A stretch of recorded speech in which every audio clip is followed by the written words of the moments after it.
My learned friend, Mr. Munaring. May please the court, my lady and my lords, I appear for the second applicant together with my colleague, Ms. Foko. May it please the court, I appear together with my learned friends, Dr. Muvangwa, Ms. Stein and Ms. Rasalanabo for the president. May it please the court, my lady and my lords, I appear together with my learned friend, Mr. Rado, for the second respondent. Thank you. Yes, Mr. Mpofu. Thank you. We have only one day for this matter, unfortunately. We have only one day. This Yes, matter of course, is set this down time, yes. for one day only, so we need to be very much Yes. alert on to time. Yes, I was going to start with that. Thank you. Yes. We have had a discussion among ourselves, and we thought a fair distribution would be something like 2 hours and 15 minutes or so for each side. How we divide it up as the respondents and the applicants, if the court is inclined to leave it to us. Okay. And then in reply, 30 to 45 minutes, depending on what is remaining. That's fine. Brother? Yeah, that's fine. Thank you. Yes. As the court pleases. Thank you. Yes, my lady and my lords, yes, indeed, we are mindful of the fact that this matter covers quite a lot of scope, and unlike the previous time, it has not been allocated for 2 days, and so we will try to cut to the chase. And it is in that spirit that we are not pursuing the interlocutory applications.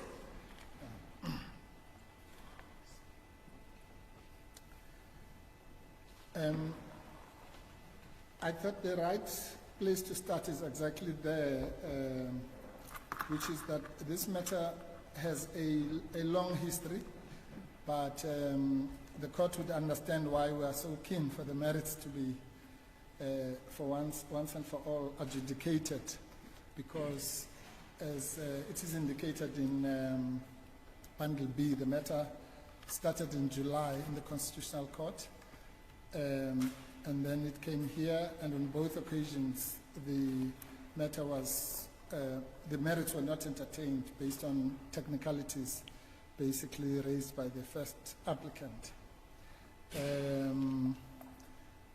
But our attitude was that at some stage the merits will have to be confronted, and thankfully we are now there. Oh yes, in terms of housekeeping, my lords and my lady, we also forgot to raise in chambers our request that we have 10 to 15 minutes uninterrupted, and then because it's that type of matter which needs to be outlined. If the court, that's fine. Yes. Thank you. Thank you. We're indebted to the court. And we make that request because it's important to situate the matter in its proper context. Yes. Because there are many intersections. Otherwise, it will be repetition if we do it, compartmentally. Yeah. So the matter really arises out of the facts which are common cause. So I'm not going to waste a lot of the court's time because the respondents have agreed that the main facts, they're quibbling here and there, but the main facts are common cause. The real thing that brings us here is the law and the interpretation of the common cause facts. So I'll run very quickly through those facts. The important dates as milestones are obviously 6th of July. That is when General Konazi makes his now famous press conference. It's a Sunday, and the contents of that are summarized in the founding affidavit, particularly the one to the Concord. The following Sunday, which is the 13th of July, is when the President addresses the nation and gives a detailed media briefing, obviously, on the major developments that had happened. Just as a small fact is that when the main press conference was done, the President was in Brazil attending the G20. So obviously he then came back and attended to this matter. And the 13th then is a very important milestone because it sets out, and I will argue later, that it is against what was said on the 13th that the matter really should be assessed. In any event, literally within a day or two, I think on the 14th or within hours, I'm not sure now, the first applicant and the second applicant wrote a letter of demand, which basically said, look, what you've just done yesterday or today is unconstitutional on 3 grounds. The 3 grounds that I'll mention later. Cut a long story short, within a few days of that, the Constitutional Court urgent application was launched, and it was heard on the 29th. Just again, a small unimportant fact is that the Constitutional Court obviously regarded the matter as weighty to the extent that on the directions of the Constitutional Court were issued on a Sunday, something that's quite unprecedented. And the parties were given quite tight timelines to file their papers. 29th, as I've already mentioned, the matter is then heard in the Constitutional Court, on the 30th. And the following day, the order was granted, which is here. The President, the first respondent, raises the technicalities, exclusive jurisdiction, direct access, and so on. And on that basis, the merits were not dealt with. A few weeks later, the matter was brought here on an urgent basis, and that's when it was allocated for 2 days before a full court. And unfortunately, only urgency was dealt with, and so the expedited hearing or set down by the HAP was for today. Right. Now, it is important at the outset to understand that, and that's why I'm putting so much store on the announcement of the 13th. All the 3 impugned decisions are contained in that announcement. And so it's clear that they are interlinked. In other words, what the President was saying was, first thing, I've decided to place Minister Mchunu on leave of absence. I've appointed a commission, and presumably pending the outcome of that commission, he's on special leave. And because of that, I have appointed Professor Kachalia as acting minister. So the 3 things are really interlinked in that sense. So we'll be shifting ground from them being interlinked and dealing with them separately, but the court will understand those intersections. It's against that canvas that we approach the matters. So in reality, it doesn't matter where you start because all of them are interlinked, but we'll find some logical flow.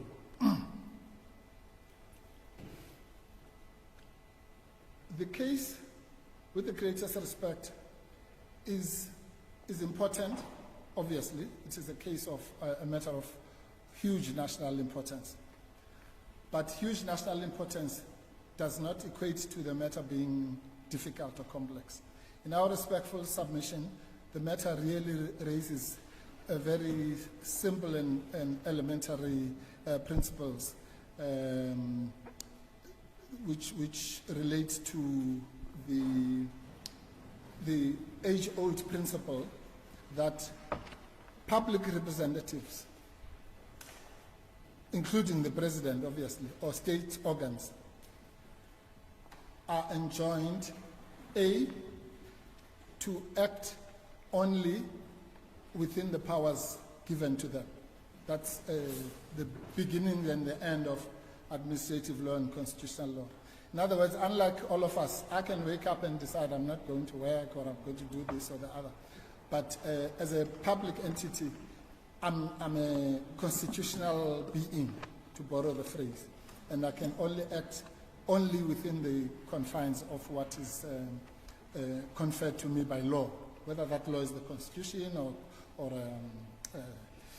legislation or regulations or whatever. So that's the fundamental principle. And therefore the case really, put at its simplest, is that we say that our submission is that in respect of each of the three impugned decisions, and the fourth one I will deal with now. The fourth one is the one that crept in on the 1st of August, but I'll mention that. I call that the fourth will. That's the issue of, okay, let me outline all of them. So the first decision we will deal with is the alleged placing, quote unquote, of Minister Mchunu on leave of absence. The second will be the appointment of Professor Kachalia as acting minister, or whatever, depending on which day of the week it changes, so we'll hear which is which, but for now we'll use that. And then the third is the appointment, not the appointment as such, is the establishment and composition, and I'm using those words advisedly, of the Madlanga Commission. The one I call the fourth will is the conduct of the 1st of August, 31st July to 1st August. That includes the announcement, the utterances made, and the series of what you call presidential minutes and that kind of thing. So let's then deal with them in turn.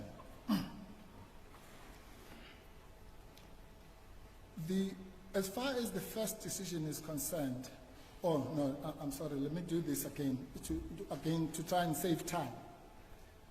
I'd like the court to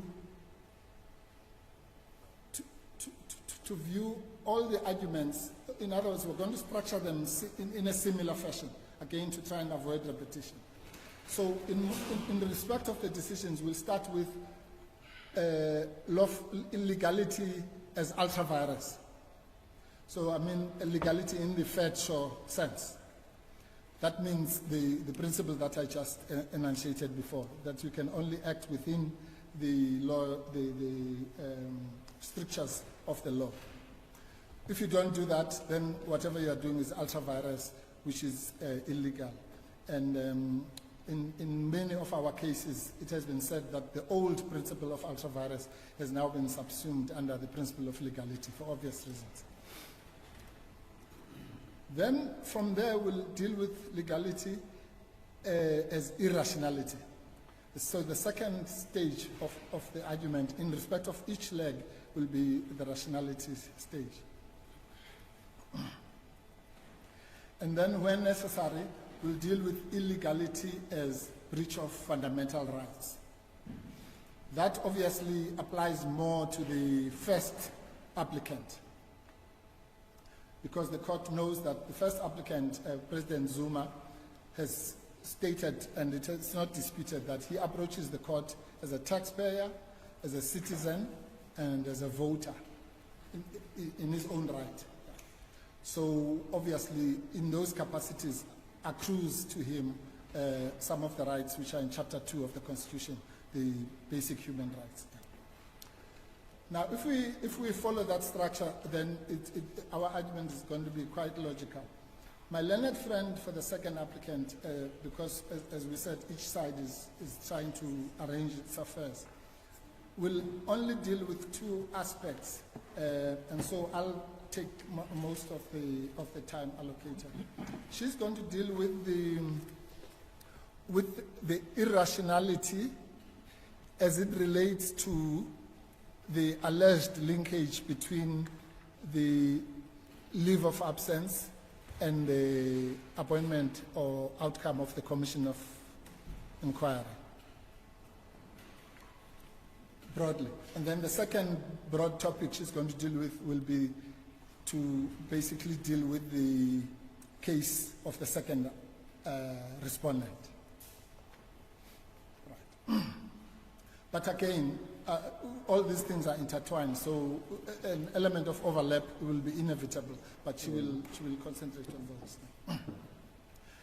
Now, the reason I'm outlining the scheme is again to try and facilitate the discussion and also to assist the court. Because, and I have to say this up front, these arguments basically are cascading, if you like. So, for example, if we come home on ultra-virus, if we manage to convince the court that a particular act was ultra-virus, then that's the end of it. Because an act that's ultra-virus is ipso facto illegal. But on the assumption that if the court is not with us on the ultra-virus leg of each argument, then obviously even something that is intra-virus must still be done rationally. So that's how we then go to the irrationality argument. So the irrationality argument, if you like, in that sense, is an alternative argument. And then, of course, if that fails, depending on the context, then you can rely on a breach of a fundamental right, which all comes to the same outcome. What is that outcome? That outcome, my lady and my lords, is encapsulated in the scheme of Section 172 of the Constitution, 172(1), and to some extent Section 38. 172(1)(a) of the Constitution kind of coincides with Section 38 because that is the section that gives the declaratory order. So it's the bridge through which you have to go through. So the court must agree with us that conduct X is inconsistent with the Constitution. And just so that we kill two birds with one stone, the court, in respect of the Constitution, uses the word must in 172(1)(a). So the court has no option. Once the conduct is inconsistent with the Constitution, then it must be so declared. And then 172(1)(b) is the remedy section, and it uses the word may.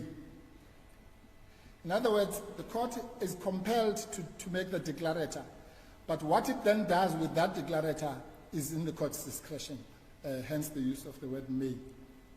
So that's the scheme. Now let me then go to the having done that outline, let me go to the various grounds. So as promised, I will start with the leave of absence decision. And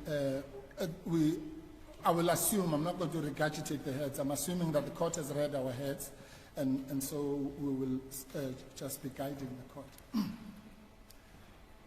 The starting point then, my lady and my lords, is that we say that the so-called placement of a person on leave of absence is in itself not something allowed by the law or even contemplated in the law. So it's illegal in that sense. What do we mean by that? On the cases that we rely on, it is quite clear that leave of absence, by definition, is not something that can be imposed on a person. It is granted. That's why it always goes with the word granted, not place.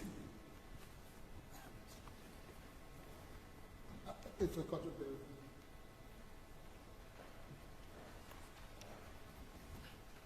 Just a page. Yes. And if we're correct in that submission, with the greatest respect, then again, that's the end of it. Because it would mean the president strayed beyond his powers by simply doing something that is legally impossible, which is to, quote unquote, place someone on special leave.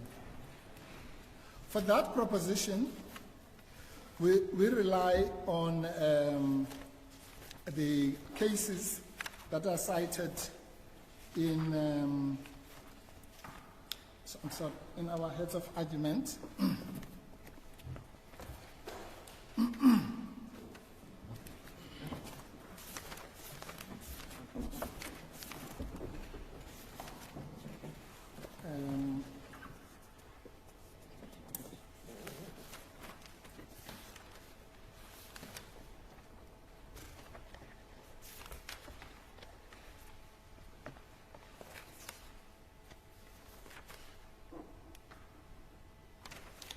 Yes.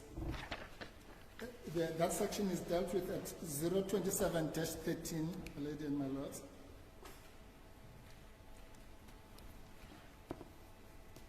And at paragraph 43 of our heads, if the court bears with me, I'll read 42 and 43. We say, for present purposes, the most important difference is that while a suspension is an involuntary act imposed or quote-unquote placed on a person, leave of absence is by definition a voluntary step taken at the instance or initiative of the taker and invariably granted by the giver. That's an elementary proposition. We proceed to demonstrate that this is an incontestable fact. Justice Mchunu, it's 027-13, page 12 of our heads of argument. It's typed page 12, but on case lines 027-13. Then I proceed to paragraph 43. In the employment context, leave, which is abbreviated term commonly used for leave of absence, so leave and leave of absence is just the same thing, was described authoritatively and correctly as permission, and the emphasis is on the word permission. Permission to be absent from a post or duty, and also it was described by the AD, as it then was, as a holiday or vacation resulting from the employee's release from work by permission, there's that word again, of his employer. And leave of absence means the same thing. So we're saying just on first principles, as a definitional issue, leave of absence cannot be placed on a person. And we rely on that, on cases such as uMkhonto and other such cases. Magao, which is quoted at footnote 35. Justice Mchunu will be familiar with these cases. And these are cases broadly that basically deal with the whole notion of suspension. uMkhonto actually says suspension is the employment equivalent of the death sentence or of arrest. In other words, it's as arrest, as we know, the person who does it has it's prima facie unlawful unless it is justified. To put it colloquially. So it's like arrest in that sense. But here's the important thing, which strays on my learned friend Ms. Kofa-Lebakeng's area. It is that the leave of absence is also associated with misconduct, disciplinary action, and those kinds of things. And we'll show that in this particular case, that is the furthest thing from there is a case, I think it's Sibanyoni. I'll ask my learned junior to find it. If it's 040-871, that is in the, what do you call it, authorities bundle. 871. 040? dash 871, my lady.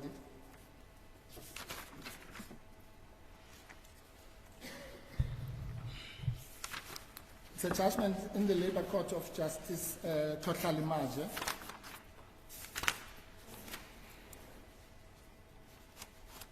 And specifically, I'm referring the court to 040-878. Is your ladyship there? Yes. Thank you. At the bottom there, it says, a plain reading of all these regulations, this deals with the local government regulations and so on, indicates that special leave can only be granted, again underline the word granted, at the behest of the employee, and there is nothing such as forced special leave. So there's no such thing as special leave that is imposed on you. And then it says, towards the end, any such, usually it's contained in a policy, and the court was not referred to any such policy adopted by the council in this case to justify the forced special leave. Again, forced, in other words, imposed. And then at 23, it says, the respondents insisted that the applicant is placed on special leave rather than precautionary suspension for alleged misconduct, which still needs to be investigated. They contend that the regulation was not invoked. Nonetheless, it is still not clear what is the source document or authority relied upon in imposing, underline imposing, special leave. And it says the only thing that was said is that it was done in the wisdom of the giver. And then the reliance is, at paragraph 24, reliance is put on the case of Heineke, where the first paragraph says, special leave that is imposed on employees is effectively a suspension in the hope of subverting the residual unfair labor practice provisions, and at this, all the time and other constraints that accompany suspensions, and so on. Paragraph 26, the same sentiments. I'll try not to. 26, 27, and 28, and then 30.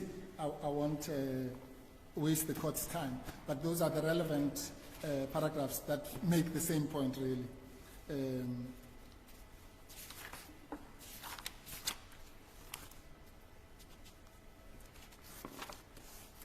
Sorry, yes. And the case of East London Municipality versus Thompson is an old case. That's the one I quoted earlier, which talks about permission. So, unless we are told that this is all this is wrong, then the issue of the special leave is ultra vires for that purpose alone. Now, my learned friends come and say two things which we have to confront. The first one, they say, oh, well, you know, let's not quibble. This is actually a precautionary suspension. And we'll show that actually that makes their case even worse.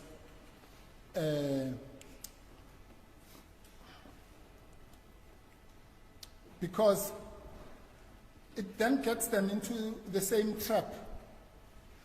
It's common cause between all the parties, justices, that the Constitution, remember we said any power must come from a source. Nowhere does the Constitution give a power to place someone on special leave or place them on suspension for that matter. For the purposes of that discussion, it doesn't matter whether you call it leave of absence or precautionary suspension. The point of the matter is that it's common cause that it is not expressly provided. Now, if it's not expressly provided, we all know as lawyers that that is not the end of it, because it might be implied. And it is there where we part ways with our learned friends, because they accept that it's not expressly provided anyway. We all accept it because it's self-evident. They say it's implied and we say it's not. So what does the court have to do to determine whether something is implied or not? The test is by now tried. It is set out in Amabungane, the Amabungane case. And it is the case of, the test of reasonable necessity. So something is implied only if it is reasonably necessary or ancillary to or incidental to the express power. So when you are going to do the Amabungane test, where do you start? The starting point is the express power. The express power that they rely on is the power to dismiss.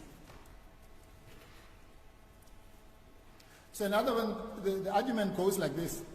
Somewhere in the power to dismiss a minister is embedded a power to place that minister on so-called leave of absence or to put them on precautionary suspension. And I'll demonstrate very quickly that there's nothing further from the truth. Firstly, this fails dismally the reasonable necessity test. Because the reasonable necessity test, as we all know, means simply that it would be impossible to exercise the express power without including in the alleged implied power. To put it to the facts of this case, so that we take it away from the theoretical, what they are saying is that it would be impossible to exercise the right to dismiss without implying the right to place on leave of absence stroke precautionary suspension. And we'll demonstrate that that is not the case. Firstly, the biggest mistake that these parties make is to equate this leave of absence to that which applies in the employment situation literally. And I'll explain what that means. It's one thing for the president as head of state, and this has been made in many cases. The president has got two hats. As head of state, he appoints ministers and that kind of thing, and exercises his so-called prerogative. But as head of the national executive, he appoints various other people, the national NDPP, public protector, all sorts of people who are employees. I'll call that appointment in the Masetla sense. So Masetla, as we know, Mr. Masetla was the Director General of Intelligence. So there, that kind of appointment is tied up with either the Labor Relations Act or Public Service Act, depending on which applies to who, and the exemptions, that's just irrelevant. But the point is that each of those people is entitled to their labor rights. And what Sachs J said in Masetla, which was very important in his concurring judgment. So he says, even though the Masetlas of this world might be excluded from the LRA, that doesn't mean that they lose their labor rights. So Section 23 of the Constitution still applies to them. It's just applied differently to other normal people. Whereas ministers are not beneficiaries of Section 23 rights of the Constitution, the labor rights. Ministers, by definition, are political employees, political appointees, as opposed to the employees. So the fact that you use, lawyers know this instinctively. The fact that the Constitution uses the word dismiss or appoint doesn't mean it means the same thing. You have to read it in the context.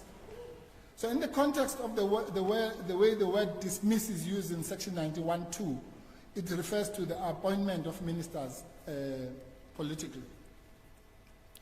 So you can't, in a way, Just as you cannot place a minister on leave of absence, you also cannot put them on precautionary suspension.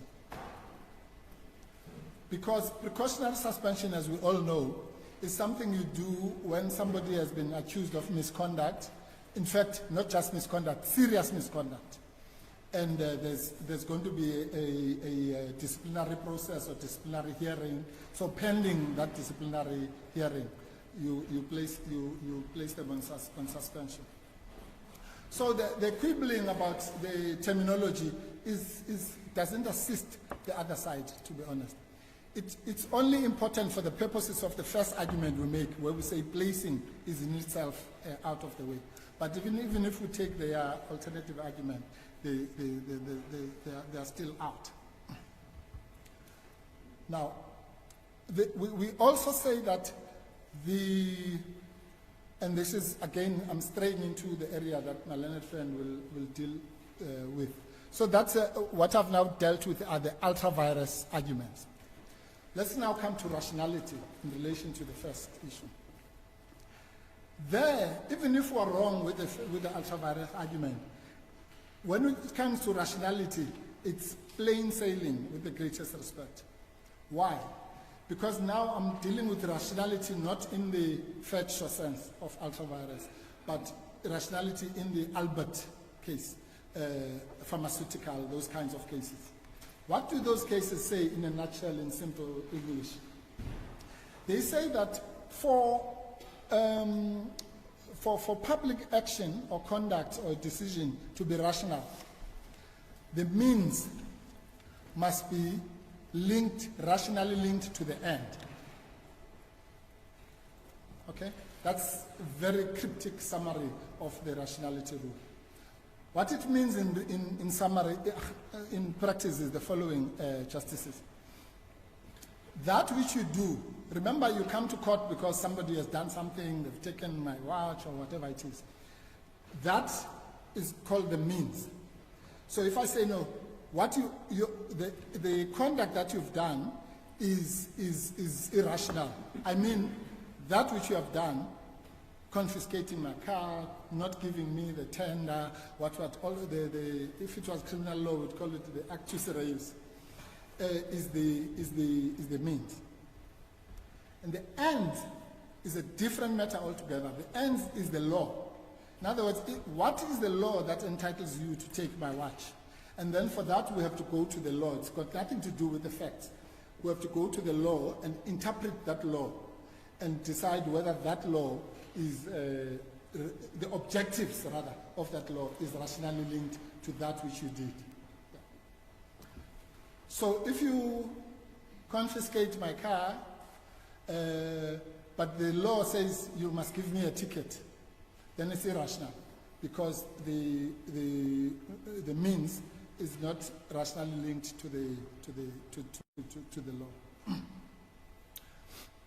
Now, in this case, the President says in his statement of the 13th of July, I'm placing the Minister on leave of absence so that the Badlanga Commission may perform its duties properly. Words to that effect.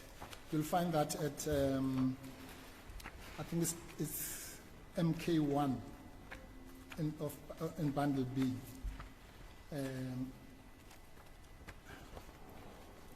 Sorry. Yes, we're going to be referring to this quite a lot. So it's at 015-43, that's where it starts. Or MK2, yeah, MK2, sorry. 015-42 is just the cover page. It's a statement by President Cyril Ramaphosa on the establishment of a commission of inquiry into allegations and so on. And I'm specifically referring to 015-44.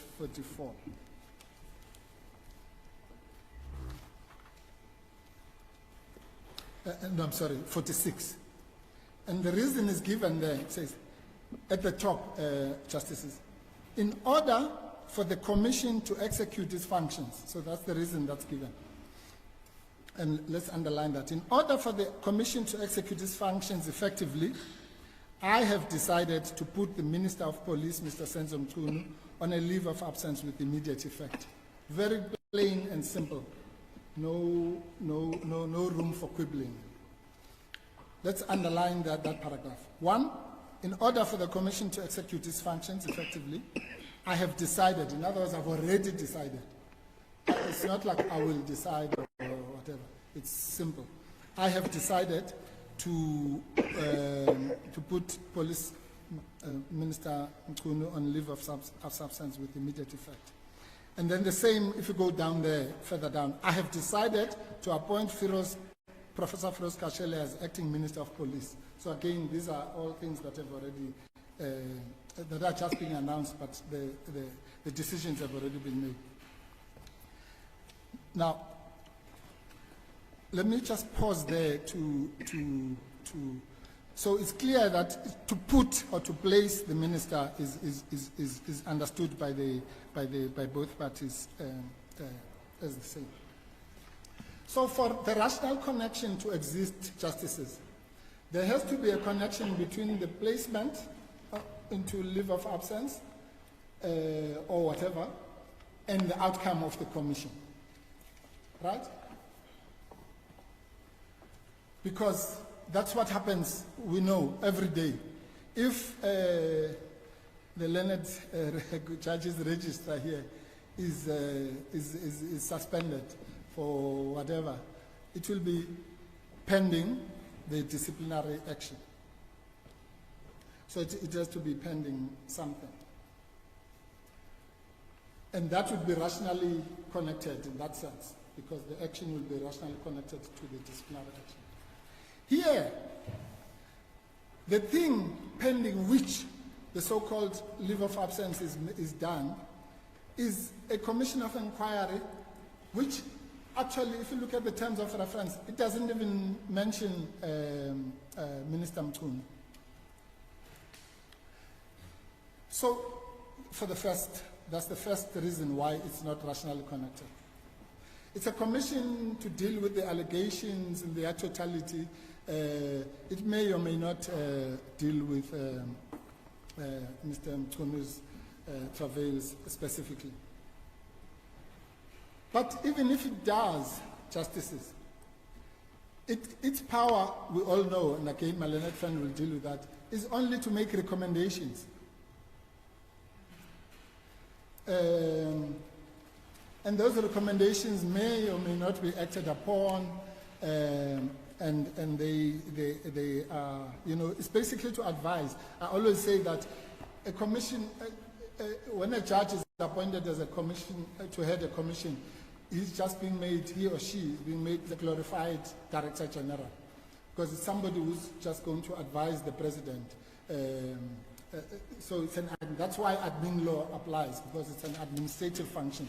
You just want to bring the weight of a judge. But that judge is not going to give a court order. They're simply going to to advise or make recommendations to the President. So, but we are so lucky in this case, because normally these arguments, you have to make them to the court by making these theoretical submissions. Here, we have had evidence. We have had evidence that there is no rational connection between the outcomes of a commission of inquiry and the appointment/dismissal of a minister. What is that hard evidence? The hard evidence is contained in our papers. We call it the Mantashe test. That's what we called it in the Constitutional Court. And your Lordships, I'll give you references. You'll remember that what we say is that Minister Mantashe, there's also a former Minister Zizi Kodwa, and Deputy Minister Mahlobo. Those ministers were all fingered and got adverse findings against them in the Zondo Commission.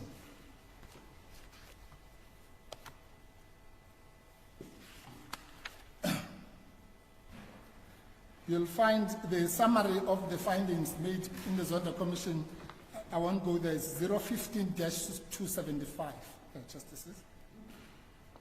Those are the extracts from the Zondo Commission about those ministers.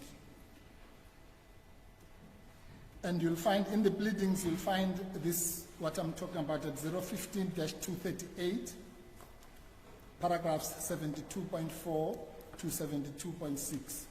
And in a nutshell, this is what we say in that. We know that this president, not somebody else, this very president, faced with adverse outcomes of a commission of inquiry, still appointed those people. To make it worse, in this particular case, Mr. Mantashe was even appointed as acting minister of police. And I think at some stage he was even the acting president. Now, as I say, it's a lucky case where you have a smoking gun and hard evidence. And the submission is very simple. If indeed the president believed that there's a rational connection between the outcomes of a commission, the adverse outcomes of a commission, and the appointment/dismissal of a minister, then why did he appoint Mantashe and the others?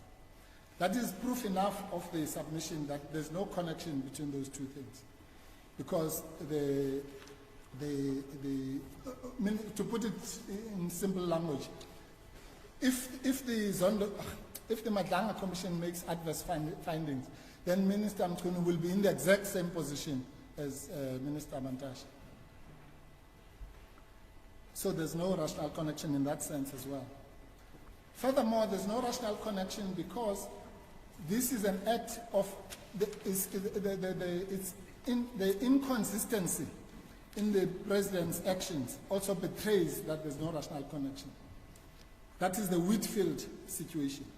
So Deputy Minister Whitfield goes off to the US or wherever, comes back and is dismissed. No quibbles. This one, who's allegedly flirting with drug cartels and drug lords and what have you, is treated differently. And there's no rational explanation as to why that is, except for the fact that this one is his political ally, and which is also common cause, by the way. All Minister Mchunu says is that, well, that's all of us are political allies of the president, so he doesn't deny that. So that's the thing. The last one, illustration, is the Mkhize illustration.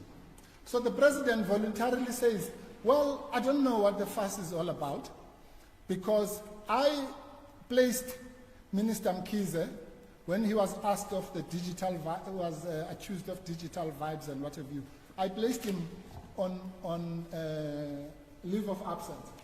So, but that turns out to be a lie. Because if you go to 015-165, it's clear that the president is twisting basically his own words. And when people start to do that, then that should be a flashlight. In the affidavit, he says more than twice, I placed Minister Mkhize, yes, on special leave. Why does he do that? Because he's hoping that the court and nobody else will see the sleight of hand of how he's using the word placed. You go to 015-165, you'll find that actually this is what the presidential minute says. I hereby, with effect from 9 June 2021, grant, underline, Dr. Zweli Mkhize special leave of absence pending the finalization of SIU, what have you, digital vibes, and so on. But the president, under oath, changes that word grant to place, so as to fit the facts of this case. But that can't just be an oversight. It's a serious misleading statement because it goes to the issue. So the only excuse given for the Whitfield example is that Whitfield admitted, but that also is not true if you look at the protestations of Mr. Steenhuis and others. So both on the Mantashe test, so-called, the Mkhize test, if you like, the president is clearly wrong. So there's no rational link, that is clear. My learned friend will then deal with the rest of it. Let's go to the second. Are you aware that your 15 minutes is over? Oh yes, of non-interruption. Yeah. In fact, yes, I thought the court was just feeling. No, it's long over. I understand. So now that you are not immune from interruption. Yes. Perhaps I should ask this for Yes. my own understanding. Yes, Justice. Now that you have gone past the ultra-various argument, Leg. as I understand the submission from the applicant, is that there is no power from the Constitution allowing the President to place the Minister on a leave of absence, or you call it precautionary suspension, whichever way you want to call it. Correct. Now, in order for this court to search for those powers, if any, one would have to look at the Constitution. The text. Because that is the only source. Absolutely. Now, if you look at Section 83 Yes. of the Constitution, Yeah. 83A, Yes. it says the President is the head of state and the head of national executive. Correct. That's the two heads. Yes, that's the position. Then 84(1) says the President has the powers entrusted by the Constitution and legislation, including those necessary to perform the functions Correct. of head of state and head of national executive. 100%. Now let's pause for a moment Yes. and ask this question. In relation to 84(1), what would you say are those necessary to perform the functions of the head of state? Yes. What are those? Yes. Well, Justice Mchunu, there's a very short answer to that question. What the Constitution does in Section 84(1) is effectively to codify the Amabungane test, really. Because the word necessary is the clue. So what the Constitution is saying is that, it's as I say, it's just repeating the Amabungane principle.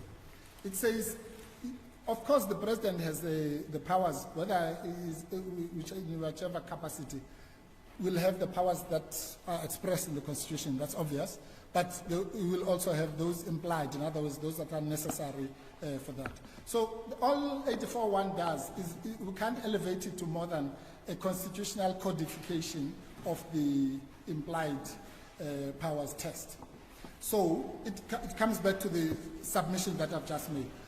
The job of the court is then to say, is this power, we are told, of placing and suspension and so on, necessary, both in the Amabungane sense or in the 84(1) sense?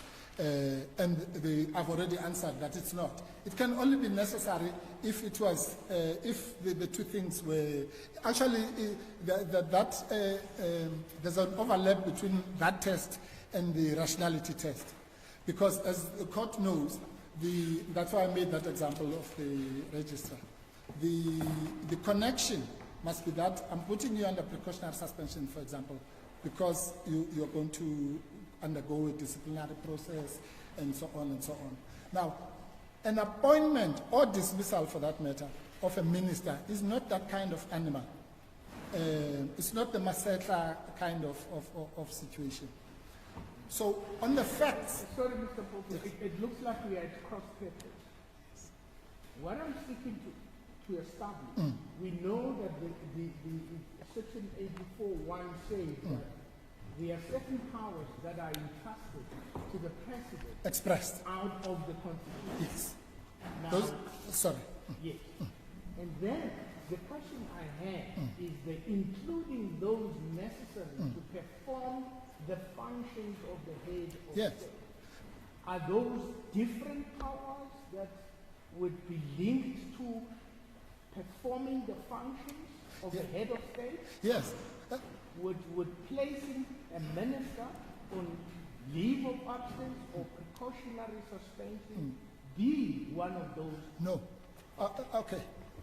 No, we're not talking at cross purposes at all. Okay. What 84.1 says in simple English is that the president has got express powers and implied powers. Oh. That's all.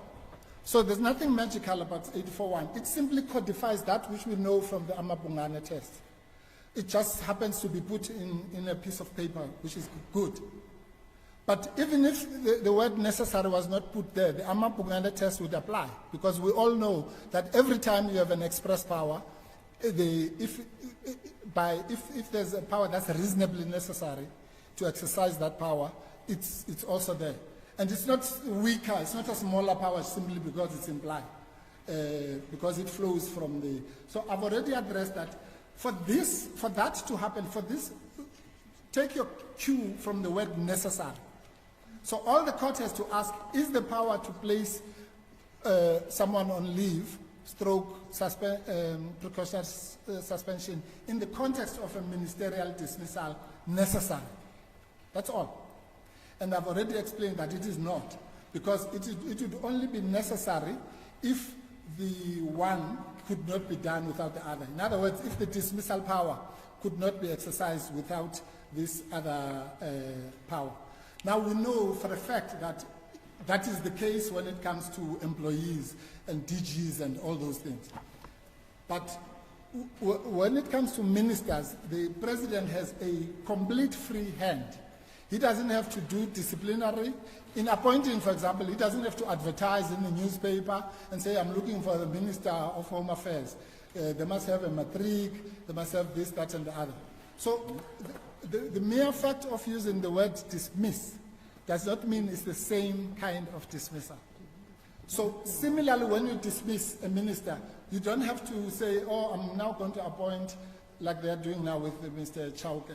I'm going to appoint an inquiry, and then wara, and therefore you are suspended pending that inquiry. That's what happens if you are the national commissioner, national director of public prosecutions, and so on. Yeah. But if you're a minister, you just get told goodbye. Mr. Mpofu, I'm trying to follow the reasoning of the postulate that you're busy advancing. Yes, Justice.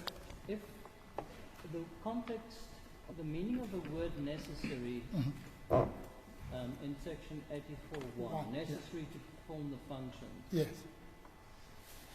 Are you giving a fixed content to it in the saying you cannot do A without B?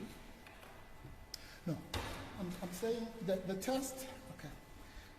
The test is well articulated by Madlanga J in Amabungane.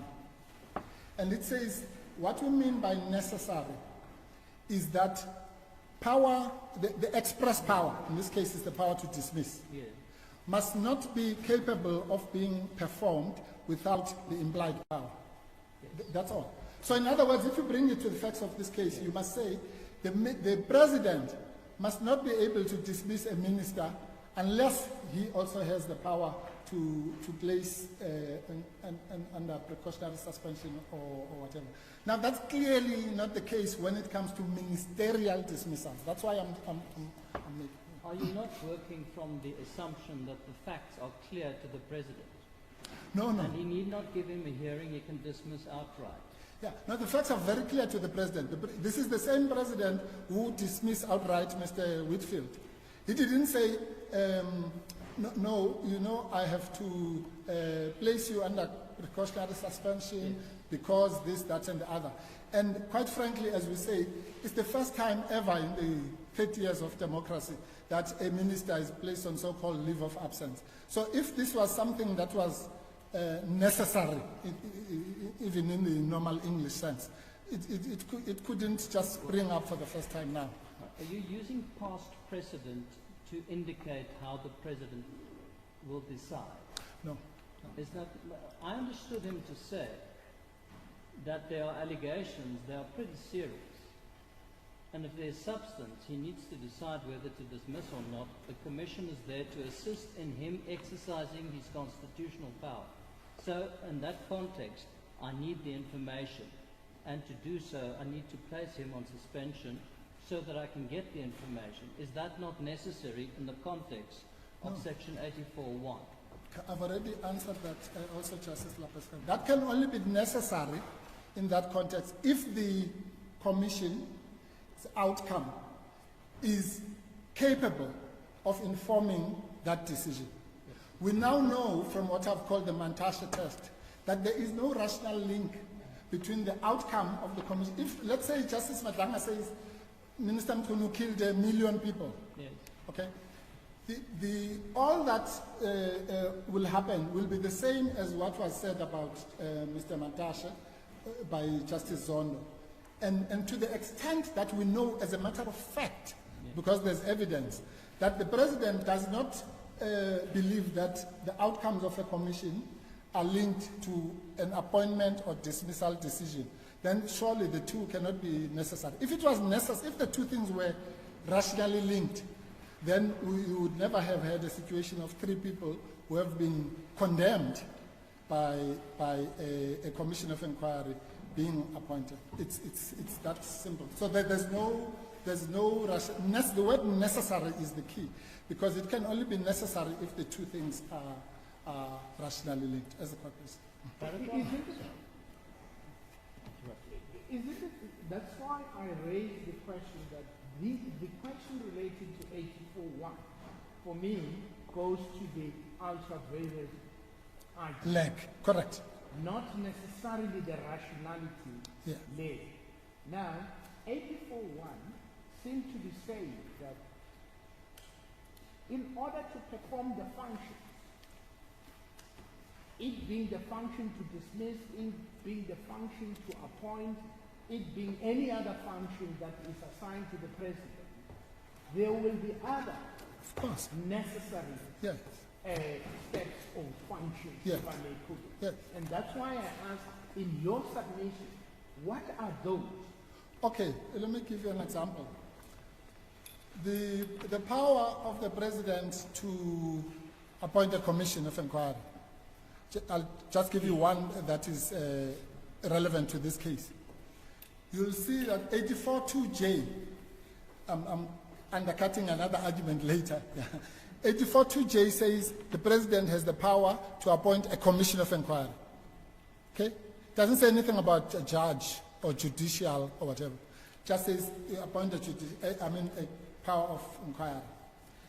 Now, if the president decides in his wisdom, quote unquote, to use the words of Justice Kalimaji, to appoint a judicial commission of inquiry, we can come here and say, well, Justice Mushwana, the Constitution only says a commission of inquiry. It's obviously implied in there that the president may appoint, as has happened in the past, a judicial commission, may appoint one that is chaired by an advocate, such as the Muarane Commission, or one that is chaired by an Anglican priest, such as the TRC. But he's still exercising the same power.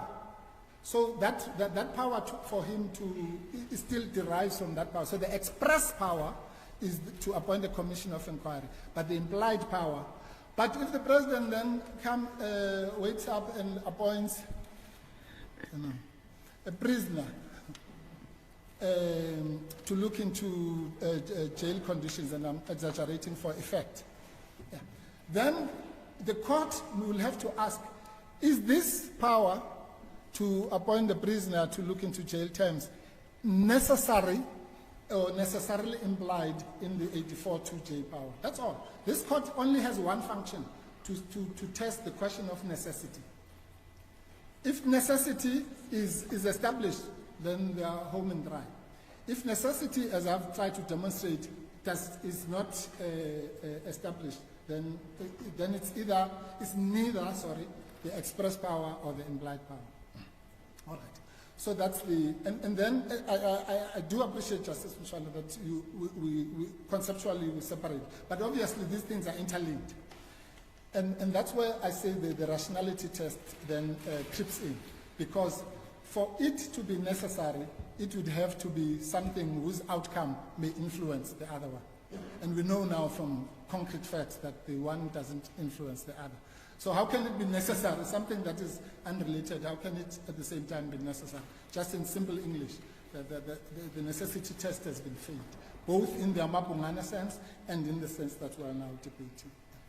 Right, so then we move to the second, so what we're saying in summary, there's no such thing as imposed leave of absence. If we are wrong about that, there's no implied power to place on leave of absence or precautionary suspension. If we're wrong about that, there's no rational link between the two. Now we go to my favorite. In essence... Sorry, Justice.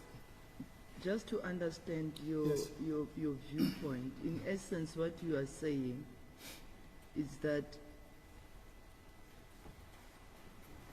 the finding of the commission, outcome, yes. The outcome of the commission, yes, Justice, will not influence the president to dismiss or appoint the second respondent. Yes. Based on Mantashe, Kodwa, as you have mentioned. Yes. I'm saying it's proof. It's like when you say proof, it's evidence. If you ask yourself a rhetorical question, if there was a linkage between these two things, then how then did the president overcome this linkage and appoint all these other people? So, Justice, you're quite correct. In other words, that is, I would have argued this anyway, but I'm just saying now in this case we have evidence that there is no rational link between the outcome, the adverse outcome of a commission, however adverse it is, and the appointment stroke dismissal. It's plain and simple. Now, so if I understand you, Mr. Pofu, yes. If we are with you on ultra-vires, then we must save ourselves a trip to rationality. Absolutely. That Absolutely. will be the end of the matter. Absolutely. Absolutely, Justice Mchunu, because we know from Fetcho that once you do that which the Constitution has not empowered you to do, that's the end of it. Yes.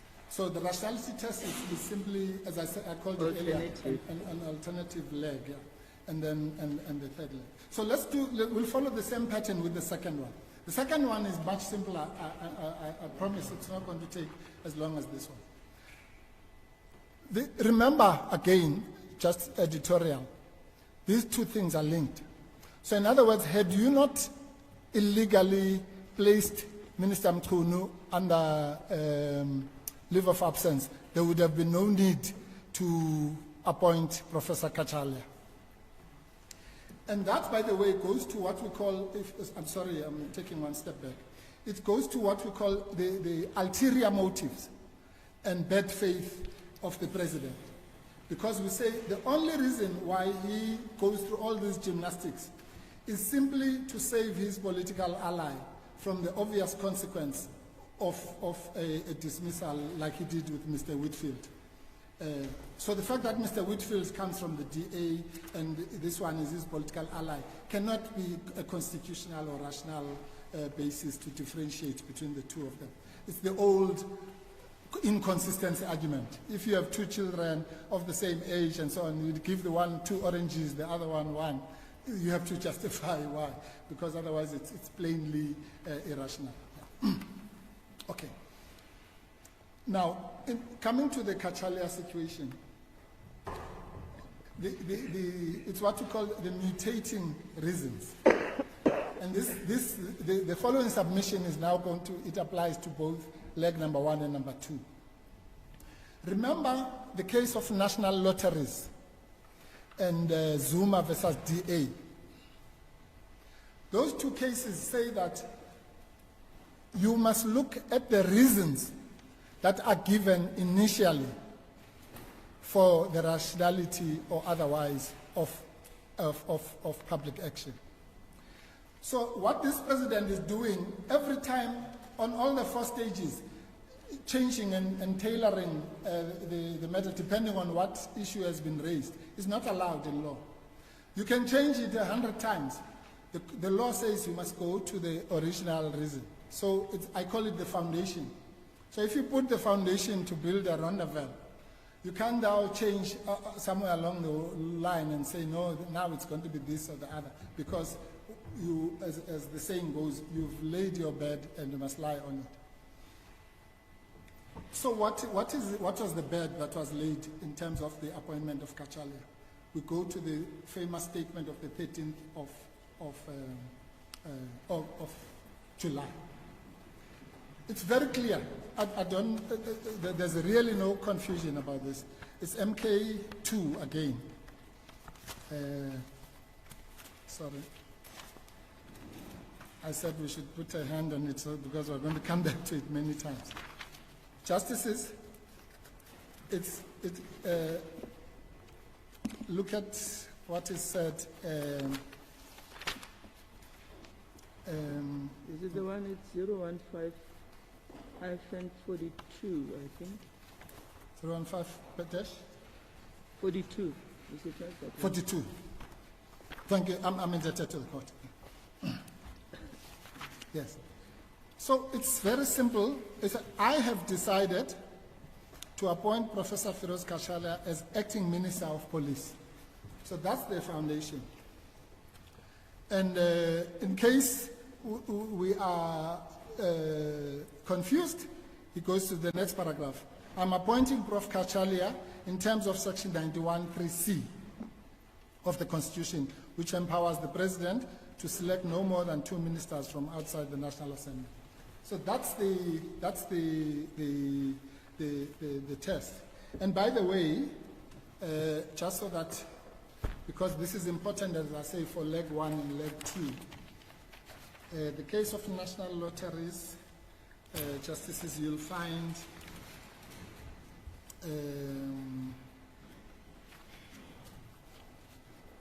my juniors will find it. It's case number 25, 040-649.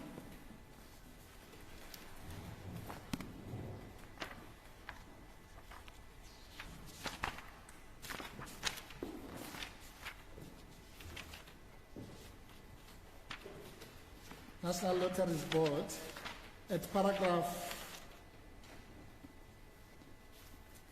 27, says the duty to give reasons of an administrative decision is a central element of the constitutional duty to act fairly, and the failure to give reasons, which includes proper adequate reasons, would render the state decision reviewable. And then it says, in England, the courts have said that such a decision should ordinarily be void and cannot be validated by different reasons given afterwards. Very important. Even if they show that the original decision may have been justified. Very important principle of law.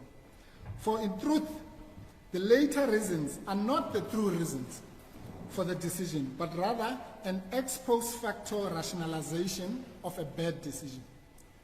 Whether or not our law also demands the same is not a matter which I strictly need to decide. So what they're saying is that if I say I'm doing this for this reason, and then somebody sends me a letter of demand or whatever, or a founding affidavit, and I say, ouch, now I'm going to give a different reason. And then another, we go to the High Court, then I give a different reason. Then we come to the, it doesn't matter, because that's just ex post facto rationalization of a bad decision.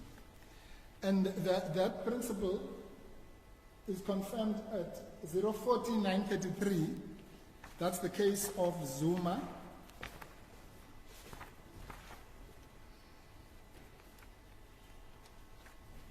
There, it's more opposite to the facts of this case because it talks about a media release such as the one we have here.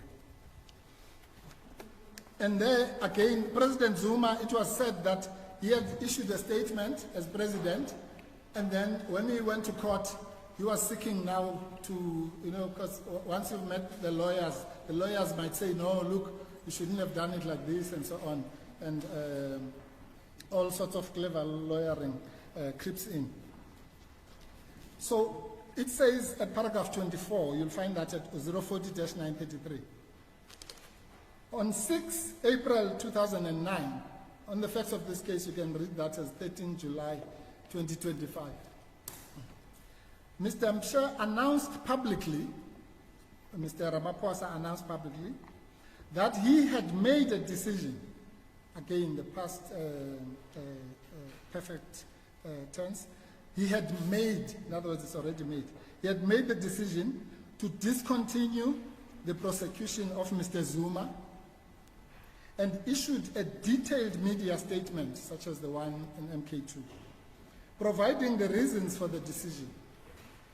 It is against those reasons, and those reasons alone, that the legality of Mr. Mchenu's decision to terminate the prosecution is to be determined.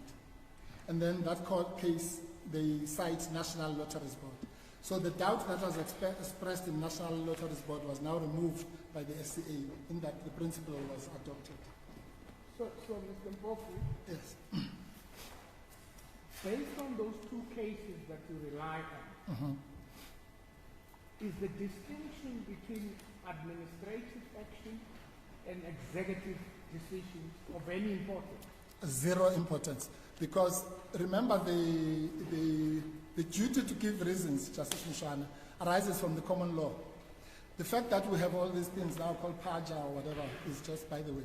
The point of the matter is that whether it's executive decision, whether it's legislative decision, whether it's an administrative decision, the duty to give reasons is the duty to give reasons. Because it's the victim of your decision is entitled to reasons. So it's irrelevant whether it's administrative or executive.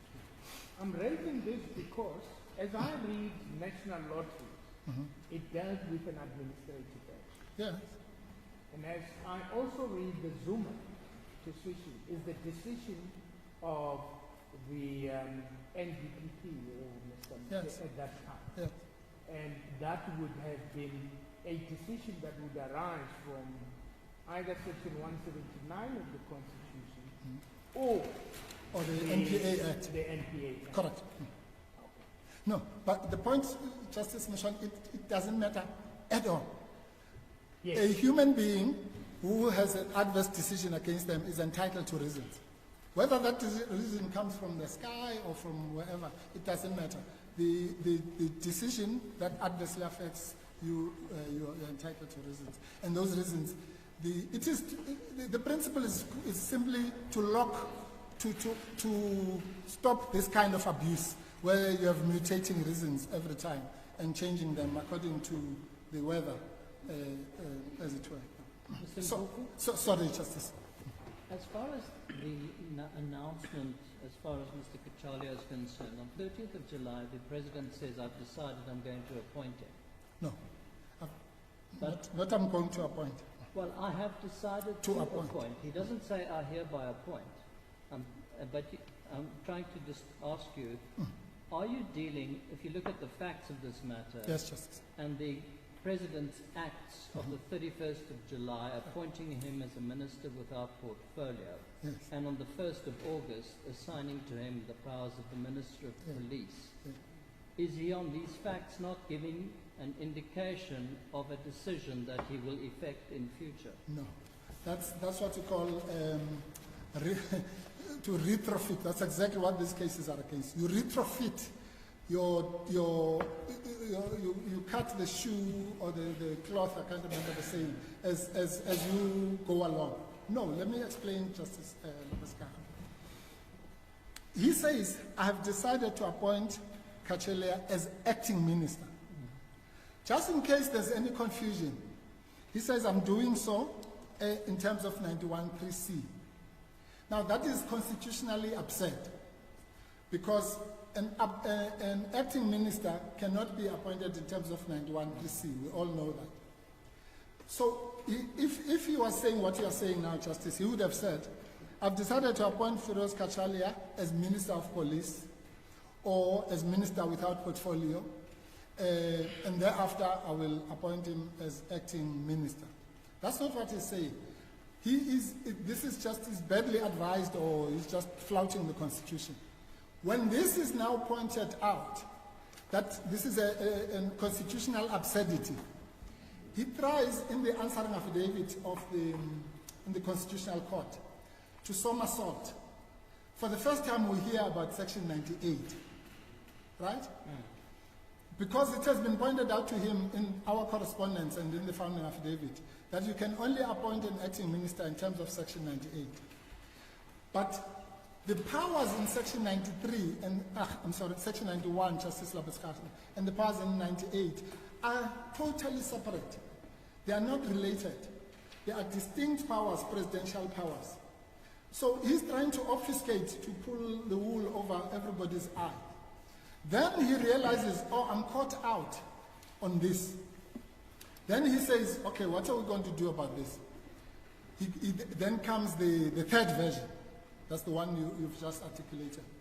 The third version is that, no, I'm now appointing him as minister without portfolio.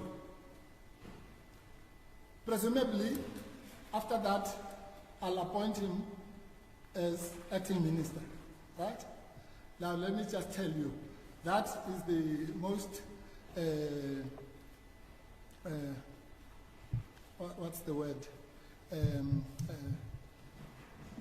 Completely irrational and irreconcilable part of this case. Let me illustrate to you. So let's work together. So according to him, he's now appointing him as minister without portfolio. What's the first problem with that? The Constitution of South Africa does not allow for a minister without portfolio. And I'll explain that just now. So this is again clever lawyering which comes later. There is no such provision in this Constitution, whatever the position might have been in the interim Constitution. In the current Constitution, there is no such thing as a minister without portfolio. But even if there was, somebody, and I'm inviting my learned friends, when they stand up, to explain to the court the sequence of events. What actually happened, and then what happened, and then what happened.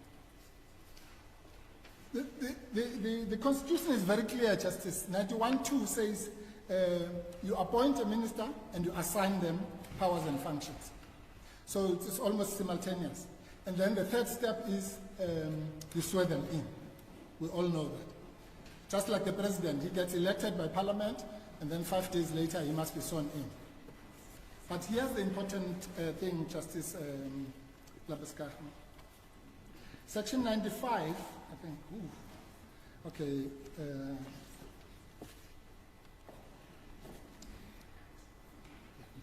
Section 95 of the Constitution. The acoustics here are terrible. It says, before the deputy president, ministers, and any deputy ministers begin to perform functions, they must swear or affirm faithfulness to the Republic and obedience to the Constitution in accordance with Schedule 2. In other words, before you perform your functions, which have already been assigned. So it's assignment as per 91(2), and then before you can perform those powers, you must then swear, right? Now, what does that mean in simple language? It means that when you appoint someone, you don't say, in the current Constitution, I appoint my learned friend as Minister of Home Affairs. And then 2 days or 3 days later, they get sworn in. We all know that the court can take judicial notice of that. So the assignment of functions is concomitant to the appointment in the current scheme of the Constitution. So that's why there's no such thing as minister without portfolio. And you'll find there's a case of uMkhonto, which we uploaded. It's not in the list of authorities. You'll find that at 039-15, paragraph 21. Oh, sorry, 039-11, paragraph 21. Let's go to 21. Mr. Mpofu, perhaps let me understand the submission you're making with regard to appointment and assignment. Yes.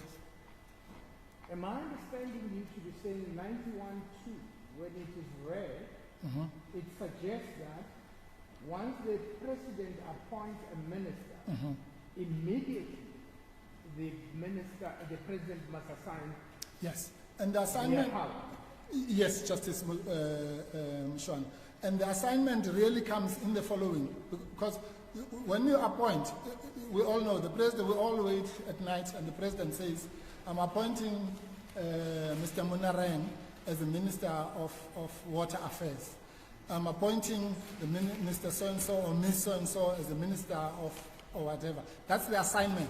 In other words, you say, when you say in the same breath as it were, I'm appointing Mr. Munareng as Minister of Home Affairs, you are both appointing and assigning the powers and functions. But 95, which I read out, says he can't just waltz in at Home Affairs and say start doing things because he must first be sworn in. It's really that simple. So the Constitution does not envisage a situation where you just appoint someone, but no assignment of functions. So that's the first problem, Justice Lapeska, that they have with this gymnastics. The second one, which is more important, And you moved away from me.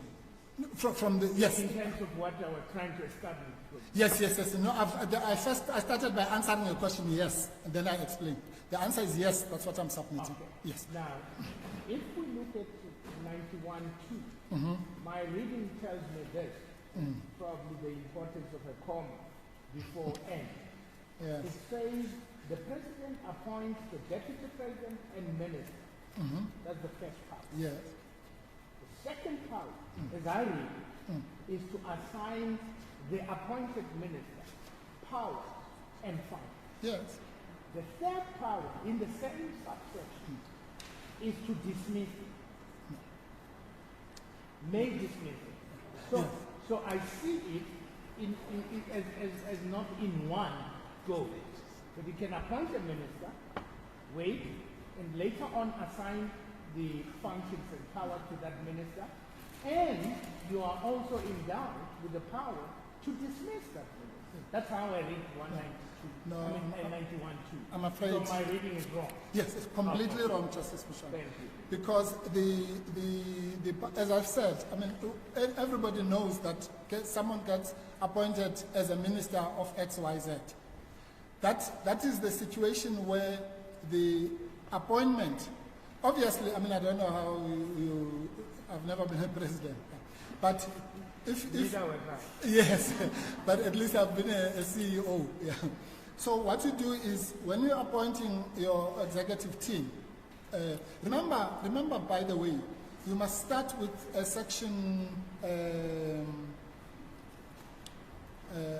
think it's 91.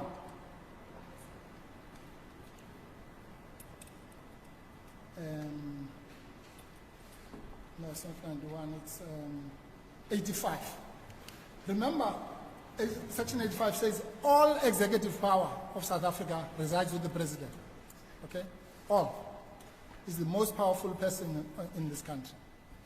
And then he then has appoints people to assist him in the execution of that, and by dishing out and assigning various departments.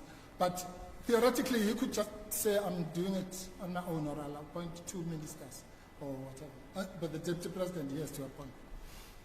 So, Justice Mchunu, the power to assign The point I'm making is that the power to assign goes with the power to appoint and precedes the power to execute. That much is not, I don't think anyone can contest that. Now and if that was so, I've already said to Justice Labuskaghni, if that's what the President wanted to do, he would have simply said, I've decided to appoint Professor Kachalia as Minister without portfolio in terms of 91(3)(c), and thereafter I will appoint him in terms of Section 98 as acting Minister. But that is... I think where we are, Mr. Bofu, we are in that very difficult position of interpreting a statute. And we know that there has been in Dumeni, University of Johannesburg, and other judgments. Yes. We need not have difficulty Sure. with that. When I read 91(2), as I've already pointed out, I read it to suggest that the powers is the appoint ministers, deputy minister, and assign and dismiss. You say that's not how you read it. No, But- that's what it says. Everyone reads it like that. No, let me take you to 91(1). Yes. 91(1) tells us who is the cabinet. Yes. It consists of the president, the deputy president, Yes. and ministers. Yes. It doesn't say ministers with function. Oh. No, that's how it is. So the president doesn't have functions, the deputy president doesn't have functions, the ministers don't have functions. Obviously, what is meant there is the president, and we know what the functions of the president are. It doesn't have to say the president who has all these functions, or the president, or the deputy president who. The constitution cannot be written like that. Yeah. So with the greatest respect, that's a strained interpretation. Yeah. So it's very clear that, but let me cut this short. Let's assume you're right, Justice Mchunu, for a minute. Then firstly I've asked the rhetorical question, why did the President not simply say that the first time? You remember national lotteries. He must be bound by what he says the first time. Two, what he says here is gobbledygook. I've decided to appoint Charles as acting minister. You can't do that. And you certainly can't do that in terms of 91(3)(c). So he's in a situation where he has breached both sections. If he says I'm acting in terms of 91(3)(c), then he has breached it because he's appointed him as acting minister. If he wants to jump and say, no, I'm appointing him as 98, then he has breached the constitution because he's not a member of the cabinet. You can't, there's no way out. It's a what you call a V trap. Now let me just make this point to illustrate that. You go to what he says at the swearing in. Sorry, Justice. Go to 02-11. Then you'll see how absurd this whole thing is. He says, good morning, Honorable Acting Judge President, the designate minister. Designate minister, what does that mean? That means somebody who has not yet been sworn in. And officials who are here present, in terms of the powers vested in me by 91(3)(c), again he says, no mention of 98, of the Constitution of the Republic of South Africa, I have decided to appoint the following person. This is where it gets absurd here. As Minister for the portfolio indicated in the signed President's Act. So your theory then flies out because he says, I'm appointing this person for the portfolio that is in the President's Act. So if he was appointing him as minister without portfolio, he would say, I'm appointing him without portfolio. We all know that. So he contradicts this gymnastics of trying to say, no, assignment is, because he assigns right here in front of us for the portfolio indicated in the signed President's Act. And if, in case you don't understand what that means, he says, And the third designate minister who's about to become is Minister of Professor Feroz Kacharia, to be Minister of Police, not to be Minister without portfolio. The Minister without portfolio is just nonsense that is just being manufactured to obfuscate all of us to think that we can go with obfuscation. So he would have said here, because now he's already been advised by the clever lawyering, but he still messes it up by saying that he's appointing the Minister of Police. But here's the best illustration of this. Now just imagine, let's work with this theory. So what is he saying? He's saying, and I come back to your question, Justice Labeska. What he's saying in that passage is that I'm appointing the Minister of Police as the acting Minister of Police.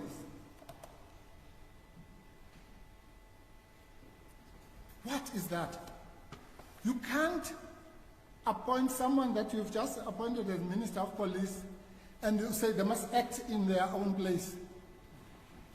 It's like saying the president says, I'm the president, but I'm appointing myself as acting president. I mean, honestly, even if one wants to assist and to spin, as my learned friend is going to try and do, no doubt, it's unspinnable. Because you have to say, and for this, I go back to Justice Labeska. You have to go to, I think it's 07-49. No.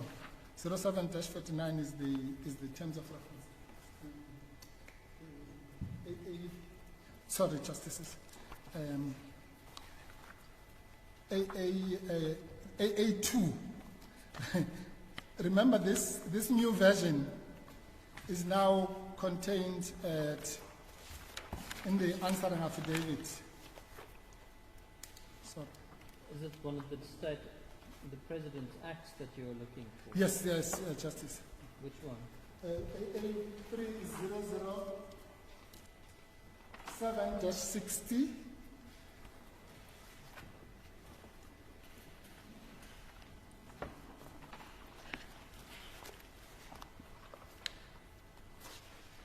So this is preceded by the following gobbledygook, which you'll find at 007-7. You can just put a finger on 0060. This is now the new version that now comes before this court, the third version. So the decision to appoint the third respondent, Mr. Kacharia, as the acting minister, 1st August, as the minister without portfolio in terms of 91(3)(c) of the Constitution. A copy of the President's Act appointing Minister Kacharia as acting Minister of Police.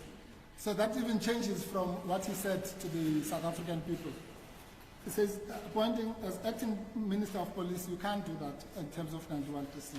And assigning him generally the powers and functions, that answers Justice Mshuana's question. So he says he did assign him. Of the Minister of Police, with effect from 1 August in terms of Section 98, is attached as AA4.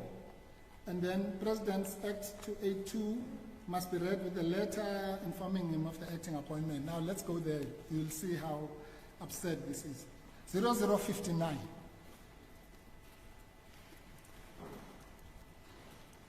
Is the AA2. That's the Mchunu matter. We've dealt with that.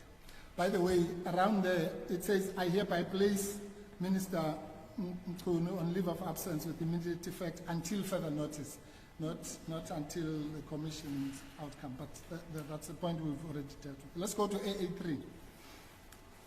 AA3 says, in terms of 91(3)(c) of the Constitution, I hereby appoint Professor Kacharia as a minister without portfolio with effect from 1st August 2025. We've already said what's wrong with that. There's no such thing as minister without portfolio. But let's go to the next one. It says, in terms of 98, I hereby appoint Mr. Feroz Kacharia as acting Minister of Police and assign to him generally the powers and functions of Minister of Police with effect from 1st August 2025. Now, the question then becomes this. apart from the absurdity of appointing someone to act in their own position. The point is this: which comes first? And I'll show you that both are unconstitutional. So option one is that it says I appoint the Minister of Police as acting Minister of Police. I've shown why that's wrong. So option two is that I appoint Professor Kachalia as acting Minister of Police. That's also constitutionally wrong. Or I'm appointing him as Minister without portfolio, and then I appoint him as Minister of Police, as he says, and then I appoint him to act in his position. All three options are plainly absurd. Why is the reference to acting, not a recognition that that position will be filled while Minister Mchunu is on leave of absence? No, of course. In other words, it's temporary, but it's a full ministership. No, you can't have it both ways. No, I'm asking you, as a matter of interpretation Yes. of the word acting, can Yes. it not indicate that it is because the other minister is on suspension, you will be, for that duration, be the minister? No. So it's not. Okay, that brings a different problem we shall address now. You can't have two ministers in the same portfolio, but we will come to that just now. So you can't say I'm appointing you as minister because the other minister who also has the same title is but I just want to address your concern, Justice, frankly. Why that is that explanation is unsustainable is because the word temporary that you are referring to is actually contained in section 98 of the Constitution. Let's see that here. Yes, it says the President may assign cabinet minister any power or function of another minister who is absent from office or unable to exercise the power to perform that function. In other words, it's interpreted as a temporary assignment for the one who's absent. So, firstly, he's already off because you can't do that in terms of 91(3)(c), which he says he's doing. But the problem he runs into is that the Minister of Police, you see, the problem with this whole scam or scheme is that it just collapses every time you try to test it legally. Because if you want to protect, you can't protect Mchunu and at the same time act constitutionally. Because this is simple, Justice Labuskafna. If Mchunu was dismissed as he should, then the President is at large. He would have appointed in terms of 91(3)(c) Professor Kachalia as a Minister of Police, as he purports to do. Yeah. But because he's trying to do the impossible and obfuscate, he wants to have his cake and eat it. So he wants to save his friend, Mr. Mchunu, by illegally placing him on so-called leave of absence, but at the same time have a new Minister of Police. That is constitutionally impossible, because the Constitution is very clear. It says once one of the ministers, in this case, let's say Minister Mchunu, is on leave of absence, you can only appoint from the cabinet. And there's a purpose for that, Justice Labuskafna.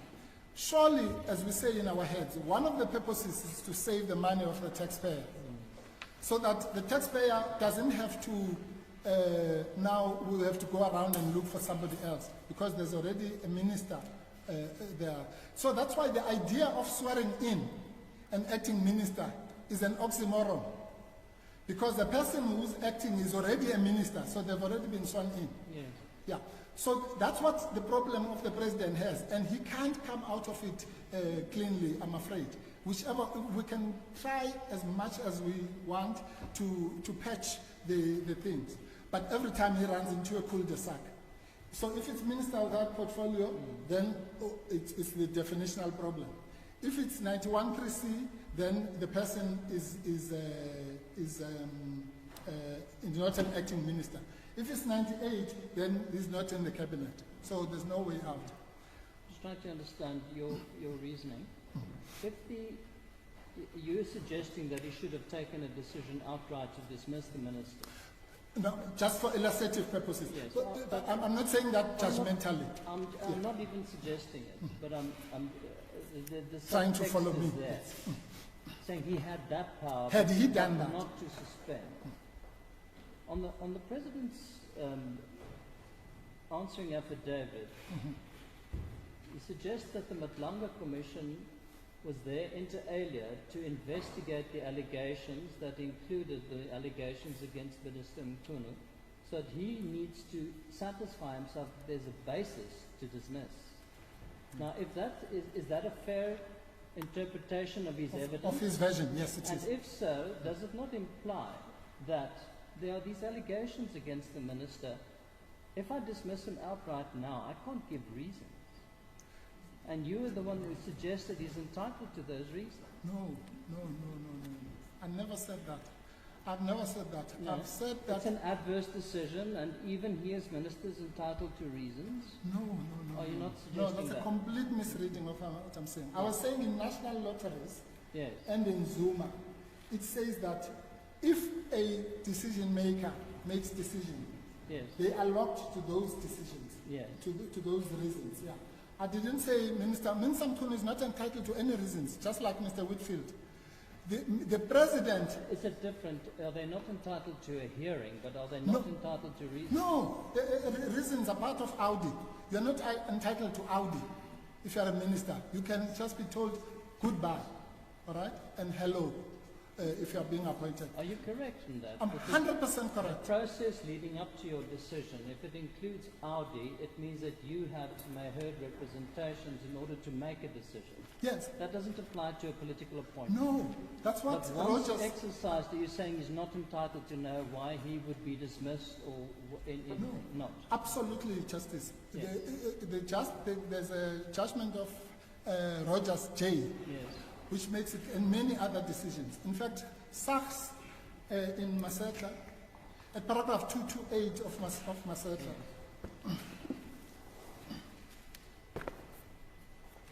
Now, Mr. Bumpopo, I'm merely testing your own proposition. No. I'm with you, Because Justice. it sounds to me as though if he's not entitled to reasons and not entitled to Audi, then there must be a distinction between an exercise of an executive decision and an administrative decision. Yes, there is. Of course, there is. That's why it's You were called. saying there wasn't. No, I didn't say that, Justice. I would never say that. Okay, I would be killed if I say that.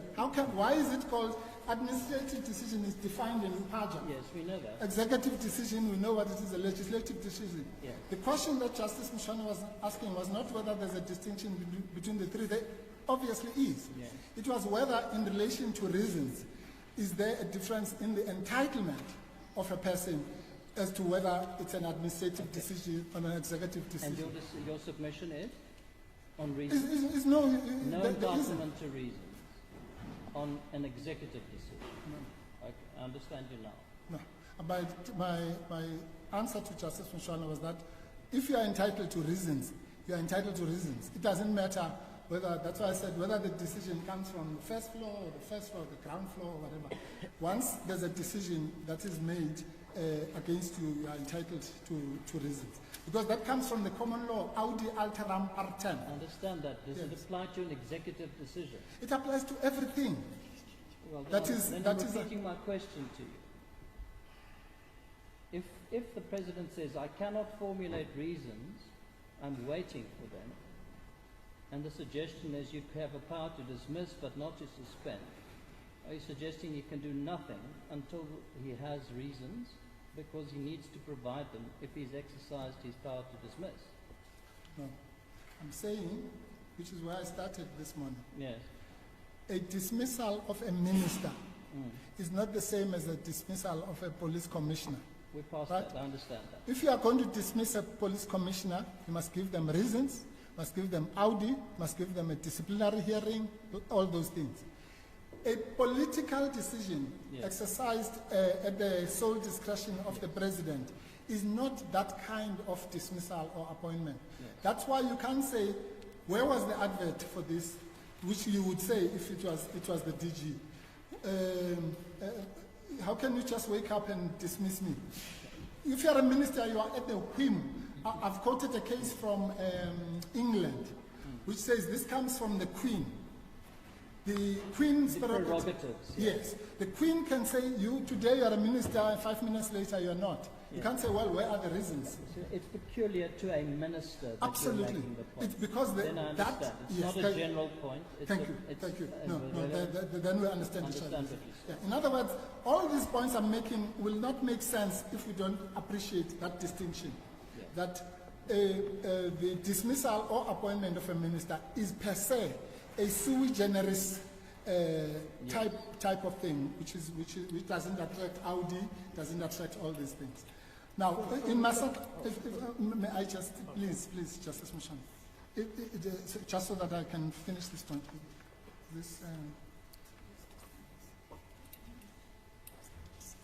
And I think you left with 10 minutes of your time allocated. Of 10 minutes. of You allocated left with 10 minutes. Yes.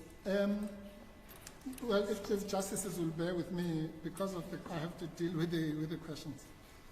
At 228 in Masetla, it says, the starting point of my inquiry is the sui generis of its own kind, nature of the relationship between the president and, in that case, the head of the NIA. And I'll jump because of time, where Justice Sachs says, yes, it will be noted that in contrast to the president's power in relation to cabinet ministers, which is what we're discussing here, the power to appoint these three functionaries is not coupled with an express power to dismiss. This suggests a qualitative distinction based on the fact that the three are not purely political appointees. So that's the difference, Justice Lapiskaki. Ministers are purely political appointees, placed on positions of government leadership. Rather, they are important public officials with one foot in government and one in the public administrators. Members of cabinet, which is what we're about here, know that they are hired and can be fired at the will of the president. And if fired, they can mobilize politically, go to the press, even demonstrate outside parliament and so on. But they can't have Audi. So, and that's why the reliances on Masetla are misplaced, because it's a different type of thing. Can I quickly go to the third leg? Because the point here is that... Would you allow me to ask that? Oh yes, I'm sorry. Sorry, Justice. Yeah, I forgot that we reserved... The debate you had with my brother regarding reasons, yes. I'm not sure whether I Follow. understood the submission. Okay. If the president dismisses Yes. a minister, we call that an executive decision. Or what do we call that? It's an executive decision in the sense that it is done, the president is the head of the executive. Yeah.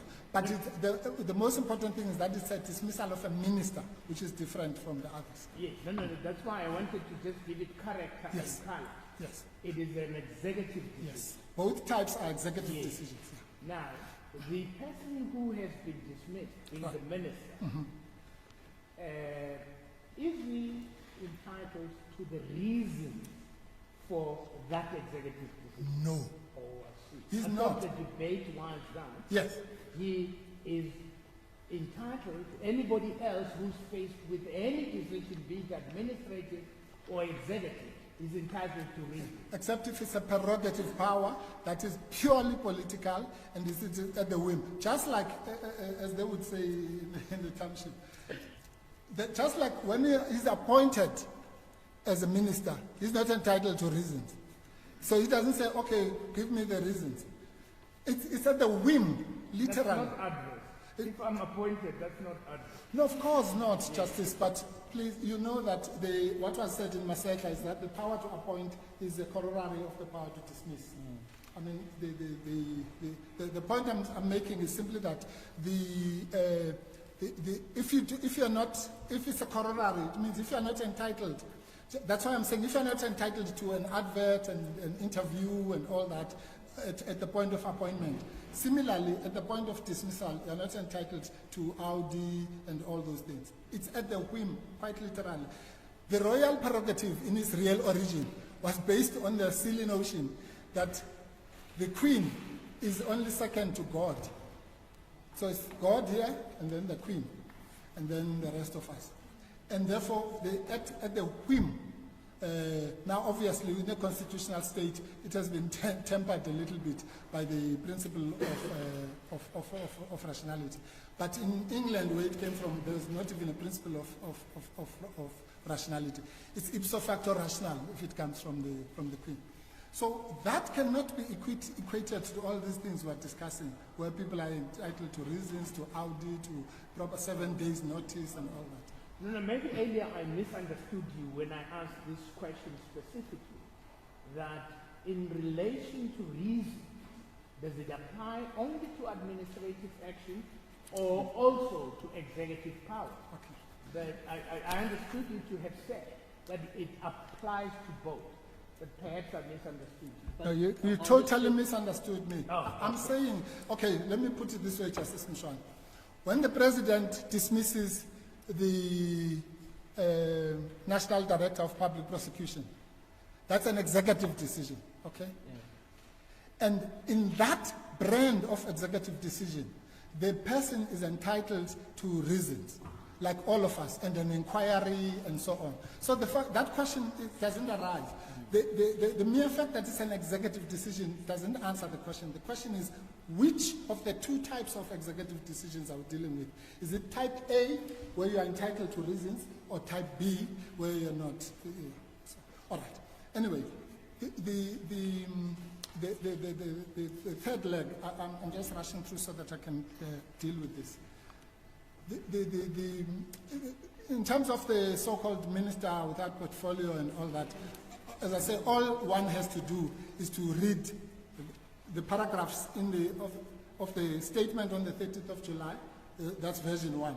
Read the answering affidavit in the Constitutional Court, that's version 2. Read the announcement, that's the gobbled up version 3. And then read the answering affidavit in this matter, and do that with these presidential acts. And believe me, I don't care where you come from, it's not going to make, it's impossible to make sense. So it's clearly both ultra-virus and irrational. Now let's go to the last, the Madlanga Commission. That, again, let's start with ultra-virus for the purposes of uniformity. On ultra-virus, and I'm going to be cryptic on this because, again, the court has read the heads. Ultra-virus is very simple. The president cannot assign to the Madlanga Commission powers that are constitutionally reserved for the Judicial Service Commission. That should be simple enough. Once powers are constitutionally preserved for body A, then they cannot be given to body B. Body B in this case is the Madlanga Commission. 2, in the case of Heath, the famous case of Heath, it was said that what entitles a judge to, or rather what determines whether it's constitutionally appropriate to appoint a judge for a particular commission is the subject matter. It's called the subject matter test. So the subject matter of the commission is what makes, and that is said in the Western Cape case as well, which Melanie Friend will deal with. Now, so what is the subject matter here? And in this one, I'm prepared to be generous and say the president just made a big blunder because he failed to apply his mind to the subject matter of the commission. The subject matter of this commission is that it must investigate the criminal activities on the part of any member of the judiciary. Any. We all know as lawyers what any means. It means any. Nobody is excluded, nobody is included. And that you will find at 07-50.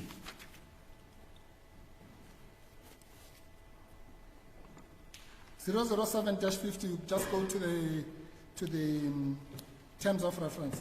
1.7 says whether criminal syndicates, including but not limited to drug cartels, have infiltrated or exerted undue influence over any member of the judiciary, including the magistracy. Now, so that's the subject matter. Now, if you have, remember there's what I call them the big seven. The 7 institutions that are listed there. It's the SAPS, it's Joburg Metro, Ekurhuleni Metro, Tshwane Metro, NPA, and State Security Agency, and then any member of the judiciary. It should be self-evident to anybody that you cannot appoint a member of one of those, of the deputy head of Ekurhuleni Metropolitan Police, to investigate the syndicates and drug cartels in that body. That should be obvious. So similarly, you can't appoint a member of the judiciary to investigate criminality, all these things, in the judiciary. Why is that so? You just said it earlier, my brother, my sister. If all judges are brothers and sisters, we know it's not literal. But the point is that they belong to the same club, quote unquote, and I'm not using that pejoratively. I'm simply saying to the same family. I think it's a better word. Yeah. Now, so you can't appoint one of the family members to investigate the family, as it were. It's just the principle nemo iudex is applied there, and that's why we say what we're talking about here, and this is very important, is institutional bias. It's not bias on the part of Justice Madlanga as a person. No, we agree his credentials are impeccable and all that, but the institutional bias in the case of Islamic unity makes that distinction very clear. That here, when you are talking about the bias of the structure, so everybody who wants to deliberately misunderstand what we are saying, they say, no, you're saying Madlanga Commission should not have been appointed. Of course, that is absurd. These allegations are very serious. They had to be investigated. They had to be treated with the agency that they were treated in. All we're saying is that a commission of inquiry, a judicial commission of inquiry, given these terms of reference, was constitutionally inappropriate. And we know, again, as I've said before, that 84(2)J of the Constitution says you can appoint a commission of inquiry. So we could have had a Muarane type of commission or a Bishop Tutu type of commission, or they could have appointed a retired police general or whatever. And you still, what you cannot do is to appoint the deputy head, Nochal, the deputy head of the judiciary. Just like you cannot appoint the deputy head of Ekurhuleni Metro, because the acting deputy chief justice is the deputy head of the judiciary, ipso facto. And so, as I say, it was just an unfortunate oversight, if it was an oversight. But I can't think that someone would do this deliberately. But that's not the test here. The test is whether, objectively speaking, has the nemo iudex principle been flouted. If it has, then it's constitutionally inappropriate. So that's the first leg. So before you proceed, thank you, Justice. Would it not be relevant that we know that for the Judicial Service Commission, for example, to investigate a judge, let me give that example, there has to be a formal complaint by somebody Yes. to the commission Yeah. about a specific judge. Yes. And that would kick in the investigation. But here we do not have any specific judge or any specific complaint against a specific judge. Yes, but that, yes, that's correct, Justice Molopa. But that makes it worse, because the mere fact that, and I say this with all the necessary caveats, the mere fact that there is no mention of a specific judge, but any member of the judiciary, means that everyone is in. So and literally that's what it means, and that's why they even go, in case you think it's only judges, they say including the magistracy. Are you interpreting any as everyone? Everyone. No, any, in a CJ as long ago as 1903, said any, the word any means any. It means everything under that, and we've referred to that case so, and in fact, my learned friends in another context do that. They say that any means any. But surely that's what it means, people. It can't mean anything else. When it says any member of the judiciary, it means a person, because a member is not a building. Any member, any individual member. Sorry. Yes, Mr. Popo. Mine is coming from a different angle. And Yes. just understanding the applicant's case on this leg. Is the issue around bias or usurpation of power? No, it's both. And Or is it both? it's both and more. Let me explain. Yes. More I didn't know. Yes. No, the more is rationality. Surely it's here. Yes. Okay. If I may just, I'm sorry I keep on putting you on the side. If I can just finish that answer to Justice Molopa. Justice, in answer to your question, all you have to do is to go to MK1, which is at 015-40. That's the letter written by the Chief Justice. She makes it very clear that the JSC is the body, and the Magistrates Commission and so on.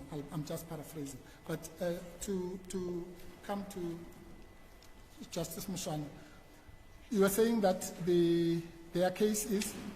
No, your case as the applicant on this point of the appointment of the Madanga Commission. Yes. Oh, okay. Is it usurpation or virus? Oh, yes. Thank you. Yes. Yes. The virus point is the following, Justice Mchunu. The virus point is that the Constitution has given the powers to do those types of investigations, all that, to the JSC. The usurpation point is what is called, remember, it's called passing the buck or unlawful referral. So you refer something to a body that, like the Madanga Commission, that is not constitutionally entitled to do something, then that's what you might call the usurpation. In other words, the Madanga Commission would be usurping, not necessarily the president. Madanga Commission would be usurping the powers of the JSC. But the third point is what we call is the rationality point.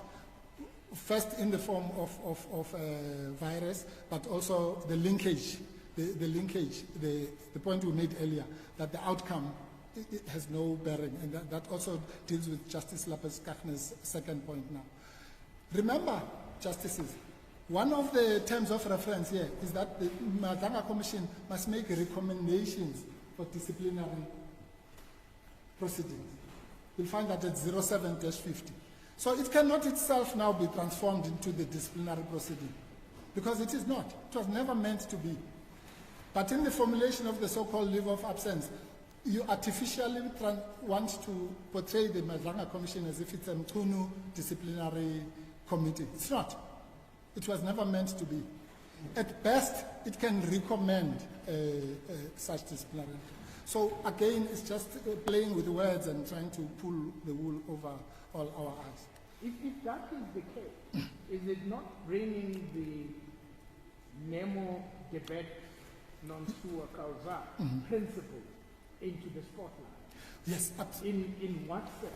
In a sense that the Commission's powers, and you can go to the Commission's Act, its power is to investigate effectively. And it does the investigation, prevent the fact, make no judging at all. And now, why would that principle apply? As I understand that principle, it says that you can't be a judge in your own case. Yes, just So I want to understand, where is the judging part? okay. So if that is the case, then you can appoint the head of the metro to judge the metro. Surely not. Because you say, where's the judging? He's just investigating himself. No.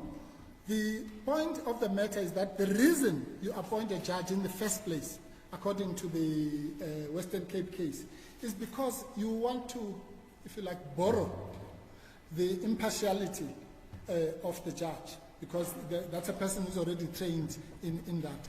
So that person... I'm not using the judge as in the concept of a person being a judge. No, I understand. The decision maker. Yeah. I'm using it in a sense of saying that I am going to adversely make a decision against you. Yes. So the Commission doesn't have that power. No, it does, by the way. Yeah, it does, because otherwise Mr. Mantashe would not have been fingered by the Zondo Commission. But that's by the way. The point I'm making, Justin Fushwan, for that proposition to be correct, then you have to, the logical conclusion is that you can then appoint the head of the metro to investigate the metro. Now, that's self-evidently a Nemo Udex case, not in the personal sense, in the institutional sense. So I'm afraid the fact that metro head is going to make recommendations is neither here nor there. Even as a decision maker who's going to make recommendations, they are clearly conflicted. So if I sit on the board of directors and I'm in the HR committee and they're going to interview my son, but all the HR committee is going to do is to recommend to the main board. They can't say, no, I'm going to sit and interview my son. Why? Because we're just going to make recommendations. We're not, it can't be. The whole principle of Nemo Udex and conflict of interest is exactly, it must happen at source. I think that is trite.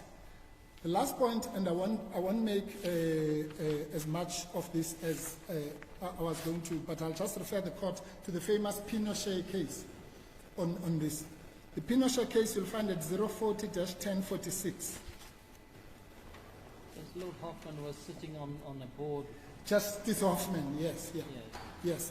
Thank you, Justice Lapeskachne. In a nutshell, Justice Hoffman, one of the most distinguished jurists who comes from this country, Lord Justice Hoffman, sat in judgment of a case, and it turned out that him and his wife were associated with Amnesty International. And the judges, 5 judges, if I had time, I would do this, were at pains to say, we know Lord Hoffman, he's an impeccable person, but his judgment cannot stand because he is conflicted simply because of the personal interest in that case. And they said it doesn't have to be financial interest. You know, in most cases it's about shares and so on. But even if you transpose the shares situation, Justice Madlanga, as the Deputy Chief Justice, is a shareholder, quote unquote, or a director of the judiciary. And therefore, even if you were to use that analogy loosely, you cannot have someone who's the director or deputy director or whatever of that same institution to investigate themselves. So, and to preempt my learned friend's argument on remedy, we are not, our clients do not want to throw the baby with the bathwater. No. All that needs to happen is that this court, as it is entitled to do, if it agrees that NEMO UDEX applies and all this JSC and so on. All it has to do is, because the matter is going to have to be referred to the Constitutional Court anyway for confirmation, is to give the interim relief in that period would be very simple, because the court has to be creative in this, and so do we. It's our duty as practitioners. All that needs to happen is to say, pending that final determination by the Constitutional Court, Justice Madlanga would be prohibited from dealing with any cases of judicial corruption or so-called judicial capture. And we already know, as I know that we're not pursuing the interlocutory order, but the court can take judicial notice, that there are already, only yesterday there was a case of judicial corruption. And there's a case, there are allegations and so on. Nobody cares for now whether they are true or not. But the point is that those cases, ordinarily, in fact, one of those judges has said, I want to go to Madlanga. Those cases, ordinarily, if that commission was chaired by a policeman, there would be no problem with that. But until such time that the Constitutional Court has pronounced on this question, one doesn't have to stop the commission. All you have to do creatively is to make sure that until that question is determined, that 1.7 of the terms of reference that deals with any member of the judiciary is held in abeyance. Obviously, if the Constitutional Court says you can, if you can. If you can't, you can't. But you can't now carry on with something that's clearly biased. And that, by the way, touches on the question of remedy. So on the first two, we're quite clear that those should be set aside without any qualification because they're quite plainly invalid and illegal. On the third, the Madlanga leg, we are prepared, and I've indicated that to Mr. Mainecha, we're prepared to give that compromise of saying, you don't have to say now, because the matter is going to the Constitutional Court, freeze the commission. No, you can simply take out the offending part and carve it out until the final decision. What are you suggesting? What are you suggesting? Carving out what? The reference to the judiciary? Yes. I'm saying... Okay, 1.7. Yes. Remember Section 172(2)A of the Constitution? Yeah, it's on remedy. Yeah. Yes, it's on remedy. And 172(2)A says whenever this court finds against conduct of the president or it invalidates an act of parliament, that decision must be confirmed by the Constitutional Court. So that's why we've asked this prayer, I don't know what prayer number it is. That's why we've asked for that interim relief. Now we're saying under that interim relief, this court would simply say under 172(1)B that in relation to the Madlanga Commission, pending this is obviously all based on what the declarator is given. Yeah. And under remedy, it would then say that that commission, there's a temporary interdict from it dealing with matters that would pertain to alleged criminality on the part of any member of the judiciary.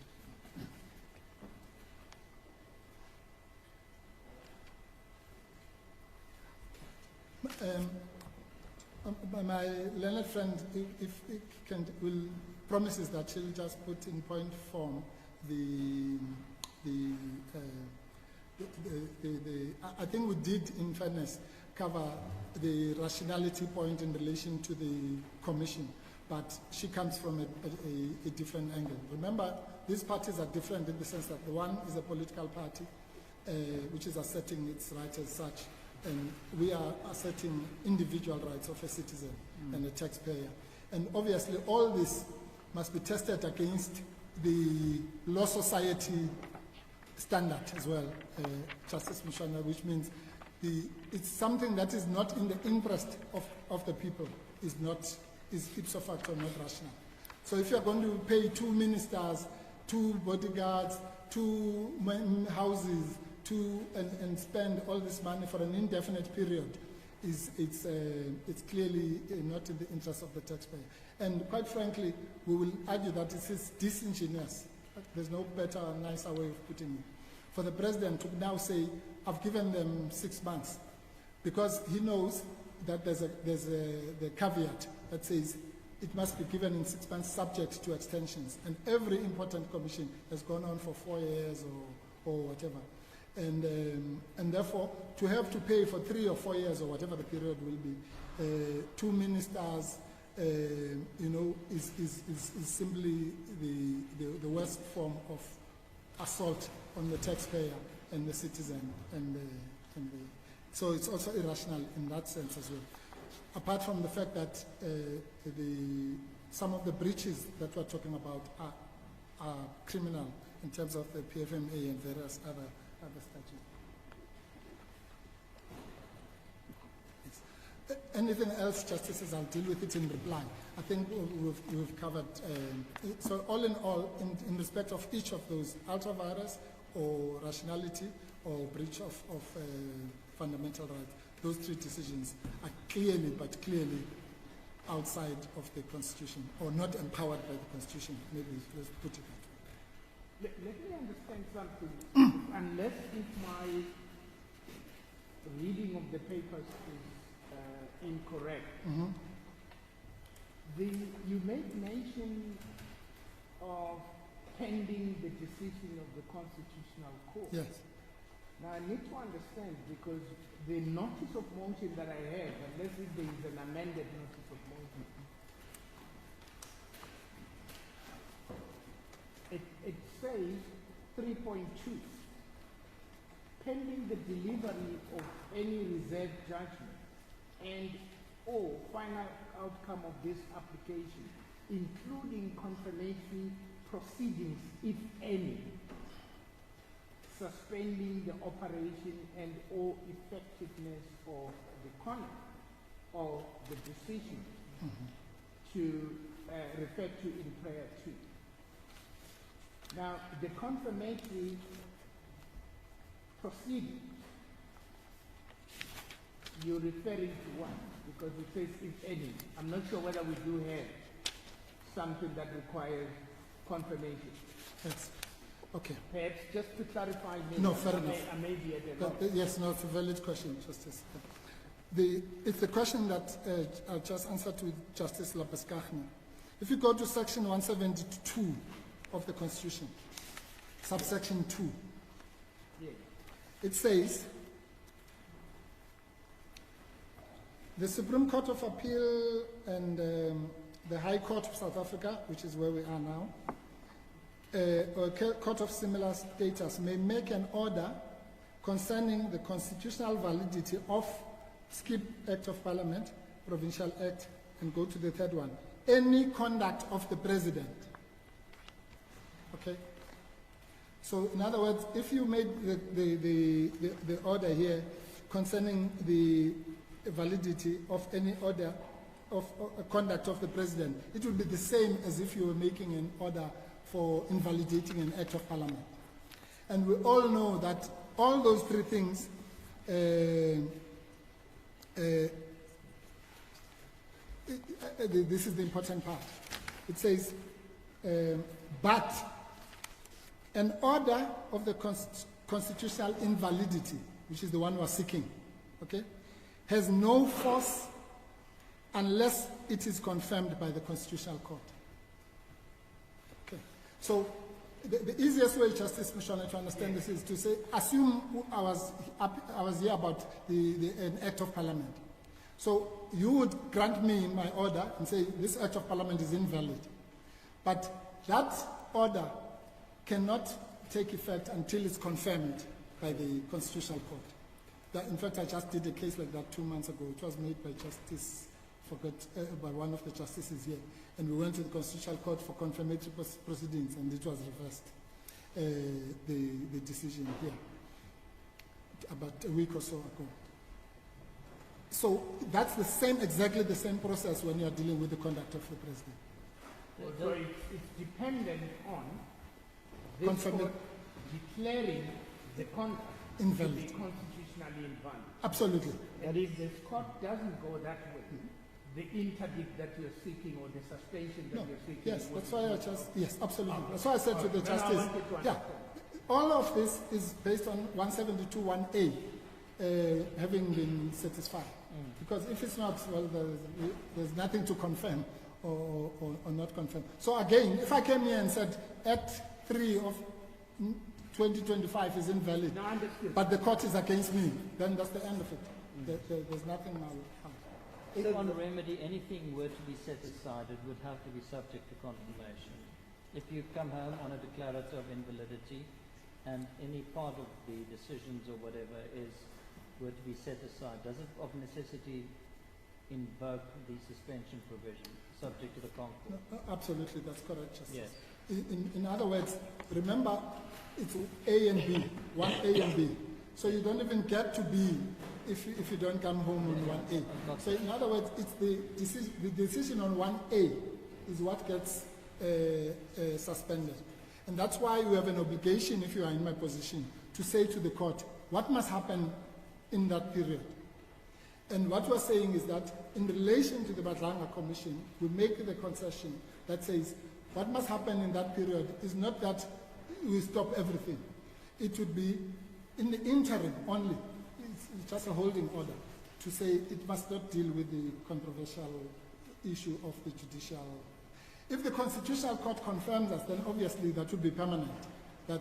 If it doesn't, then nothing will be lost. That's in the public interest, because the public interest clearly would not be served by a freezing of such an important process. And that's why the Constitutional Court has been at pains to say, sometimes the Constitutional Court even validates an illegality, as we know in the all pay case. SASA, yeah. It said you cannot pay the people just because the contract is illegal. The old people must still get paid, but so it's that creative kind of order. If I may, I want issues of costs are self-evidently put here. I'm not going to go into that, but for the reasons that we've put of malafides and unreasonable conduct, such as this thing that has taken us 4 months to resolve such a simple thing. A reasonable president would have said, well, maybe I've made a mistake, let the Constitutional Court decide this, and then I can rectify the mistakes, maybe have the professor, this and that. Instead, because all this was brought to the Constitutional Court before the professor took part and before the Badlanga Commission took part, all these things could have been rectified. But the president recklessly and unreasonably took technical points right up to, to a situation where now, ironically, they now say, oh, well, now it's 4 months later, so don't do anything, when they are the ones who are responsible for that. And there's no a litigant who does that, let alone a president of a country. Because a president shouldn't do that. He should be saying, look, it's not, I'm just doing my job. If I did it wrongly, then it should be, the court should pronounce on it, and let's move forward. But to play this and try to drag the applicants and make sure that they're out of pocket, hoping that they're going to go away, is not the way to behave. And that is why we did not go away. And we said at some stage, the merits of this case must be determined.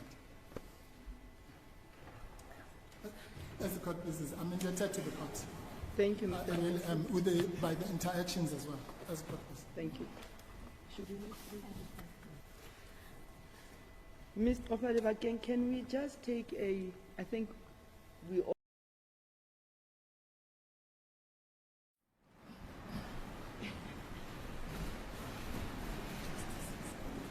Yes, Mr. Gauteng.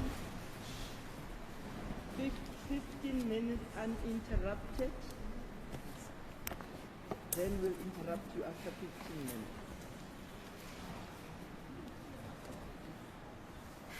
The time starts now. Justices, once again I appear for the second applicant with my learned colleague, Ms. Khokho. I think, Justices, just as a point of departure, it's important to state that the issues we canvass as the second applicant have been distinguished, particularly to the extent that the MKP is an official opposition in terms of Section 57 of our Constitution. You need to up your voice, unfortunately. Hey. We won't say that you're screaming at us, because we need to hear you. Indeed, Justice. So having stated the basis upon which we distinguish the first applicant's case and the second applicant, it will be important, Justices, to state that maybe the first point of departure for me, because as you would note, we deal particularly with prayer 2.2 and prayer 2.1 of the notice of motion. So in doing that, I'm going to first start by demonstrating two things.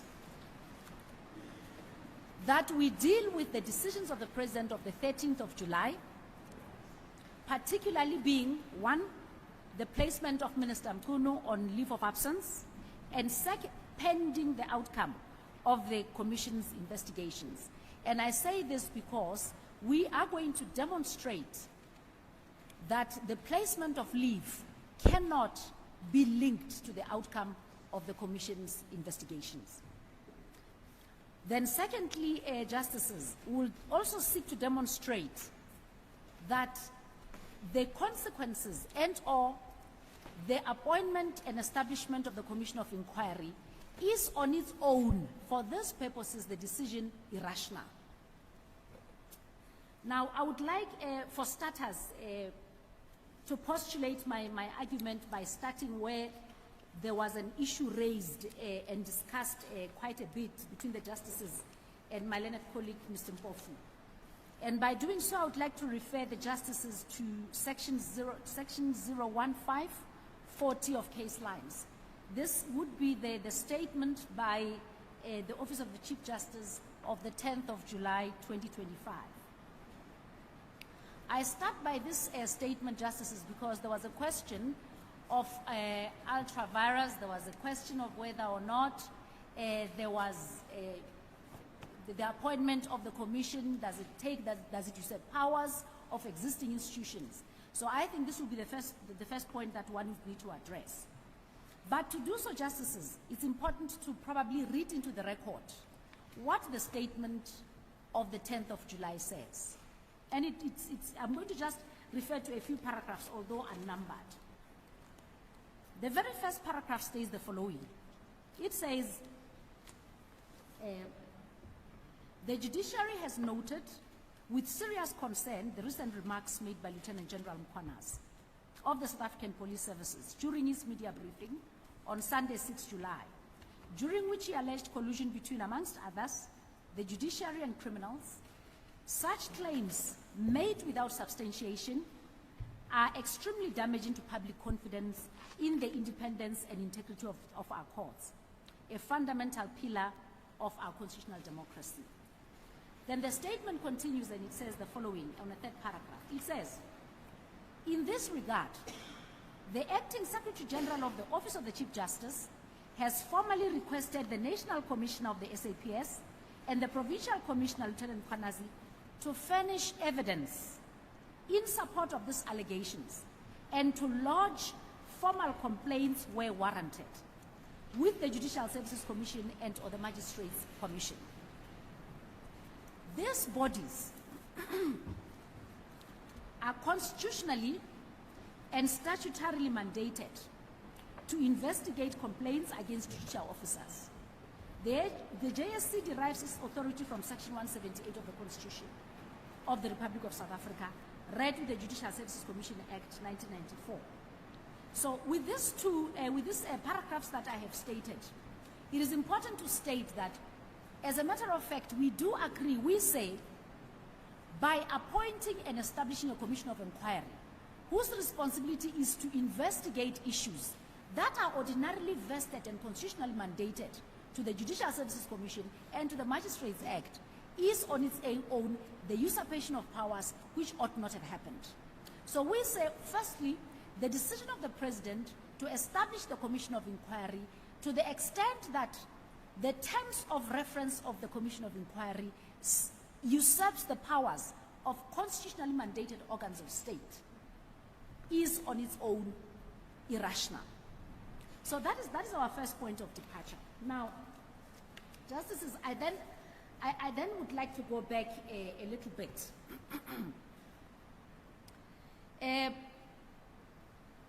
The notice of motion, prayers 2.1 and 2.2 are very clear. it says that all we seek to do is to declaring the impugned conduct and or decisions of the President in establishing the Madlanga Commission of Inquiry.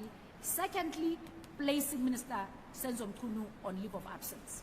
I will deal with these issues one by one. Now, can I just first start by dealing with the issue of Minister Mchunu, and then I will deal with the issue of the establishment of the Commission of Inquiry. And by dealing with the issue of Minister Mchunu, I am going to try and demonstrate the very decision made by the President, which says Minister Mchunu is placed on special leave pending the outcome of the Commission of Inquiry's investigations. Now, what becomes important for us is to demonstrate that in the manner this decision has been phrased, what the President seeks to do is to create a link between his decision to place the minister on special leave and on the outcome of the decisions of the Commission of Inquiry. Now, why do we say this link cannot be created? Because in fact, number one, it cannot be sustained. Mr. Mpofu has gone into bigger detail. But it is important to first start by saying we know that the decisions of the outcomes of the commissions of inquiry, unlike courts of law, are not binding. So this is the first part. And purely because the President can decide whether or not to take an action the very outcomes of the commissions of inquiry. But most importantly, Mr. Mpofu has already stated that if history is anything to go by, we know that the President has never been persuaded by any adverse finding of any commission, such as to say that if there is an adverse finding against anybody through a commission of inquiry, that consequently the President will take decisions that align with such findings. We therefore simply say history alone, coupled with the very value and constitutional provisions that are attached to the formation of commission of inquiry, we know that there is nothing that will bind the President to the findings of this particular commission. Now, it's very important as well to state that what the President has sought to do by placing Minister Mchunu on leave almost creates what I would like to define as an indefinite term of suspension. Because as a matter of fact, we're saying pending the outcome. So if this commission goes on for the next 2 years, looking at the nature of its scope, that means, it simply means that Minister Mchunu will be on indefinite leave until the outcome until the finalization of the commission, which we say on its own is rational, because there has to be public interest considerations such as cost implications to the public purse, which do not seem to have been catered for in this part. Now, we then say, we know as a matter of fact that even when the President was requested to give reasons, he simply said, I will not give reasons for my decision. I will not do so. And justices, I want to try a distinction here. I'm not talking about the decision to place Minister Mchunu on leave. I'm saying once the applicants said to the President, we would like to know how you came to the decision to place Minister Mchunu on leave came about. He then says, I will not answer those questions. And we are saying, rationally, the very refusal to give reasons is on its own irrational and unlawful.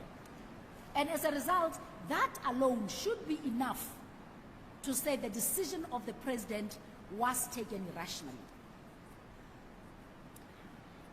Well, I will not repeat the submissions by Mr. Mpofu, truly, which have demonstrated that we know that the rationality test requires that there should be a logical connection between the means chosen and the outcome.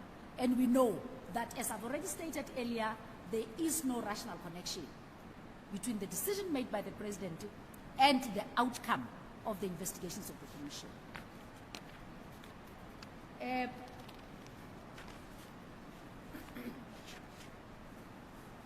Now, Mr. Mpofu has dealt with the issue of ultra-virus quite in detail.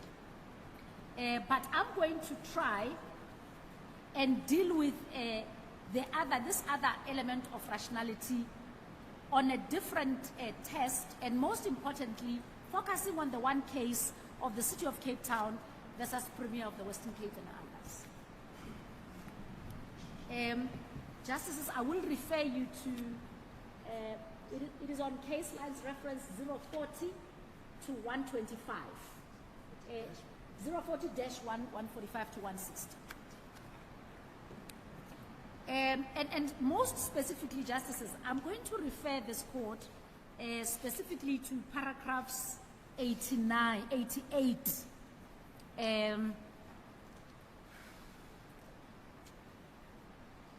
paragraph 89. Now, paragraph 89 reads as follows from this case. It says, when regard is had to the fact that any commission appointed by the Premier in terms of the Western Cape Province Commission Act is automatically vested with coercive powers, the principle of legality demands such a traditional connection. In other words, before the Premier may lawfully decide to establish a commission with coercive powers to investigate the affairs of a municipality, the subject matter of the investigation must be of such a nature that intervention by the province in terms of Section 139 of the Constitution could rationally result from the Commission's report. Now, the court goes on further here. It says it doesn't really matter. It doesn't mean that there has to be a prediction of the outcome. I mean, that means we may not have to predict whether or not the Commission would say Minister Mchunu is at fault, is wrong, or is right. It simply says there has to be that direct connection to the decision that the President has actually taken.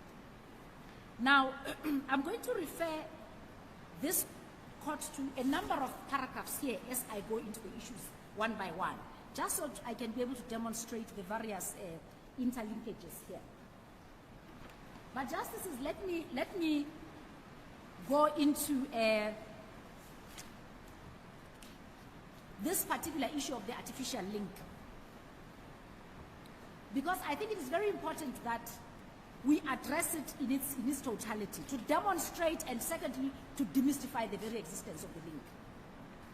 Now, what President Ramaphosa says in his answering affidavit, particularly at paragraphs 116, he says, I elected not to dismiss Minister Mchunu, but rather to place him on special leave pending the conclusion of the Madlanga Commission's work. But in short, he's saying until the entire work of the Commission is done, I'm not going to do anything with Mr. Mchunu, must stay on special leave. Then he continues.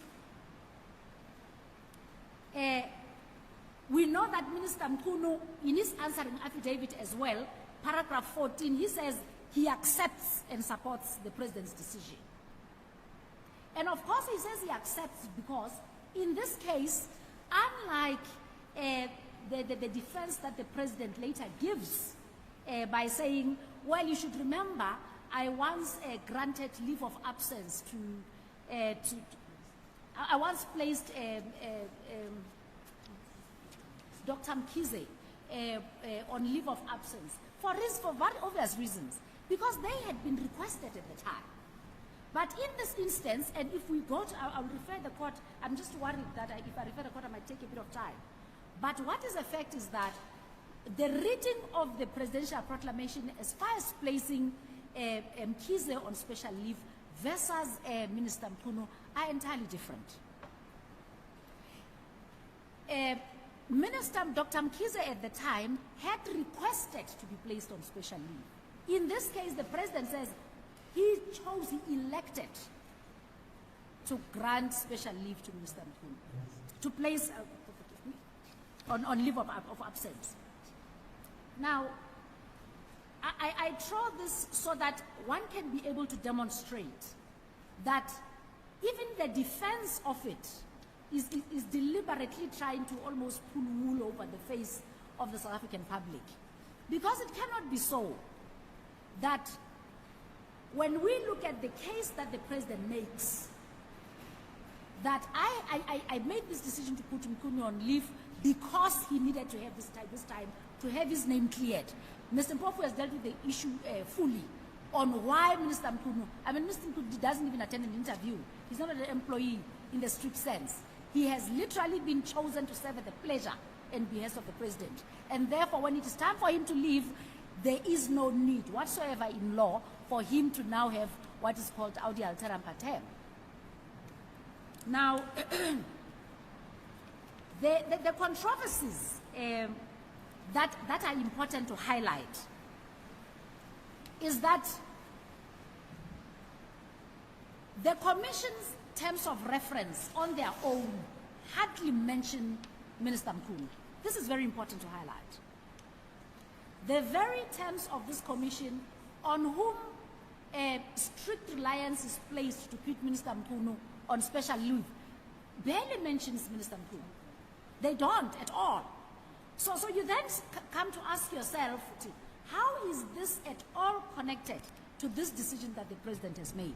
And we say there is no such link. And in fact, any attempt to create that link ought to be dealt with fully to create a very clear picture that there was no such. So having noted that the president tries to create this artificial link that doesn't exist,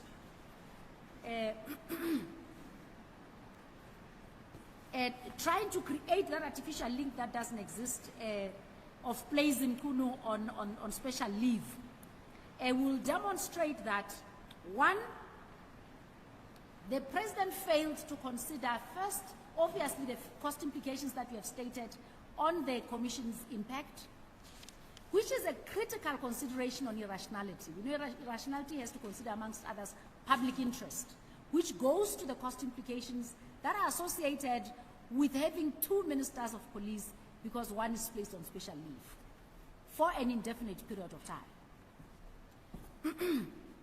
Now, I would like to take the court once again to the decision of the Western Cape High Court. And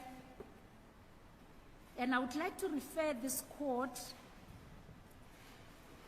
to paragraph, I will not read all the paragraphs, but justices for note, the court must take note of paragraphs 88, because then I'll simply choose a few from this, 88, 89, 93, 94, 95, 203, 214, 13 and 15. So those are the critical paragraphs that I will refer this court to, but I will not refer all of them just to try and save time.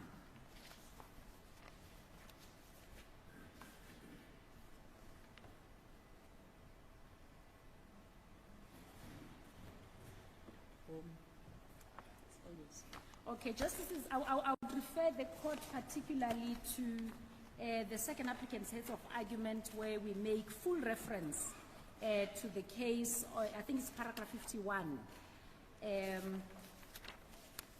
Paragraph 51 of our heads of argument, where it deals, that would be paragraph 214. Paragraph 51 deals with paragraph 241 of the judgment.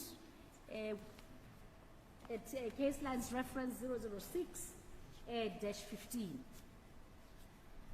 Now, you will know, Justices, that what the court states here is that 2 further aspects which arose in argument must be dealt with.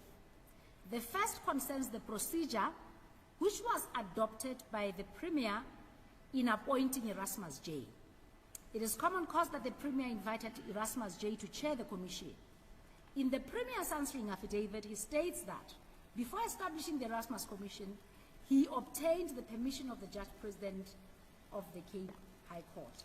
Now, what did the President say in his decision to put in place the Commission of Inquiry? He says in his answering affidavit, he went and he gained consensus with the Chief Justice for the appointment of the Madlanga, for the establishment of the Commission and the appointment of the retired acting Chief Justice Madlanga.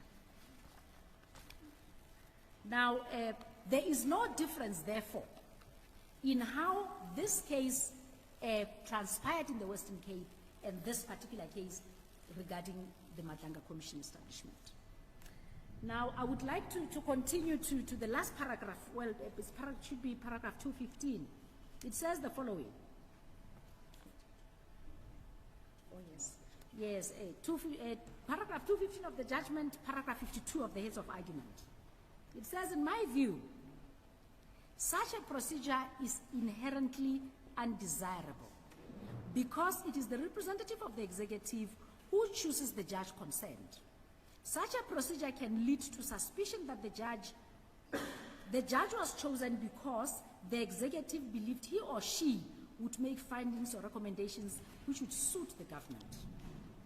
The correct procedure would be for the representative of the executive to approach the judge president of the relevant division of the High Court and request that he be provided a judge from his division to chair the commission.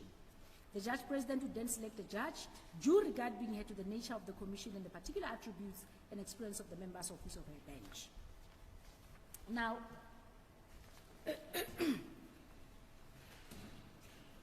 the judge president could, in consultation with other members of his bench, also determine whether, in all the circumstances, it was appropriate for a judge to chair the commission concerned. Now, as I have said, this is but one of the paragraphs I would like to refer the court to that I will also try and demonstrate fully as I go into the facts of this case. Now,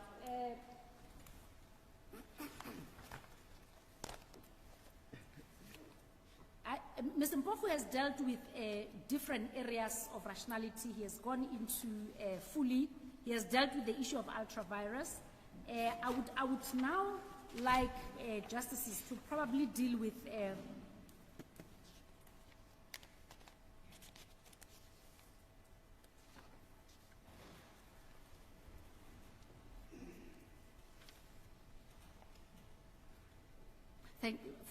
forgive me, justices, I found myself. I would like to now deal with the issue of rationality, especially in relation to this very decision on the establishment of the commission, and secondly, on the issue of Minister Mchunu's leave of absence. But for me to start this fully, I think it is important for me to highlight Minister Mchunu's defenses in the Constitutional Court and in this court together. It will also be important for me to demonstrate, and I say this, justices, because it is not particularly what Minister Mchunu pleads before this court. The decisions we are here to deal with are the decisions made by the President on the 13th of July. So it is not really particularly whether or not Mr. Mchunu is happy or unhappy with the decisions. The decision maker took the decision as he did on the 13th, and that is the decision which we want the court to declare as irrational. But for purposes of trying to demonstrate certain areas, I will probably deal, although not in depth, with Minister Mchunu's attitude towards this issue. Now,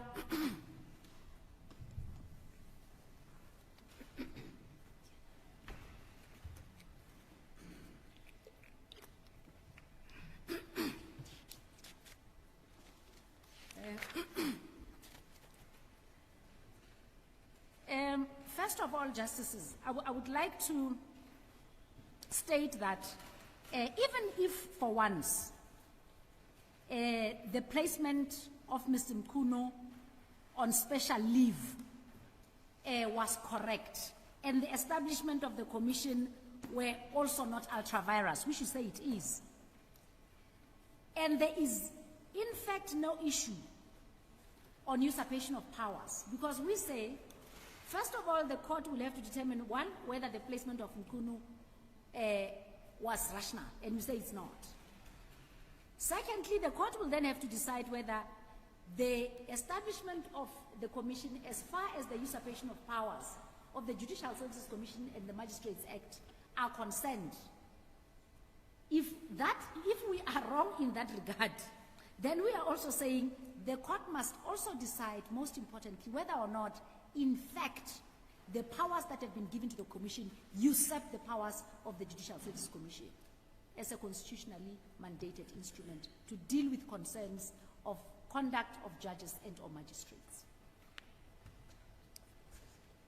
Now, I've dealt with the press release of the Chief Justice on the 10th of July, where the Chief Justice makes the same point to say the appropriate organs to address these issues is none other than the Judicial Services Commission and the Magistrates Commission. Now, and of course, we talk about those two read with the Constitution of the Republic of South Africa. Now, the question that would logically follow, therefore, is whether that establishment of the Commission has anything to do with the fact that Mchunu has been placed on leave with the costs and all other consequent issues that arise. I'm not going to deal with the issue of the Albert test. I think that has been dealt with. But Justices, most importantly, let me deal with the defenses that Mchunu raises for his own placement on special leave. And I will do so looking as well at the fact that the President has his own defenses for placing on special leave. It's important to, as I've already said, first start by stating that the terms of reference have nothing to do with Mchunu. They state nothing about him. Secondly, when we ask the most crucial question that the court must consider is whether at all there is any rational link between placing Mchunu on special leave and secondly, the establishment and the outcome of the Commission's findings. Justices, maybe let me first, before I deal with Mchunu's defenses, deal with the case we make against his placement on special leave.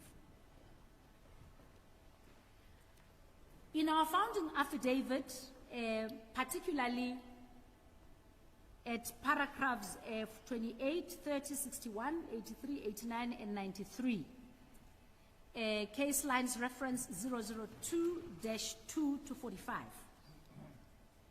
We address first the issues that relate to Mr. Mchunu and the background. And we identify 3 crucial issues that relate to his leave of absence.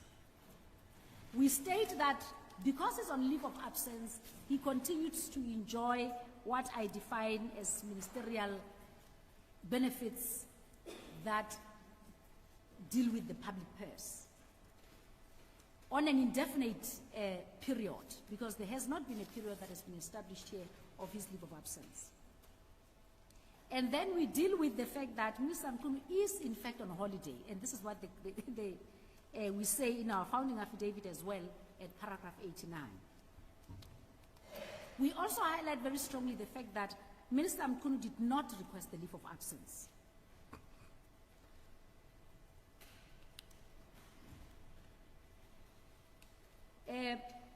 We then discuss the absurdity of the leave of absence. And we demonstrate that leave is something that is only regulated by policy and it cannot be done in the manner that has been done by the President. Well, we have noted that Minister Mchunu in his answering affidavit says he supports the decision of the President and welcomes it. Now, the President, of course, I now turn to the defenses that the President places. The President says that he has powers that allow him in terms of Section 91 and 98 of the Constitution, where he can place a minister on leave and or special leave. He says he has implied powers, and he says that his decision to place Mchunu on leave was based on the seriousness of the allegations. We know that Minister Mchunu in his affidavit, at one point says the allegations are not serious, the President says they're not serious, and at one point comes back and says, well, it looks like the allegations are serious. Now, we deal with the issue of rationality by demonstrating that, as a matter of fact, even though the President seems to say he dismissed Whitfield outright, simply by taking an overseas trip. There has to be some form of consistency in how he treats his own ministers as far as allegations of misconduct. And if Mr. Whitfield was fired from his position by going overseas, and we compare with the stark allegations surrounding Minister Mchunu ought to have been dealt with much differently instead of being placed on some holiday with pay. I think your 15 minutes Has ended, of indeed. uninterrupted Indeed. argument is now over. My brother can interrupt. Yes, from my side, counsel. I understand the second respondent's, the second applicant's case to be that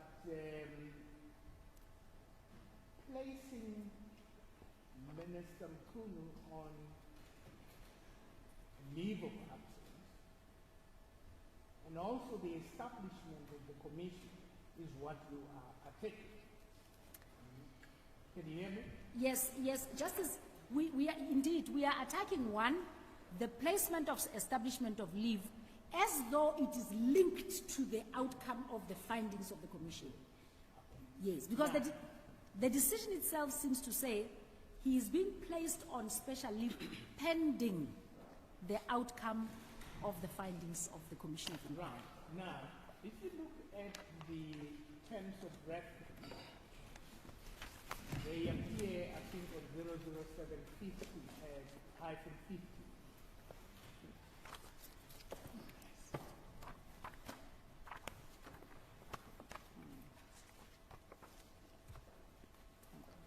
Forgive me, Justice, I'm using Yeah. some old...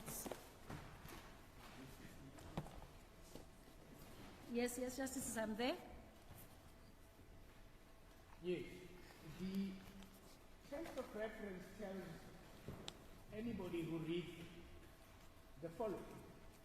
The commission is appointed to investigate and report on the veracity, scope, and extent of the allegations with regard to the infiltration of law enforcement, intelligence, and associated institutions within the criminal justice system by criminal syndicates, and make findings and recommendations for either criminal prosecution or disciplinary actions and institutional reform. I understood your submission to say that nowhere in the terms of reference is Minister Mchunu mentioned. Absolutely, there's And it no is way. for that reason that you delink, as it were, the outcome of the commission. We delink for two reasons. Yeah, let me finish before you thank answer. you. Now you delink the work of the commission with whatever allegations that may be made against Minister Mchunu. Now my question is this.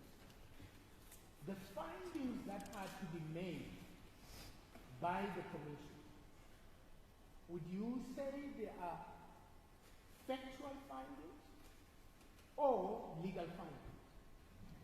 Well, I have no doubt that the commission will make both findings, both factual and legal. But what is important to note is that the very findings of the commission are not binding on the president.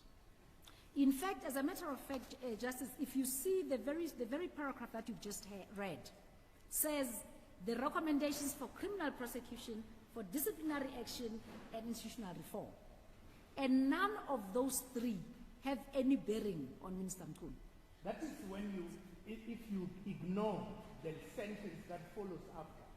The commission shall inquire into, report on, and make findings and recommendations concerning, then it lists the number of us.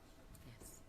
Now, I suppose that what this means is that there will be factual findings with regards to the South African police services, including the political killings task force and crime intelligence. Would you accept? I accept that, yes. Now, when those factual findings are made by the committee, and they finger, as it were, Minister Mchunu, would that invigorate the president to exercise the dismissal power? As we have said, Justice, we made a simple example with the issue of the Zondo Commission. No, I'm asking a question. You say it won't invigorate. It would not. So the president can't even use that to dismiss Minister Mchunu. He doesn't Not that have it to. has not been done in the past. That's not my He doesn't have to, because the very findings of the Commission of Inquiry are not binding on the president. No. Factual findings that are made, would that not invigorate, that's my question, the president to say, Minister Mchunu, now I'm going to dismiss you as a minister. The basis thereof is this finding. That you say it can be done.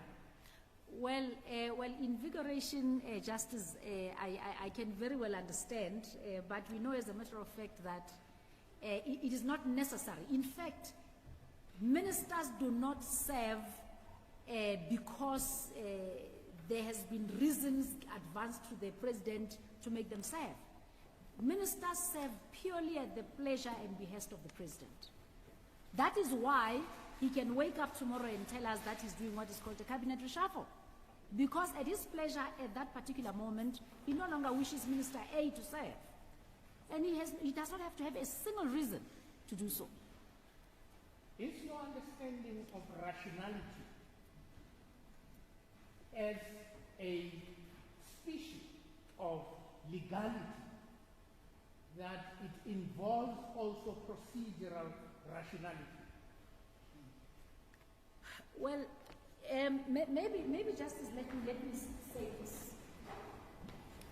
You will know, Justice, that when we talk about rationality, at least insofar as we have dealt with it in this context, we have divided into three parts, and I'll explain to the court why. You will note, Justices, that we deal with public interest as a portion of rationality. We deal with, amongst others, consistency. We deal with also the issue of ultra-virus that Mr. Mbofu has dealt with. And it is purely because, Justices, we rely on the rationality, the rational testing, as having been dealt with first in the Albert, and then we rely on the Law Society case, and then we now rely on this particular case of Western Cape.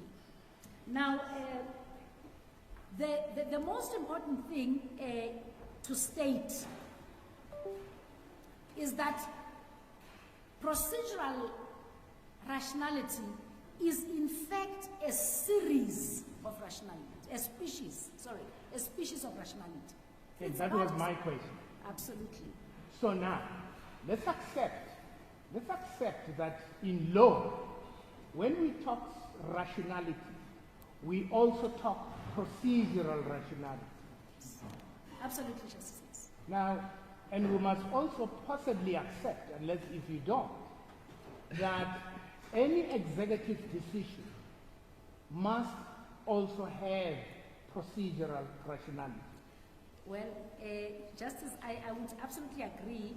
However, I would also caution to the extent that I do not want to be seen to say rationality as far as presidential decisions where, for instance, they have to be justified. There are certain decisions of the president that really does not have to justify.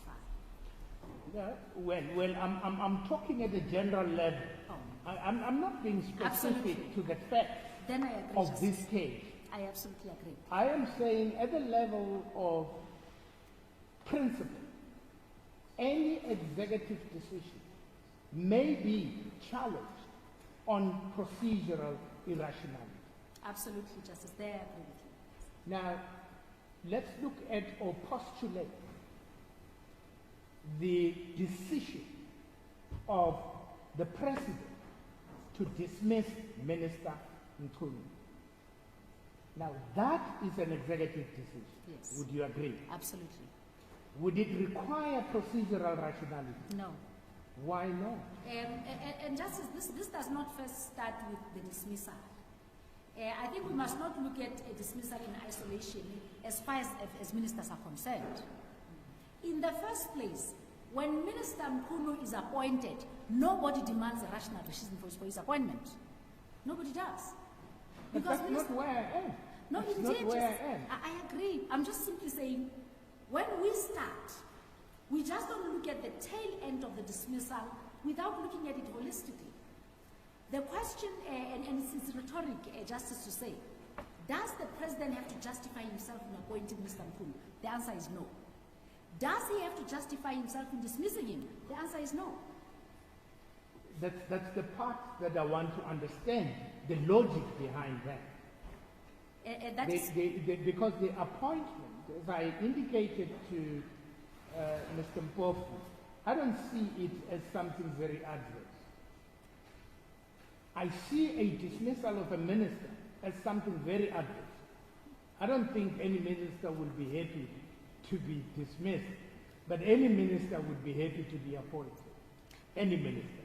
Indeed. But now, here, I'm more concerned with the dismissal. And I'm just asking a very simple question. That is, would that firstly constitute an executive decision? It seems we are up there, me and you. Secondly, this is where I need to understand the argument. You are saying that in executing that executive decision, and that is the dismissal, forget about the appointment, the dismissal, your argument is that in that regard, procedural rationality does not come in. And I don't understand that argument. Indeed. Perhaps make me understand. Indeed. In fact, I would like to refer, Justice, to a section where President Ramaphosa, and I'll find this section very shortly, where the President actually says in his answering affidavit that he does not have to justify or explain himself for appointing or dismissing a minister. This he says in his answering affidavit. And Justices, I will give you the exact reference to this part of his affidavit.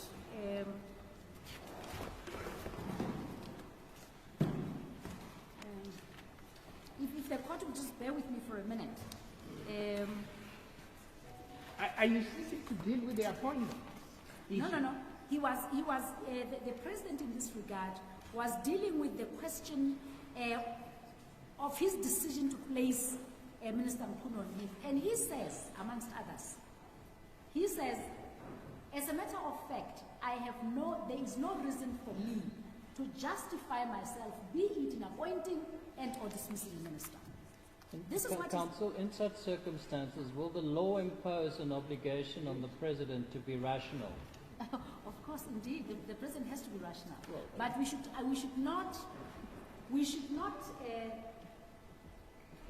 put in the issue of political appointments of people who serve at the President's pleasure as though these are employees in the strict sense. Yes, they are not. I think are we not conflating the granting of reasons with the decision, whether the decision itself is rational?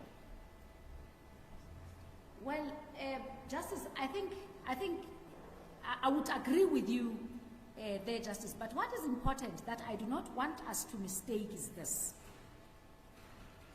Let's assume for once that the President wants to give himself reasons to dismiss Minister Mchunu. Yes. And he wants to be satisfied. Remember, the first determining issue is the decision he takes must be rational. Yes. It must be. And therefore, what does he say to us in that decision that he makes? He says, I am placing him on special leave pending the outcome of the Commission's findings. Yes. In fact, the Commission's work. That's how he puts it. Now, we are saying there is no rational link to his decision and the outcome of the commission. And we say so, and we demonstrate two reasons why. Thank you very much. Mr. Mpofu has just referred me to an area here that says, particularly case lines 015-166. So this is what the President says in the statement of his removal of Deputy Minister Whitfield. He says, "It is not common practice for the President of the Republic of South Africa to provide reasons either for the appointment or dismissal of members of the executive." This is what the President says. I think if you listen to the question from my brother, it's got nothing to do with common practice, but it's got to do with the laws. It is the law, Justice. The question is, legally, is it required of executive decisions to be rational, legally? It is, Justices, but I do not want the court to misunderstand me to be saying that appointments of political appointees as an executive decision ought to have reasons attaching to it. That is the part I want to distinguish very clearly. Council, I think the question I asked you was clearly park the idea of reasons. Is the decision rational in law? That's a judicial assessment in terms of the law. That requirement applies to all executive decisions. Absolutely, Justice, yes. But I do not want, as I'm saying, to be misunderstood to say when the President takes an executive decision to appoint a political, to do a political appointment, then that should be seen to be a decision that requires reasons. That is why we are simply saying, and this is the law. It's not something that one conjures up as we go along. We are simply saying the power of the President. He can wake up tomorrow and say, "I have appointed Mr. Mpofu to be my minister," and he has no reason. There's no reason whatsoever. In fact, nobody can call upon the President to say, "Why, Mr. Mpofu?" Nobody can. In the same tone, when the President now feels Mr. Mpofu can no longer serve at my pleasure, equally, there is no reason for him to justify himself. Why? There's none. Because these appointments are political appointments that do not have any basis to be given reasons and to be given expert. In fact, there is no requirement for the alteram pater. Otherwise, somebody else would rise and say, "You can't appoint Mr. Mpofu, you are more qualified than him. You should have appointed me." Then that comes all other reasons of rationality, fairness, and all those other reasons, which do not arise at all in political appointments. Would you appreciate that there is a conceptual difference between procedural fairness and procedural rationality? Absolutely, Justice. Now, procedural rationality would be, if my understanding of the law is correct, the process that you have followed leading to the decision.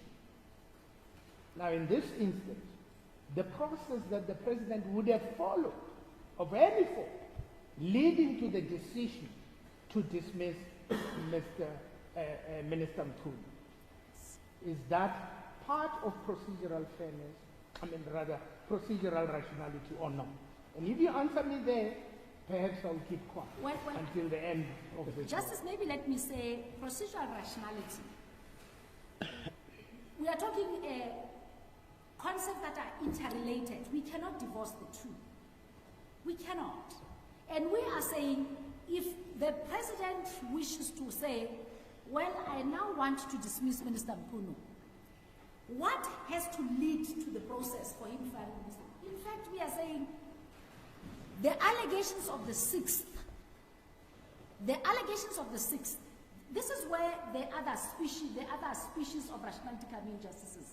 And that is the aspect of consistency. It it says where the president takes certain decisions of a particular nature, and now we contrast Minister Mchunu's situation with Minister Whitfield's situation. And that is where the aspect of rationality that goes to the extent of consistency demands that if a minister had simply gone overseas,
by showing the binding nature as stated in section 165 of the Constitution. We say a distinction has to be drawn between binding decisions of courts in their administration of justice vis-a-vis the work of commissions of inquiries.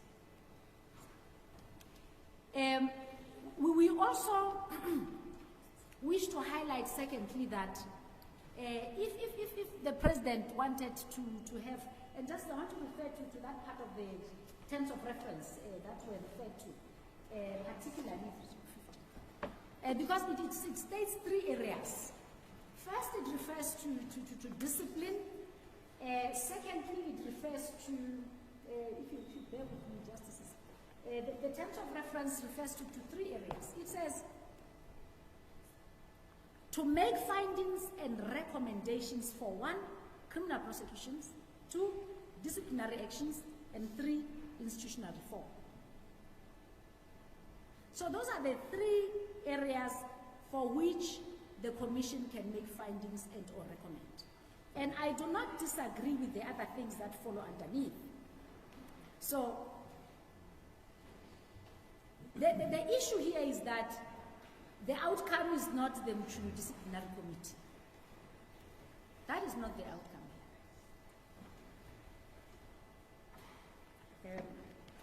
And indeed, Justices, I cannot take the point further than to truly say what is. Findings of commissions of inquiry are not binding. Section 165 of the Constitution is very clear. We cannot now, try to pretend that, well, because now the information might be overwhelming, it might impress upon the president to act differently. We know that there's been other commissions that had much graver findings and had more deeper issues raised. And we know that the president has done nothing. And we say that simply to demonstrate that if findings of commissions were binding, the president would have acted otherwise. And he did not. And we say, what is different? The consistency that we talk about is such that we know what has happened before. We know what the same president has done. Can we now say he will do differently because this is Minister Mchunu? And our submission is that it is not the case. And Justices, I'm not taking away from. I'm not taking away from the powers that the president has to set up commissions. They are there. We don't dispute that power in terms of Section 84. We don't deny that. But the outcome of the commission is not necessary to dismiss a minister. Let's assume for once the commission says Minister Mchunu did whatever, killed 10 people, God forbid. Is that necessary for him to dismiss? The answer is no.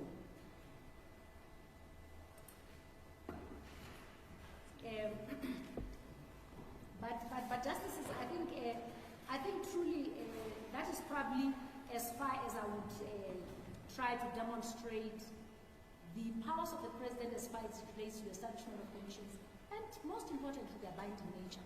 And we know that they're not binding.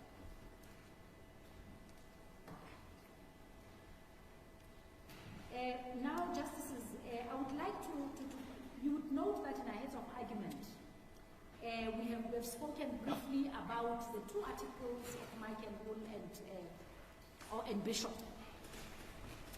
And you'd know, Justices, that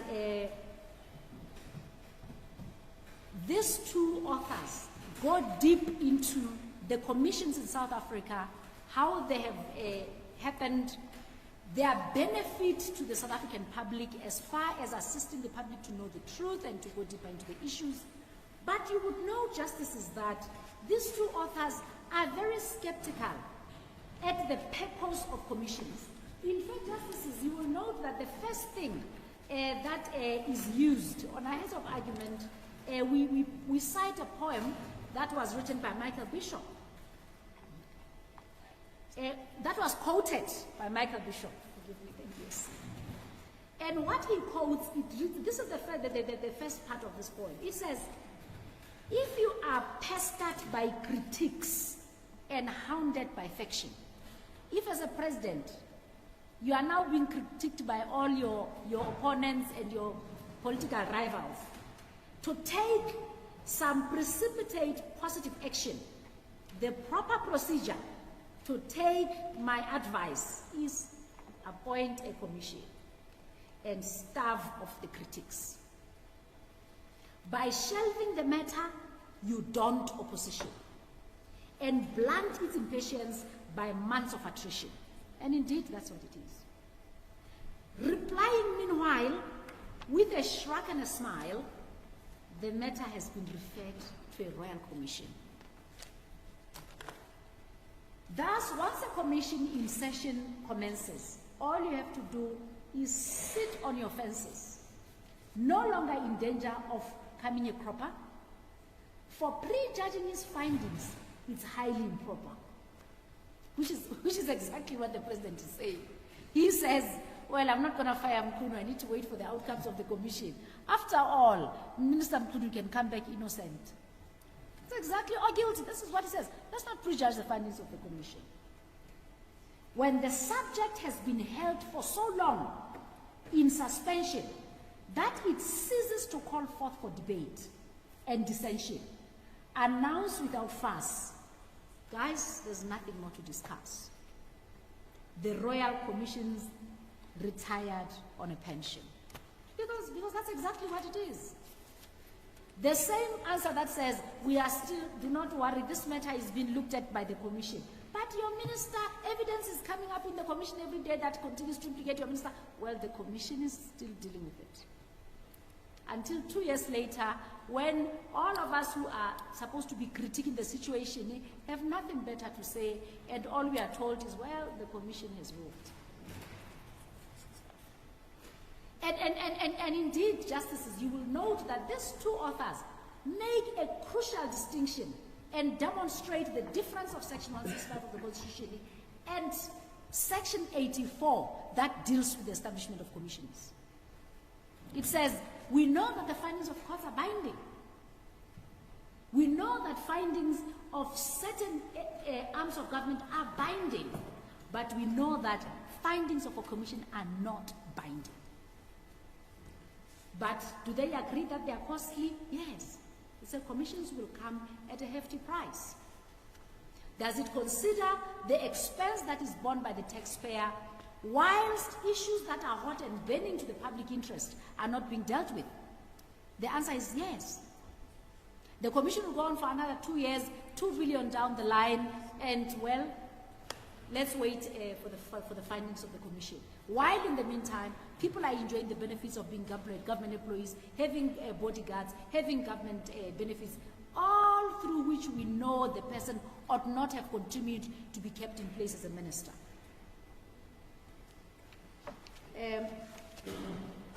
Now, having said so, justices, I think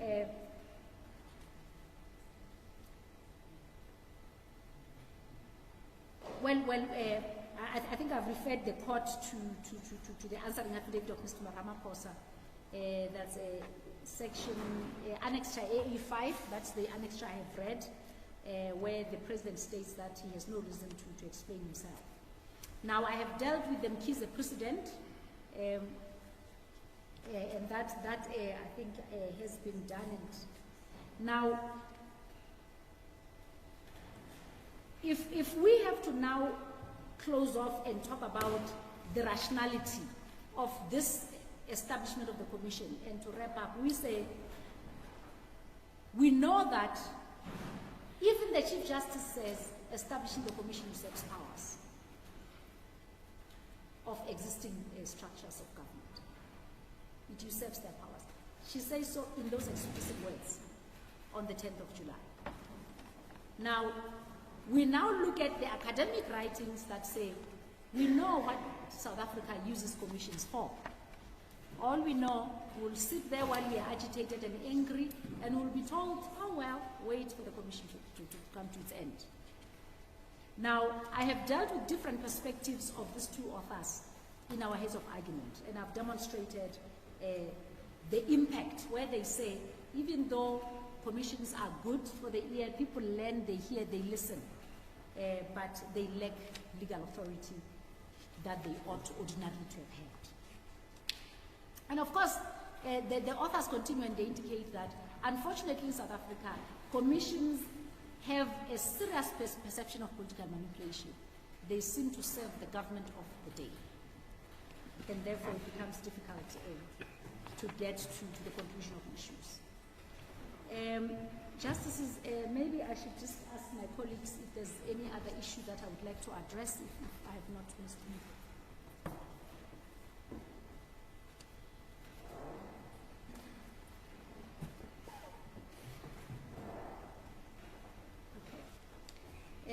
I think, Justices, we would have left, we have dealt with everything else, and unless there are any questions that we'd have to address, I guess anything else left would be addressed by my learned colleague, Mr. Mbofu, in reply. To the one. Thank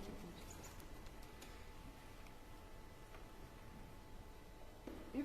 If we accept what the academics are saying, then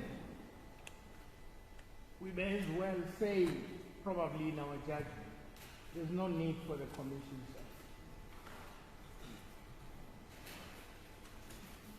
Do you accept that? Well, you know, Justices, the academics raise 2 points. In fact, you will note that one of the things they raise is that if our constitution can deal with the issue of augmenting the powers of commissions such that their findings were to be binding, then there would truly be better instruments for purposes of advancing the justices in areas such as this. They also state, I mean, for one to note that commissions help the public because 9 out of 10 times, people do not really know what is happening. We all were none the wiser about the issues that have given rise to this commission, for instance. And the public now feels much better in understanding the issues that are there. So there's that big advantage that we cannot take away.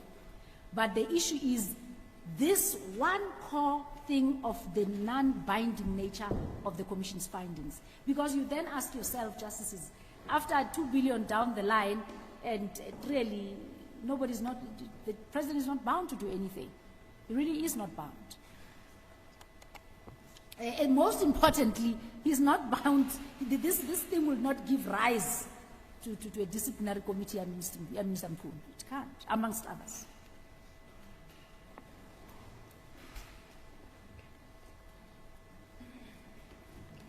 Thank you. If there's nothing more that you need to add, thank you very much. Thank you. Yes, we'll then move to the first respondent.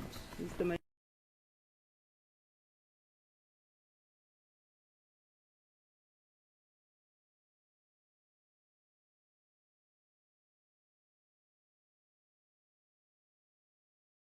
To place Minister Mchunu on special leave and the decision to appoint Minister Kacheli as acting Minister of Police and the announcements. They are really non-decisions, but I will say something about them.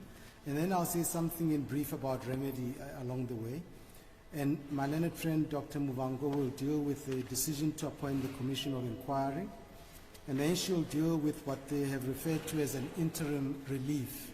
But you will see when you read it that, in effect, they want a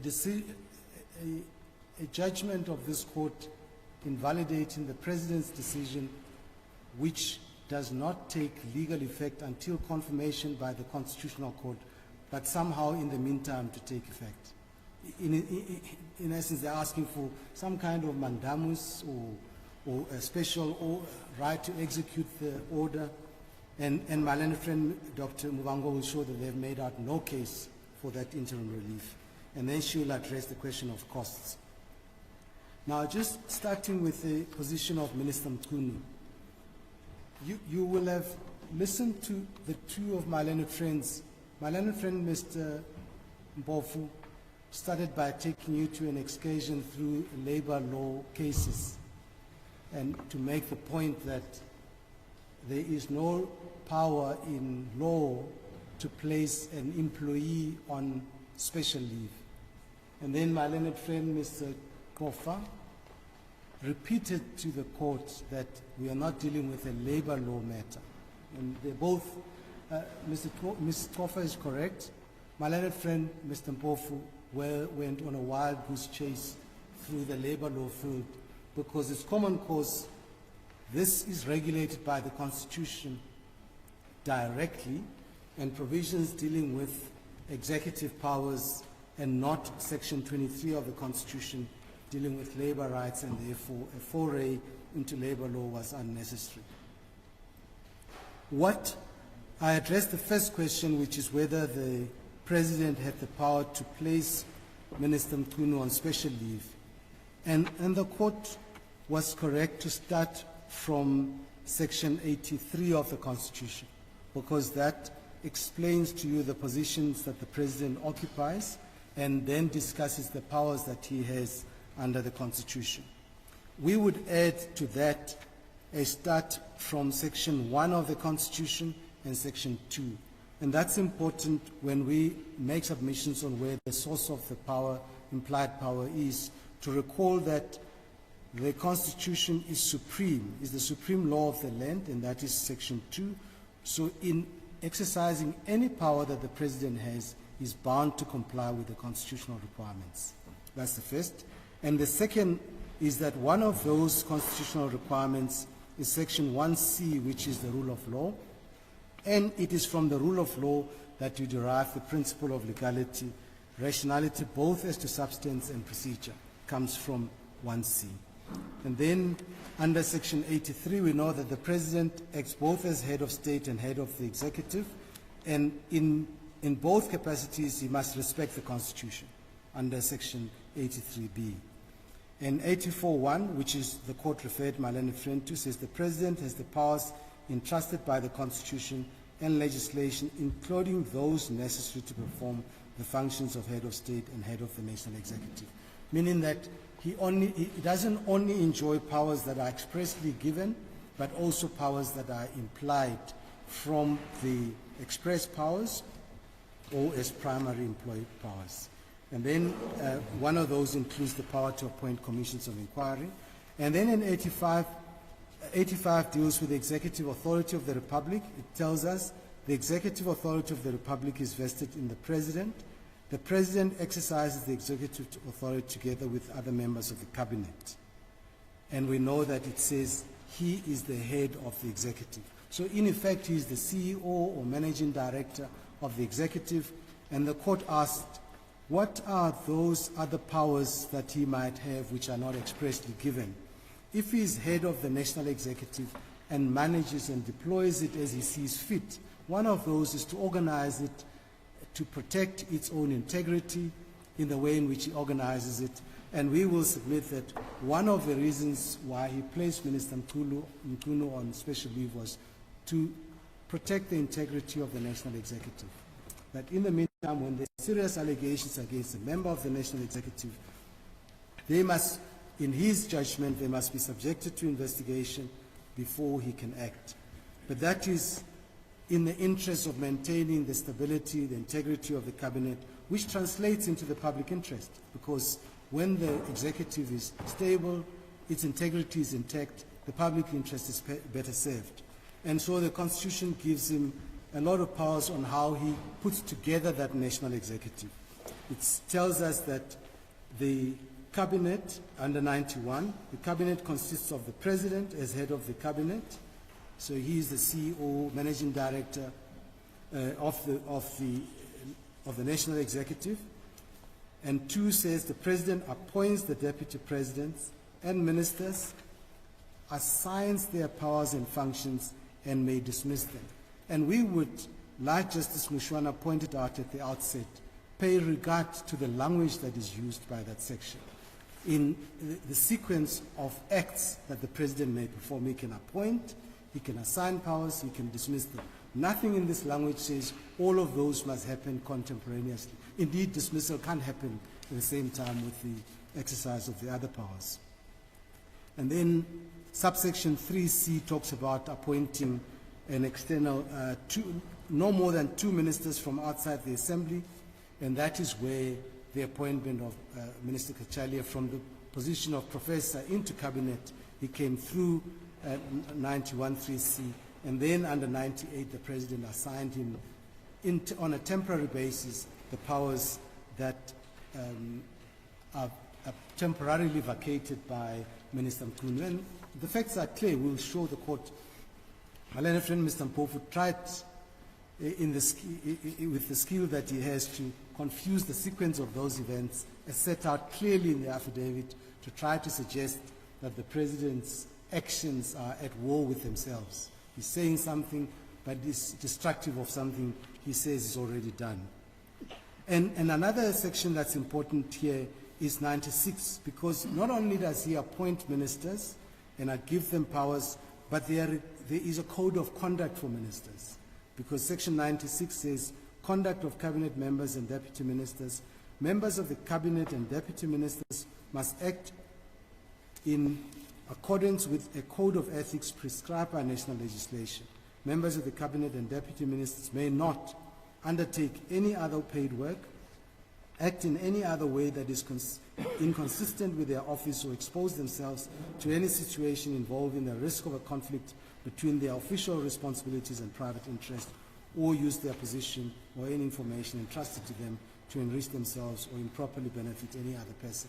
As head of that executive, managing director, CEO, if a minister is alleged to have breached any of these conditions, the President can act. How the President acts, the Constitution gives broad powers, some of which are express and some of which we'll submit are implied, flowing from the express powers.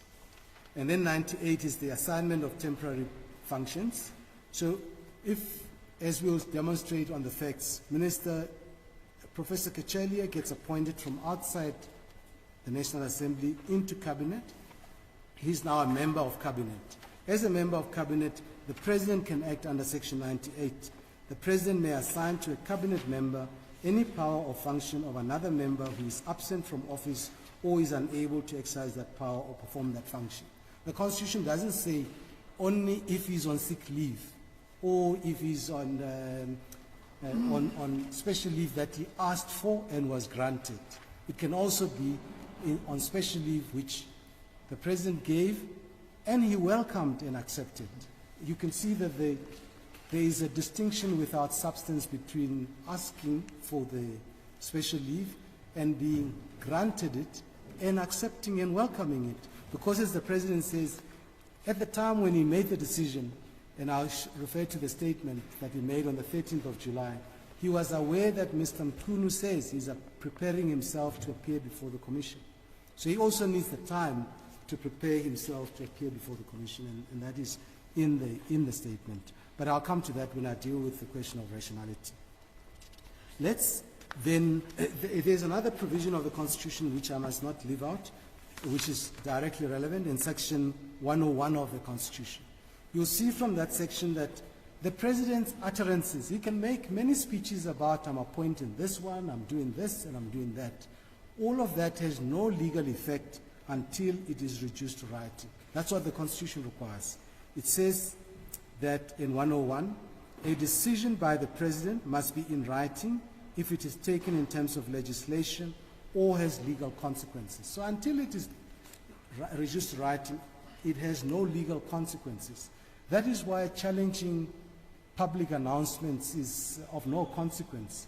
What matters are the underlying decisions that he announced, and those decisions would be embodied in writing as Section 101 of the Constitution requires. Now, why do we say that he has the power to place Minister Mchunu on special leave? We accept that the Constitution does not provide an express power. Otherwise, there would be no debate today either way. If there was express power, we want to believe that our learned friends would be here, but for different reasons, not this one. So, but the point is that's not the only inquiry. And the court is familiar with the Amabungani judgment as well as Masetla judgment, which, and Amabungani shows that the courts and academics have expressed the existence of ancillary powers or implied powers of an ancillary nature as opposed to primary powers in many different ways. And that you will see from the discussion from paragraph 63 of the judgment to paragraph 68. The Justice Madanga sets out in 63, summarizes, and then gives examples from academic writings of in what instances implied powers have been held to exist. Primarily it is this, that the power is necessary for the proper exercise of the express power. So if you can't properly exercise the express power and require an ancillary power, that power is implied as a flowing from the express power. Sometimes it may be on the basis that the power is ancillary or incidental to the primary power. So when one asks, what is, the President is given the power to dismiss, and what does the Constitution require of the President for the exercise of the power of dismissal to be proper? And proper meaning consistently with the Constitution. Because although the power in Section 91 to dismiss is given in wide terms, it's a wide discretion to may dismiss, all of that is subject to constitutional control, constitutional constraints, and that was also emphasized in the Masetla judgment at paragraphs 78 and 81. One of those constraints is that the exercise of that power must be rational, both as to substance and as to procedure. So the President must, when exercising the power to dismiss, comply with those constitutional constraints. He's got no choice. It's not a matter of whether at some point he dismissed the minister without hearing them, or other times he did, and so forth. It is a constitutional requirement. It's a constraint on the President's powers, and it flows from Section 2 of the Constitution and Section 1C of the Constitution. The Constitution is supreme. And it's very clear from Law Society at paragraph 69, 71, and 72 that the evolution of our constitutional jurisprudence culminated in a principle that recognizes that rationality applies not only to the decision, but also to the process in terms of which that decision was arrived at. Every step in the decision must have a rational connection to the ultimate, to the purpose of the provision. And so, and this is a case in point, there would be circumstances where serious allegations are made against a cabinet minister, serious allegations. The President confronts the minister, as he did with Minister Mchunu. And Minister Mchunu says, I deny the allegations, there's no truth to them. I am preparing myself to appear before the commission. And just to close on that, because that is in his statement, and the President's statement, the court will find that at 002-53, that is the public statement that he made. Sorry, this looks like it's dated 1st of August, but it is in that, he says at the top of the page, I directed the Commission of Inquiry to complete its work as quickly as possible, so whatever confusion there might be is going to be of a short duration. I expect a report from the Commission within 3 months, and if they have to ask for an extension, we will we'll give consideration to that. I do want this matter to be resolved as quickly as possible, but at the same time we have had to provide leadership to the police service. We can't leave vacuum.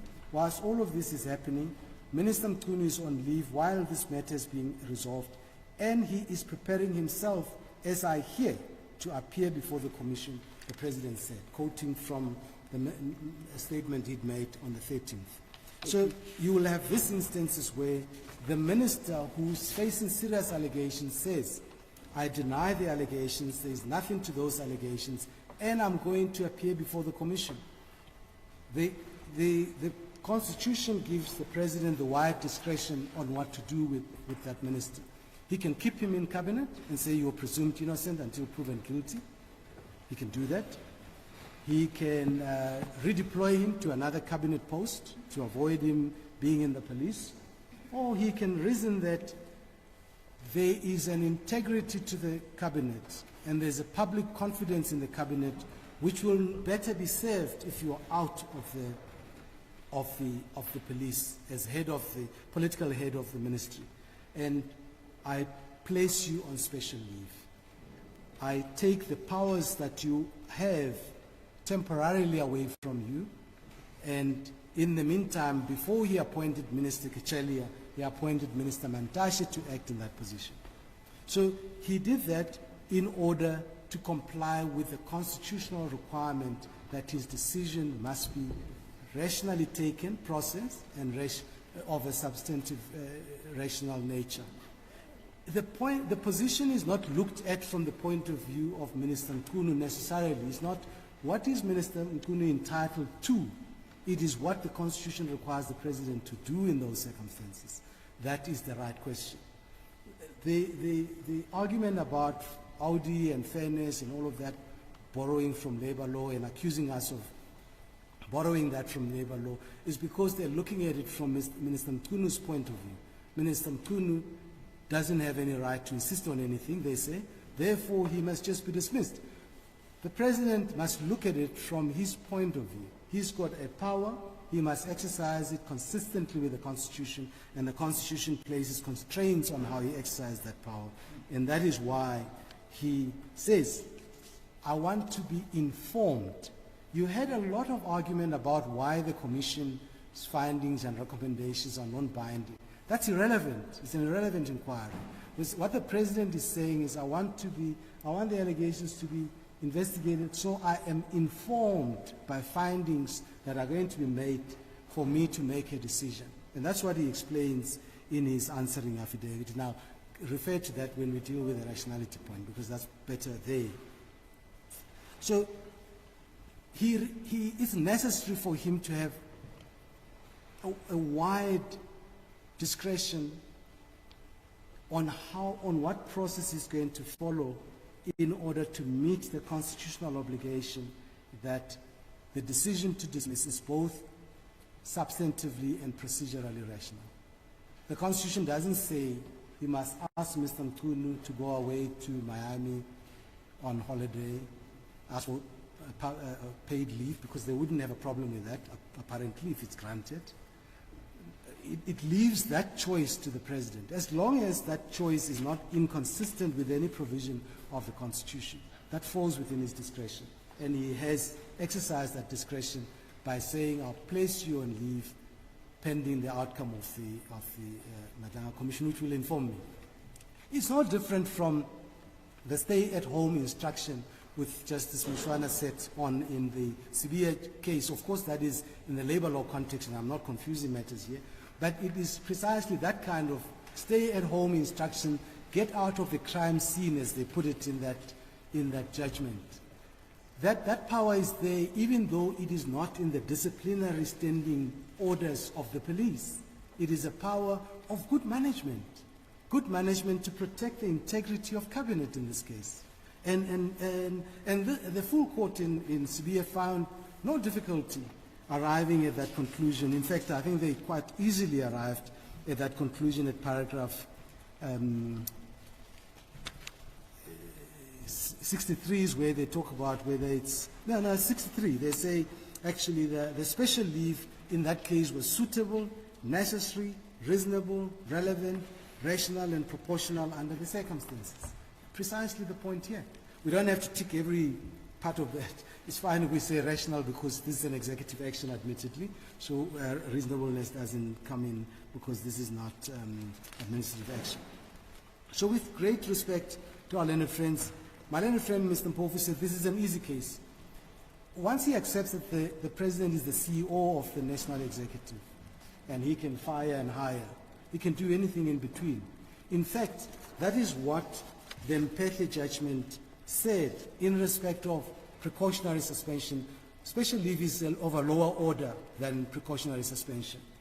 But in Mphethe, the court there dealing with an MEC, and quite interestingly, Justice Madlanga was then counsel against the idea that there is such a power.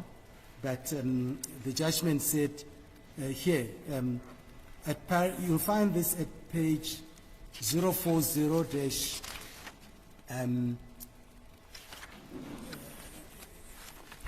sorry, let me just get the right reference. It's 040-636, where you find the passage that I want to read to the court. This was about an MEC and the Premier. Same organization under the Constitution. The Premier is the CEO of the provincial executive, just like the President. And at that second paragraph on that page, the court said, on the other hand, a suspension is a well-known interim position or a step or phase leading to a termination or dismissal, and a suspension in the present instance is clearly a logical and necessary consequence of the powers conferred on the Premier. So as opposed to necessarily required, incidental. The logic of the greater, including the lesser, therefore applies. The Premier is entrusted with the power and duty to ensure good government and the interests of the people. Depending on the facts of a particular case, effective government can be achieved. Furthermore, the Premier is given the responsibility to ensure that the Constitution and all other laws are observed by the executive of the province, which would in particular include the members of the Executive Council. It creates a position which is typical, namely that when a man is suspended from the office he holds, it is merely a direction that so long as he holds the office and until he is legally discharged, he must not do anything in the discharge of the duties of the office. That's precisely the stay-at-home instruction, special leave, precautionary suspension, is a way towards either you're going to ultimately dismiss or you're not going to ultimately dismiss, depending on the outcome of the investigation. In this case, is the Commission. Now, can I anticipate a rationality point from the debates the court has had with my learned friend Ms. Kofa about the delinking of the terms of reference from the decision of the President to place Minister Mchunu on special leave?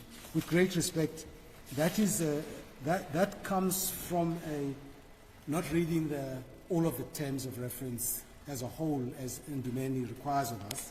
So at 007-49, the terms of reference make very clear in the preamble that in terms of Section 84(2)(f) of the Constitution of the Republic of South Africa, 1996, I hereby appoint a Judicial Commission of Inquiry into criminality, political interference and corruption in the criminal justice system, and arising from the specific allegations made public by Lieutenant General Nhlanhla Mkhwanazi on 6 July 2025, with the terms of reference in the schedule attached hereto, and appoint the Honorable Acting Deputy Chief Justice, Justice Mbuyiseni Madlanga, assisted by our colleagues, Advocates Baloyi SC and Kumalo SC. So it stems, as the Justice presiding pointed out, to the genesis of the terms of reference. That's context, background circumstance. That's what Ndumeni is, and purpose. We must not ignore that in trying to understand the terms. And then Justice Mchunu has referred to the paragraph just before 1.1 and 1.2 and so on. I would highlight also paragraph 4, because that's even more specific. One of the things that the Commission must investigate and make findings on is the role of any member of the National Executive responsible for the criminal justice system, whether they were complicit, aided and abetted, or participated in the acts listed in paragraphs 1 to 3 above, or did so by omission. That's Minister Mchunu. That's a member of the National Executive who is one of the ministers responsible for the criminal justice system. Remember, we have a cluster of ministers responsible for this. So one needs no imagination. If you know what General Mkhwanazi said about Minister Mchunu, and you know that you must investigate ministers responsible for the criminal justice system, you know who the first suspect is. One can't testify before on matters not before, but I'm sure in these affidavits that have been withdrawn, there was a suggestion of another inquiry where people like Mchunu have testified. So there is no one doesn't need rocket science in reading this terms of reference to see that Minister Mchunu is one of the suspects to be investigated. So with respect, the power is necessary Because without that power, the in-between, the appointment and the dismissal, without the in-between, the President would not, in certain circumstances, be able to comply with the Constitution. He won't be able to act rationally, both in terms of procedure and in terms of substance. And that the Constitution places a face against. The President must always, my learned friend called into aid the judgment of the former Chief Justice in uMkhonto that the President is a constitutional being. He's created by the Constitution, must comply with the Constitution. Otherwise, the Constitution chops his ugly head. That's what the Chief Justice told us. So with great respect, it's quite clear he can't not have a power that enables him to comply with the Constitution. Otherwise, he would also be unable to protect the cabinet. All that will be required is for his opponents to make wild and serious allegations against his cabinet ministers. They must dismiss them all without putting in place a process to determine whether, in fact, a dismissal is a constitutional outcome, indicated outcome. So we submit there is an implied power. We've also suggested that that power can arise in a different way by reading Section 98, which allows Section 91, 2, and 98 in relation to the assignment of powers, because the assignment of powers must involve the power to unassign the powers. So he unassigns them temporarily from Minister Mchunu and places him on special leave. When he's on special leave, he can't exercise any of those powers. So that power can flow from there as an essential corollary. That's always a most difficult word for me. When I've said it, I've almost done with my argument. But with respect, there is an implied power, is fair to see. Then the next point is whether he has exercised that power in a rational way. There was an argument, and my learned friend Mr. Kofa referred to it, that the rationality is broken down into three legs. The first is means and ends, the second is procedure, and third, they say there's a self-standing rationality review in relation to whether the exercise of the power achieves the public interest or promotes the public interest. And they locate the source of that third leg in Law Society.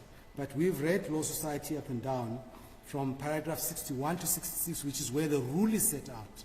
It doesn't change the law. The law is still means and ends, or that there must be reason. It must not be an arbitrary decision. It must be founded on reason. And so, as long as the decision is founded on reason and there is a connection between the means and the purpose of the provision, the rationality is met. In fact, it sets, as the court has said repeatedly, the Constitutional Court, it sets a low threshold. As long as there is a connection, there is rationality. And it's an objective test. That's important to emphasize, given the attempt to undermine the President's decision by reference to how he's dealt with previous commissions of inquiry. It's not a subjective test. You don't say, has the President done this in the past? Has he respected commissions of inquiry? If he hasn't, therefore, this current decision, which is connected to a commission of inquiry, is irrational ipso facto. That's not the point. It's on its objective basis. Is it likely that the outcome of the commission of inquiry may inform the President in order to make a rational decision on whether to dismiss or not? It's a likely, that's the connection.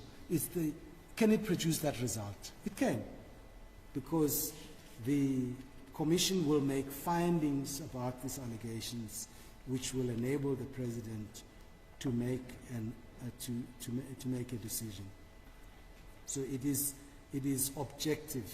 And in fact, just on this idea that the President has always disobeyed commissions of inquiry, you will recall there was an application to strike out certain allegations by the President in his affidavit. That striked out was aimed at statements by the President and a report which he attached, which showed that, in fact, the Zondo Commission recommendations are being implemented. They said, strike it out because that's not a challenge we're now mounting, that's irrelevant. But of course, on this ground that he's never respected commissions of inquiry, the court must have regard to the AA10. The court will find that at page 007, page 76, it's AA10. That is the report, and where the report is addressed in the answering affidavit, the court will find it at paragraph 45, at 007-20. So he says at paragraph 45, and I'm going to read this to the court, the applicant's criticism is misplaced. That's about you don't implement commissions of inquiry. Sorry, let me start from 44. The applicants also suggest that the establishment of a commission of inquiry would be a waste of resources, citing the Zondo Commission as an example of this. They allege that the Zondo Commission has produced no tangible results despite the resources that were allocated to it. The applicant's criticism is misplaced. The attached report, that's AA10, reflects that substantial progress has been made in implementing the recommendations of the Zondo Commission. As at 31 March 2025, 48% of the recommendations of the Zondo Commission were either complete or substantially complete. In addition, 45.1, assets to the value of 10.93 billion have been recovered. This indicates a tenfold return on the 1 billion cost of the Zondo Commission. 45.2, 8 new laws have been enacted to address critical vulnerabilities in procurement, intelligence services, anti-corruption, capacity and political funding. And 45.3, measures have been implemented to increase institutional capacity to investigate and combat corruption. So even if the court could subjectively ask whether the decision is rational by reference to this president's past conduct, the Zondo Commission is not such an example. The court can quibble with whether 48% is satisfactory or not, but that's besides the point. The point is they say he does not implement recommendations of commissions of inquiry. Can I add another? That if the president, if Justice Maganga was to produce a report which shows that Minister Mchunu is guilty of the serious allegations that the president says are serious, and the president says to the public, I've read the report, I'm putting it in my shelf, you can rest assured that one of the NGOs will be in court, because the Constitution requires him to act rationally, to uphold and respect and protect the Constitution. That would be a complete breach of that. The court will recall that is how the public protector reports ended up being law in effect. Initially they were ignored by ministers, but entities took those matters to court. Some of the justices on the bench are aware of that. That was the build-up to that. But because our Constitution requires accountability, if the President were to shelve such a report, there would be a constitutional remedy. There would definitely also be a remedy at the ballot box, which is precisely what the MKP should be doing, is making sure that this President is punished at the ballot box for acting, in his view, complying with the Constitution in the way that he has done, and they disagree with him politically. They must go outside and hold him accountable there. But the President has given his reasons in full for why he placed the minister on special leave and appointed the Commission of Inquiry. And it's important in relation to the National Lotteries Board judgment and the Zuma judgment. Those judgments are saying you cannot create new reasons after the fact. They don't say you cannot explain your reasons. You can explain your reasons. And it's common cause here that the first time he explained the reasons, the President explained the reasons, was in the statement on the 13th of July, and he also did so in the Constitutional Court when he was challenged. And you'll recall that the Constitutional Court challenge was not a review which would have required the President to give reasons ahead of time, and then when he gives them in his answer, they would say, but those are new reasons. No, they went directly to set aside, as they are doing now. He was at large to explain himself in the answering affidavit, which he did in Bundle B. He explained his reasons, And I give, by way of reference, in this main affidavit before this court, a 007-24 from paragraph 54.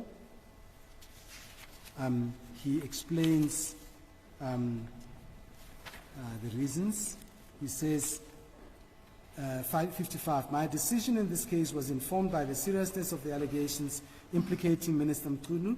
Those allegations raise the question whether Minister Mchunu has breached his most basic duties, including his oath of office and his duties under Section 96 of the Constitution. They also raise the question of whether Minister Mchunu has engaged in criminal conduct. I therefore considered it necessary to remove Minister Mchunu temporarily from his position, to take his current powers away from him, and to do so pending the outcome of an investigation into his conduct through the Madlanga Commission. I also did not consider it appropriate for Minister Mchunu to be moved to a different portfolio. The seriousness of the allegations against Minister Mchunu meant that he should not be exercising any powers while on suspension. The allegations have profound implications for public confidence in the executive, the national executive, and the police force as a whole. So I decided that a proper investigation into the veracity of the allegations was warranted. Placing a minister on special leave is not unprecedented. I refer to Annex A11, that's where he talks about Minister Mkhize, Dr. Mkhize. They say, well, he's lying because Dr. Mkhize had asked for it, and that was granted. But with great respect, that's splitting of hairs, because one must look at the actual presidential act at 007-80, Annex A11. He says, I hereby, with effect from 9 June 2021, grant Dr. Zweli Mkhize a special leave of absence pending the finalization of investigations currently being conducted by the Special Investigating Unit into allegations made against him in relation to a company referred to as Digital Vibes and submission of the final SIU report. Dr. Mkhize will remain on special leave of absence until I have had the opportunity to consider the SIU final report on the matter. In terms of Section 98 of the Constitution of the Republic, I hereby appoint Ms. Mamuloko Kubaye Ngubane as Acting Minister of Health during the leave of absence of Dr. Mkhize and assign to her the powers and functions of the Minister of Health. Now, they want this court... Can I just make you aware that your 15 minutes of uninterrupted argument is gone? Yeah. So thank you, Justice. Anyone can interrupt you now. I welcome that. Yes, but you may proceed. You are now available. Yes. Could I just complete the letter? So they would have the court say that because of the word grant in Dr. Mkhize's letter and the word place in Minister Mchunu's letter, there are profound constitutional implications. That Minister Mchunu welcomes the President placing him on special leave, but that conduct is unconstitutional compared to granting. With respect, if there is a power to grant special leave on request pending an investigation, it requires little imagination to see that there would be a power to place a minister who cooperates and welcomes it. Is not in the Labour Court challenging that placement on special leave. I beg my Lord's leave. Yes, thank you very much. Mr. Manager, the way I read this letter, the issue, and you seem to have said that it is common court, there is simply no express power. Yes. For the President to place the minister on suspension, call it leave of absence. Yes. Now, because there is no such power, you will come home if this court accepts that there is implied power. Yes. But if the court doesn't accept, would you accept that there is a difference? Yes, there will be a different outcome. So you would be compelled to declare the placing on special leave invalid under 172(1)(a) of the Constitution. Now we accept that. Yes. And you wouldn't have to worry about rationality. Yes. Now we go to the implied power.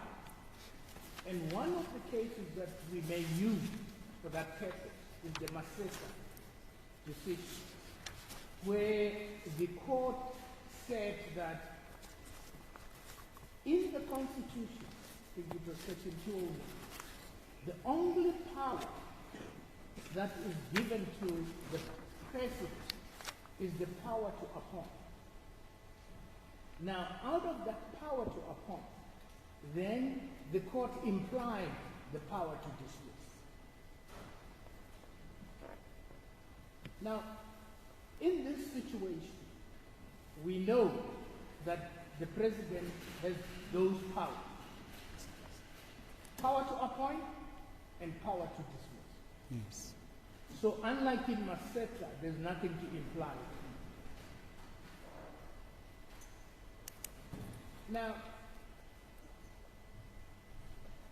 is my understanding correct that the President is implying the power to place Minister Mchunu on suspension or on absence, leave of absence, on the power to appoint or the power to dismiss, or both? Where does the implication come from? Yes.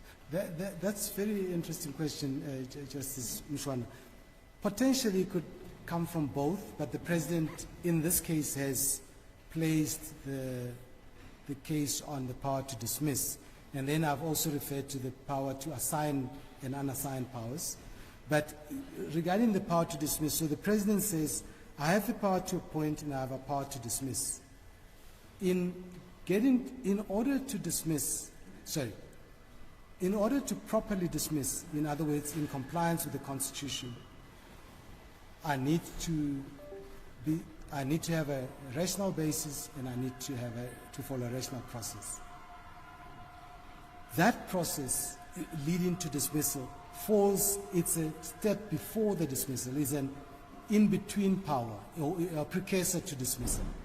And he says, in order to properly inform myself on the reason to dismiss or rational or process in relation to the power, to the dismissal, I'm entitled by the Constitution, required by the Constitution, to follow a process which allows me to act in that way. And that process falls in between the power to appoint and the power to dismiss. Before I dismiss, I can suspend. Yes. Perhaps that's my difficulty, and I don't know whether you will see it as a difficulty as well. The power or a person who reads a statute would imply where there is no express power. Would you accept that it is nothing but a piggyback? I don't have powers, but I can have something piggybacking on a particular power. Yes. Now, if that is the case, you say that in this instance, the pair is on the power to dismiss. But as I read the section, the power to dismiss is discretionary. Yes. Now, it being discretionary, my understanding is this: it simply goes to whether to exercise the power or not to exercise the power. It has nothing to do with the power to introduce an interim step.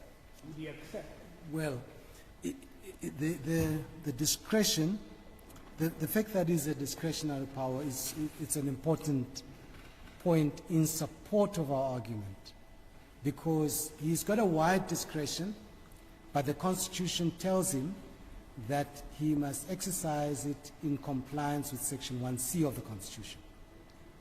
So that discretion is wide, but is constrained by the principle of legality. So when he is confronted with allegations about a minister and is engaging in how he must exercise that discretion, must I dismiss, must I not dismiss?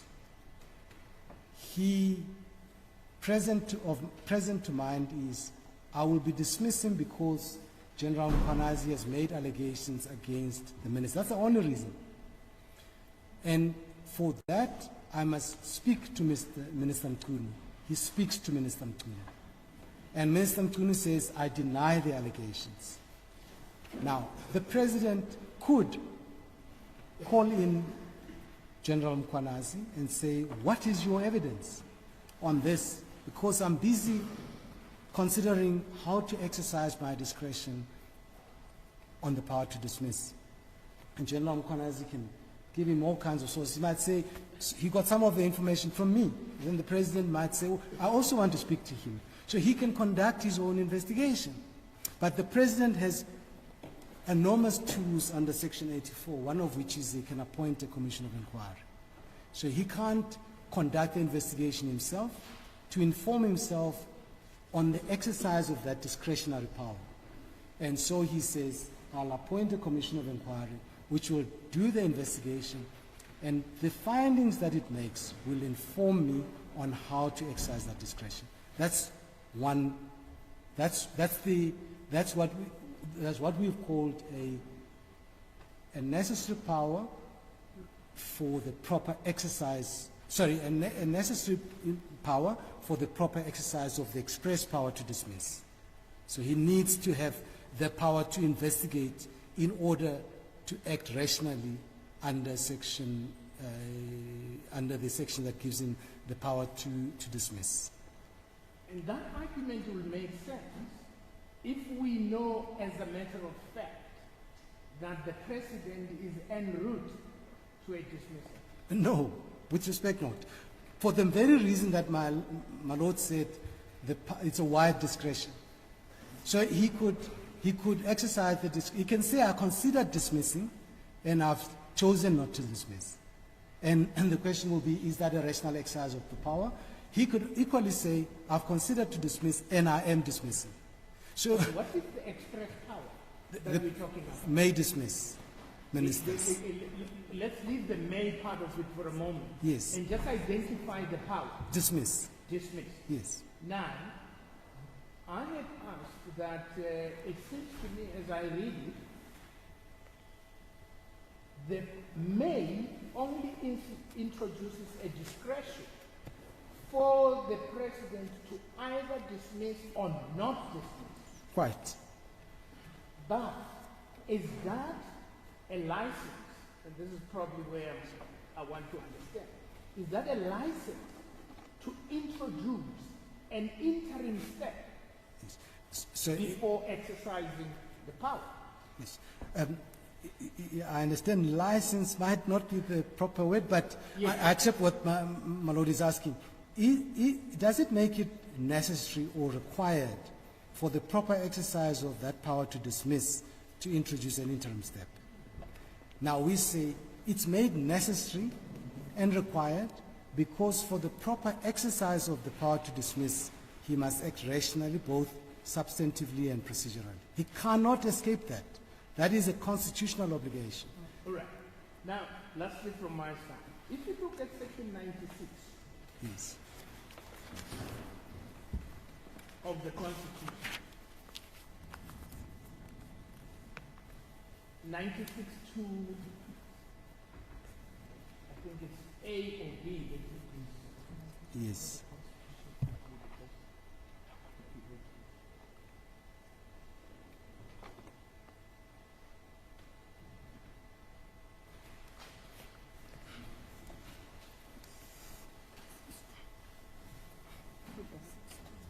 Yes. 2B. Yes. 96(2)B seem to suggest that a conduct from a minister may not be accepted if it is inconsistent with the office or expose themselves to any situation involving the risk of conflict between their official responsibilities and private interests. Yes. Now, for a moment, let's accept that the allegations that are made against the minister are such that 96(2) is brought to the fore. What stops the minister, the president to dismiss? Well, recall that we are at a point when we are testing whether, if the question is posited on the basis that there is a finding that says there is a breach of 96(2)(b, I would accept that. That in fact it may be irrational for the President not to dismiss, and that's where I said there would be a remedy.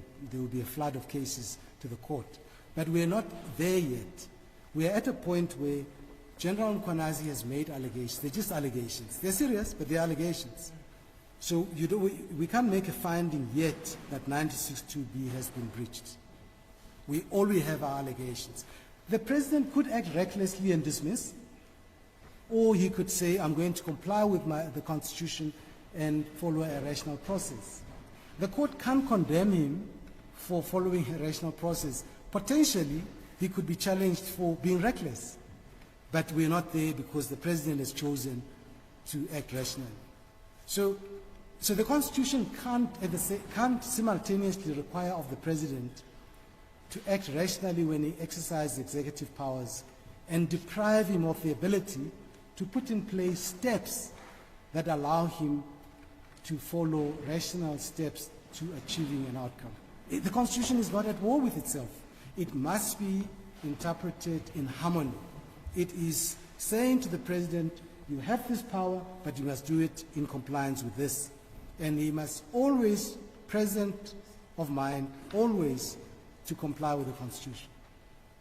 Now, am I understanding you to be positive, as it were, the situation that arose in the Simelane case, where it was said by the court that you have ignored the Ginwala Commission document, therefore, or outcome.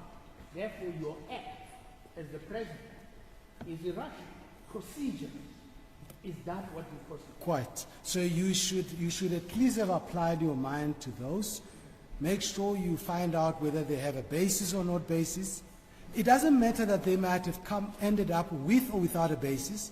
The point is there's an obligation to apply your mind to them in a rational process before you reach a conclusion.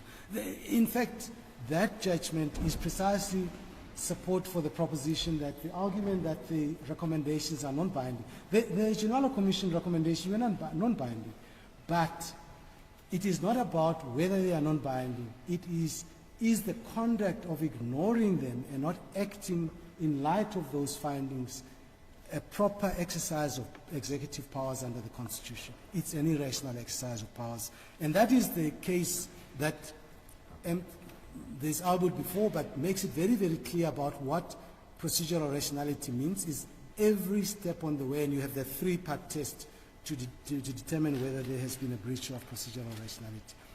Can I say that the part of the argument that Justice Mchunu has engaged me in this is the more difficult part of our argument, but it's clear as daylight that the Constitution can require of the President to do this in terms of a power, and when he does exactly that, act rationally, he's condemned. It can be. But there's a simpler argument, of course, which is the empathy one that I referred to, that the bigger power incorporates the lesser power. So he's got a power to dismiss. He must have powers to do the lesser things. That's the ancillary power to the bigger power. But I started with the more difficult one because the simple one, there is a judgment that shows that is the case. Is the judgment of the full court? It's a judgment. Let me just check that.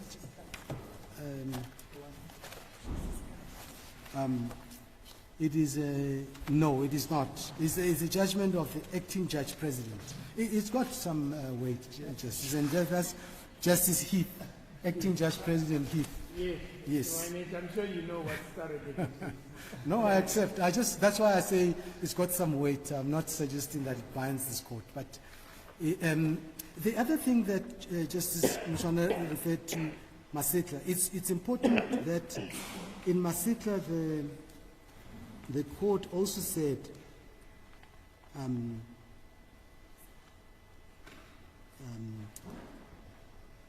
that the power to dismiss necessary, that was in relation to the appointment power. Otherwise, you won't be able to remove the head.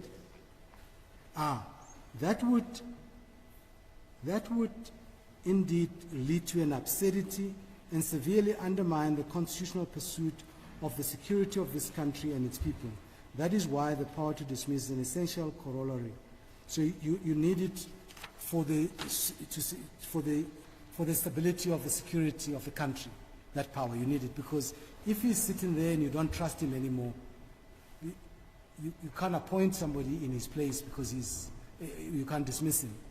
But my emphasis is on the security, the stability of the securities establishment. This year, again, is the stability of the national executive is important, because if every time there is a serious allegation, a cabinet minister must be dismissed under Section 91(2), and there's no in-between, you could destabilize the cabinet, the national executive, merely by a president being obliged to dismiss each time there are serious allegations. So that's reasoning it's important, and the president sets that out in his answering affidavit and about the stability of the and he refers also to the career incidents of ministers, that he's got the power over the career incidents. You'll see that at paragraph 50 of the president's answering affidavit, and you will also see that in paragraph 53, where he talks about if he was compelled in all cases, he then would not be able to exercise proper judgment, and that would unduly limit his exercise of judgment. And then 654, he talks about the potential to destabilize the executive, because it would be possible merely for allegations of serious misconduct to be made against the minister, regardless of whether there is any basis for those allegations, and I would have no choice but to dismiss the minister concerned. This would be an unwarranted reading of his broad executive powers, and to secure the stability of the national executive, which is the reasoning which is in line with the reasoning in Maseka. So, we know the concept of career incidents. It's a concept that comes from the Public Service Act, Section 12 in particular. yes, So we're not dealing with an employee. yes, accept that. Yes, we're dealing with a minister. Except for that reminder, Justice Mchunu. We can forget the career incidents for. To the extent that ministers don't have a career. But anyway, that's my understanding. Now, if we accept that the president has that power, why would you suggest that there is any recklessness if the president was to dismiss based on 96(2)(b? Why would you say it's reckless? No, perhaps that was a strong use of words. All I meant was you could have two presidents, one conscious as to his constitutional obligations, and one should not dismiss merely on allegations, and one that is quick to dismiss on allegations. Both of them may be challenged. As you can see, we are being challenged for acting sensibly in line with the Constitution. But the position is defensible, both in relation to powers and the question of rationality. That's the only question the court needs to answer. You don't have to worry about whether the different president would have been reckless, unlawful. That's for their business some other day.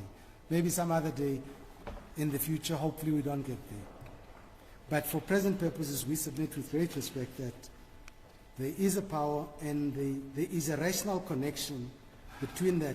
Because the rationality here must be tested by looking at the president is given the power to appoint ministers, to assign functions and powers to them, and to dismiss them for the proper management and governance of the national executive.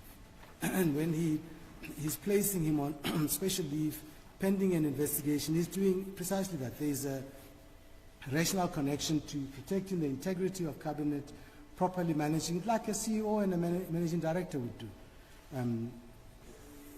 I've demonstrated the link between the allegations against Minister Mchunu and the Commission of Inquiry. Our learned friend, I think it was Mr. Mpofu, referred you to the judgment of Justice Rogers in Democratic Alliance versus the President of the Republic to suggest that the power given to the President is so wide that he doesn't almost saying he doesn't have to be worried about rationality. We demonstrate that's not the case. He is constrained by rationality. But the judgment was saying that for a different reason, and for a reason we submit should make this court very slow to reach the conclusion that the President acted unlawfully. Because of the breadth of that power, you don't easily second-guess the President. And that is, that judgment starts from 040-174, and the paragraph is 7 at 040-176. This is what Justice Rogers, who's, as he then was, now that he's in a constitutional court, had to say. It is difficult to imagine a power closer to the heartland of the President's personal preferences than the power to appoint and dismiss ministers and deputy ministers. It is by its nature highly discretionary. It may well be that the exercise of these powers can be impeached on the ground of irrationality, but the threshold for judicial interference is likely to be very high.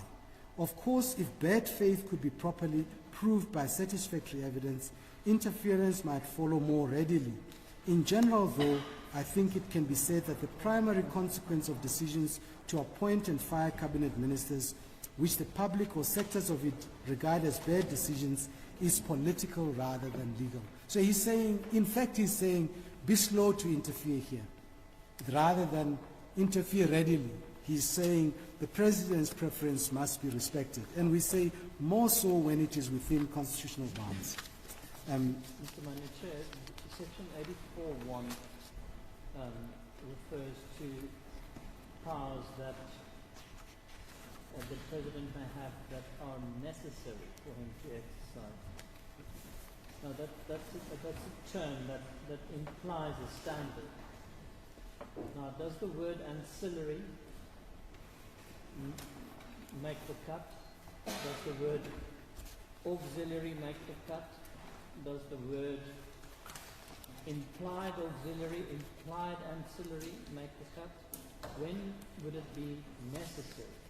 Yes. Unfortunately, even Justice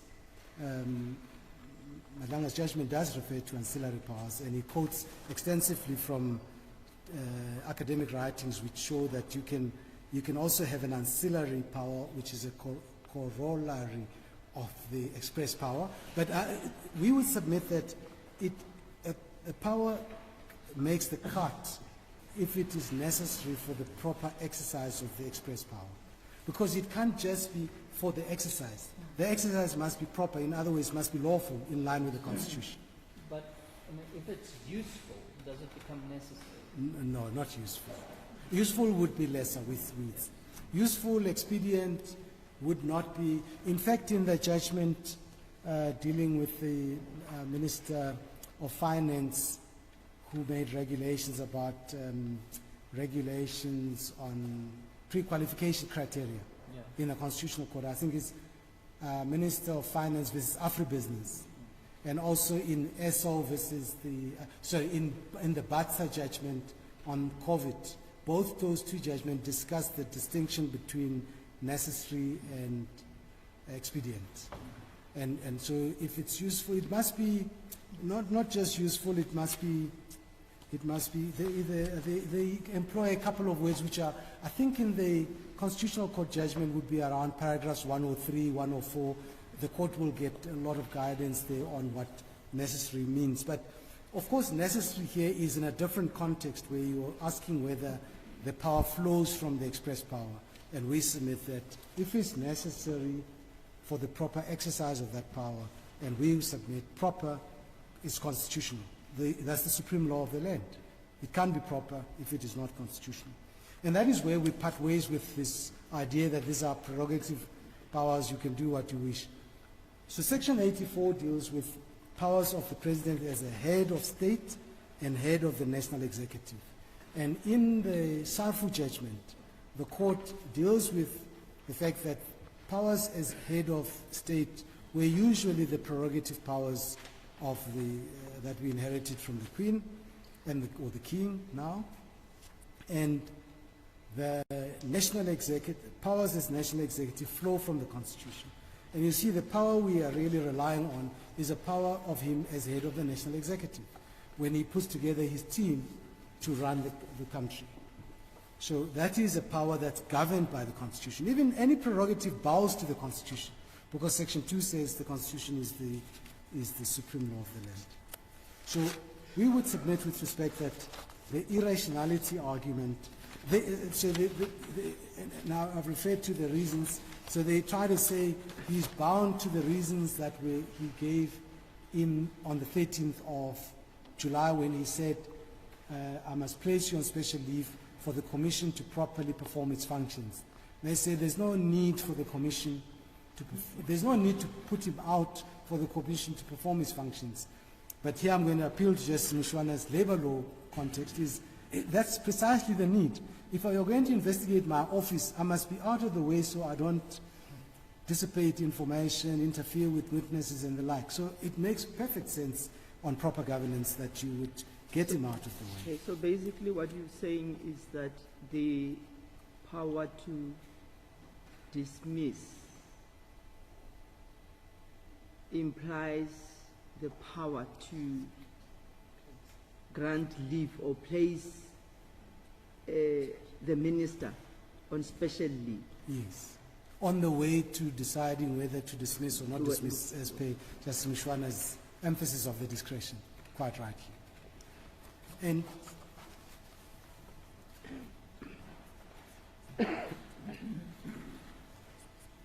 yes. And it seems to be accepted that he can grant on request, but we're not told where that power comes from. The power comes from there. If he is granting on request pending an SIU investigation against you, or granting you because you've had an accident and unfortunately you can't be at work for the next 6 months, it's all in those in-betweeners. You can't say the president can't even do those things. Those powers are required for him to carry out the proper functions of managing that executive. Yeah, you see, Mr. Mainete, there's a saying that if it quacks like a duck and swims like a duck, it's probably a duck. Now, it's been referred to as a leave of absence. Now, I understand the argument to be saying, because you call this enemy a leave of absence, then it ought to be either asked for and after that granted. There is nothing in between. Well, then they... I do notice in your papers, and perhaps this is something that we will look at, you will say that the labeling has no effect. Call it a leave of absence, call it a precautionary suspension, call it what you want, stay at home. And all you are saying is that you are in power. Now, they are saying, because you have called it this, we then have to act like the duck. Yes, we accept that invitation. we accept it quite rightly. And that time, the president unassigns the powers to that minister, which is implicit in the power to assign powers. There's a thought, but it escaped me and I'm trying to recover. But so it's correct that the only point to the labeling is because that's what we've called it.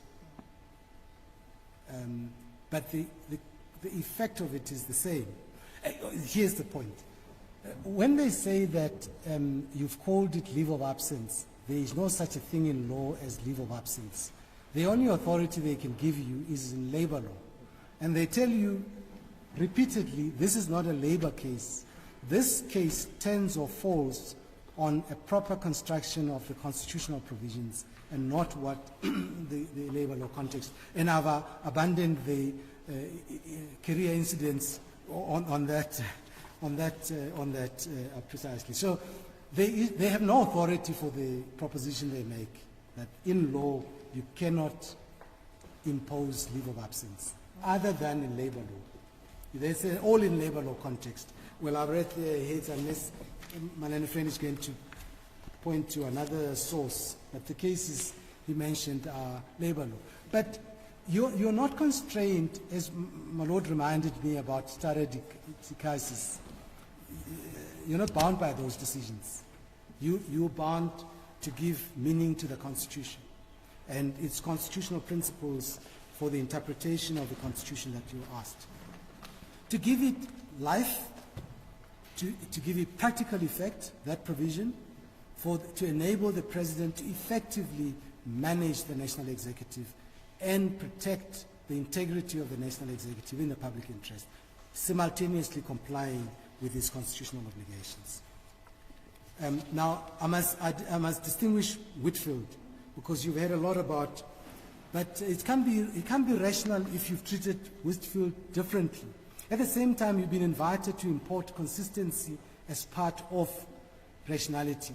Now, consistency says, if you treat apples and oranges the same way, you are acting inconsistently. You must treat apples and apples in the same way. Now, Whitfield and Minister Mchunu are not apples and apples, it's apples and oranges. And there is a simple reason for that. First, you find that in the answering affidavit at 007-25, where the President deals with the Whitfield position. Basically, and I'm not going to read... But Mr. Maynard, yes. Is it of any concern to you? If I understand your argument, you've got wide power. You can do what you want as an interim step. Yes. Now, whether you have done this with this minister and done the other with this minister, if I understand your argument, it really doesn't matter. It doesn't matter. All I'm showing is that at the level of fact, their point is not sound, because the two cases are different. And you will see, I'll just give the references, I won't read the passages. 007-25, it's paragraph 57 to 58. Basically, the President says, Minister Whitfield accepted that he traveled overseas without getting authority. And that is a breach of a standing rule that all ministers, and he gives examples of ministers who've been dismissed previously. And that public statement that the President made, which is again about the statement regarding Minister Whitfield, you will find at page 015-166, I think, the actual statement. You will see when you read it, you'll see that it's clear that he accepted. They say the President is lying when he says he admitted, but I mean, this is, you may have a different interpretation, but to suggest that the President's interpretation is a lie is far-fetched, it's too far-fetched. I've dealt with Dr. Mkhize's, one is grant and whatever. Then I can happily move to the position of Minister Kachalia, and then leave to my learned friend to deal with the other point. I'll deal with this shortly, because here the starting point is to appreciate Section 101 of the Constitution, which I've already referred the court to, that to have legal effect, the President's decision must be in writing. So you are concerned with the President's written decisions in determining whether he acted unlawfully. And there's a judgment of this court in Apleni. We haven't cited it. Oh, it's cited in the agency. In the agency heads, there's a reference to Apleni's judgment. That's paragraph 26 of Apleni, where it refers to Masetla, refers to paragraph 15 of Masetla, where it says, it was unsurprisingly held, referring to Masetla, where it was unsurprisingly held with reference to the Constitution that the decision by the President, if it is to have legal consequences, must be in writing. And you'll find the same thing at paragraph 13. So, the reference of our plan is 2018, volume 1, all SA at 7 to 8. Basically, all of the public announcements of the 13th of August and the rest of it is here, rather, is neither here nor there. What matters for the court on legality are the decisions he's made. Now he describes those decisions in paragraph 3.3 of the answering affidavit as 007-7.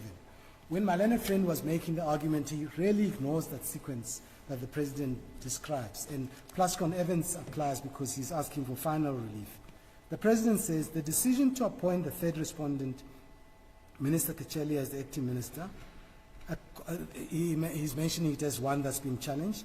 A copy of the President's Act of 2025, dated 1 August 2025, appointing Minister Kacheli as a minister without portfolio in terms of Section 9213C of the Constitution, with effect from 1 August 2025, is attached as AA3.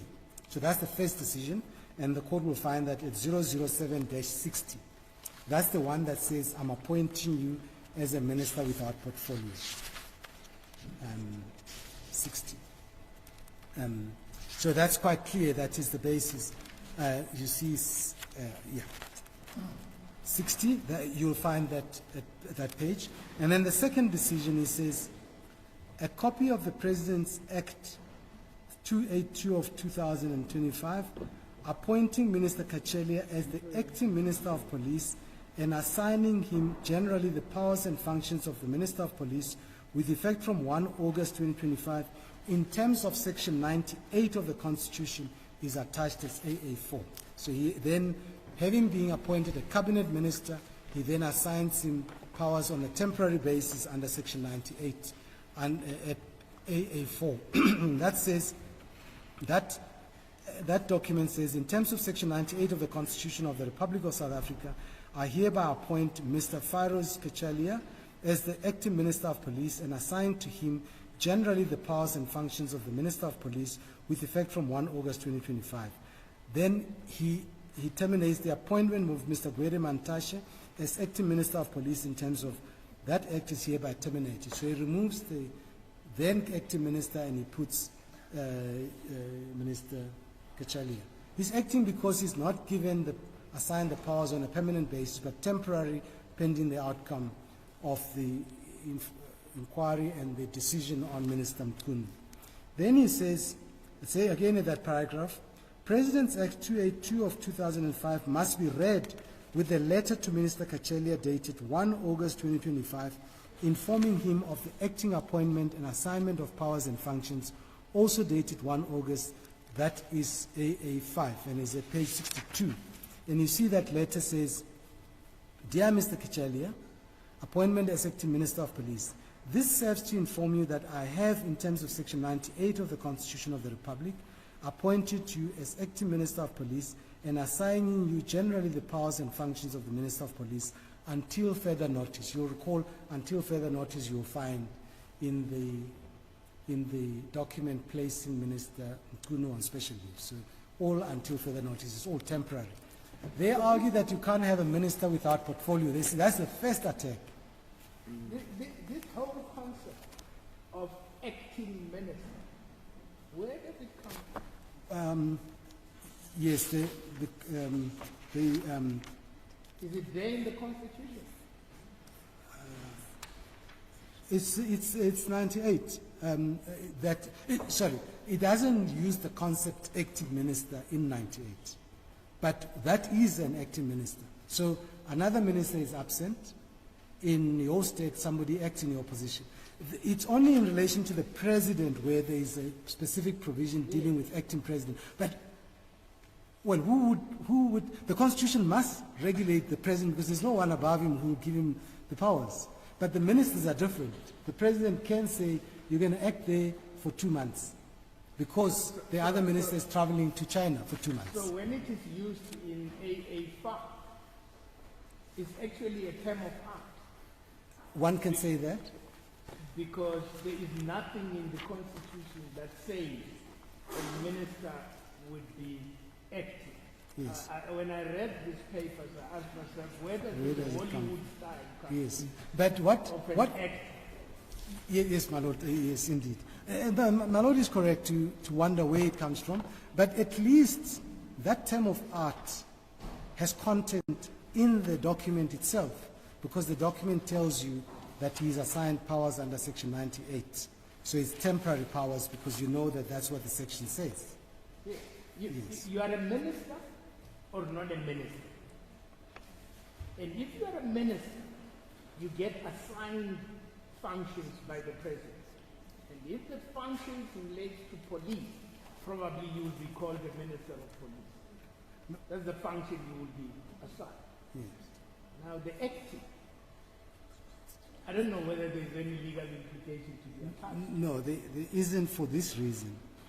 So, as we read from Section 98, you can only perform those temporary functions if you are already a minister. You're already in cabinet. Yes. So he, at the time when he is appointed to act, he is in cabinet, because that's what the president tells you. He says, I first appointed you into cabinet via 91(3)(c, and then when you're in cabinet, I assigned you on a temporary basis, using the word acting, temporary basis under 98. And he refers to 98. So it's substance over form in the end, because in substance we can see what he's doing.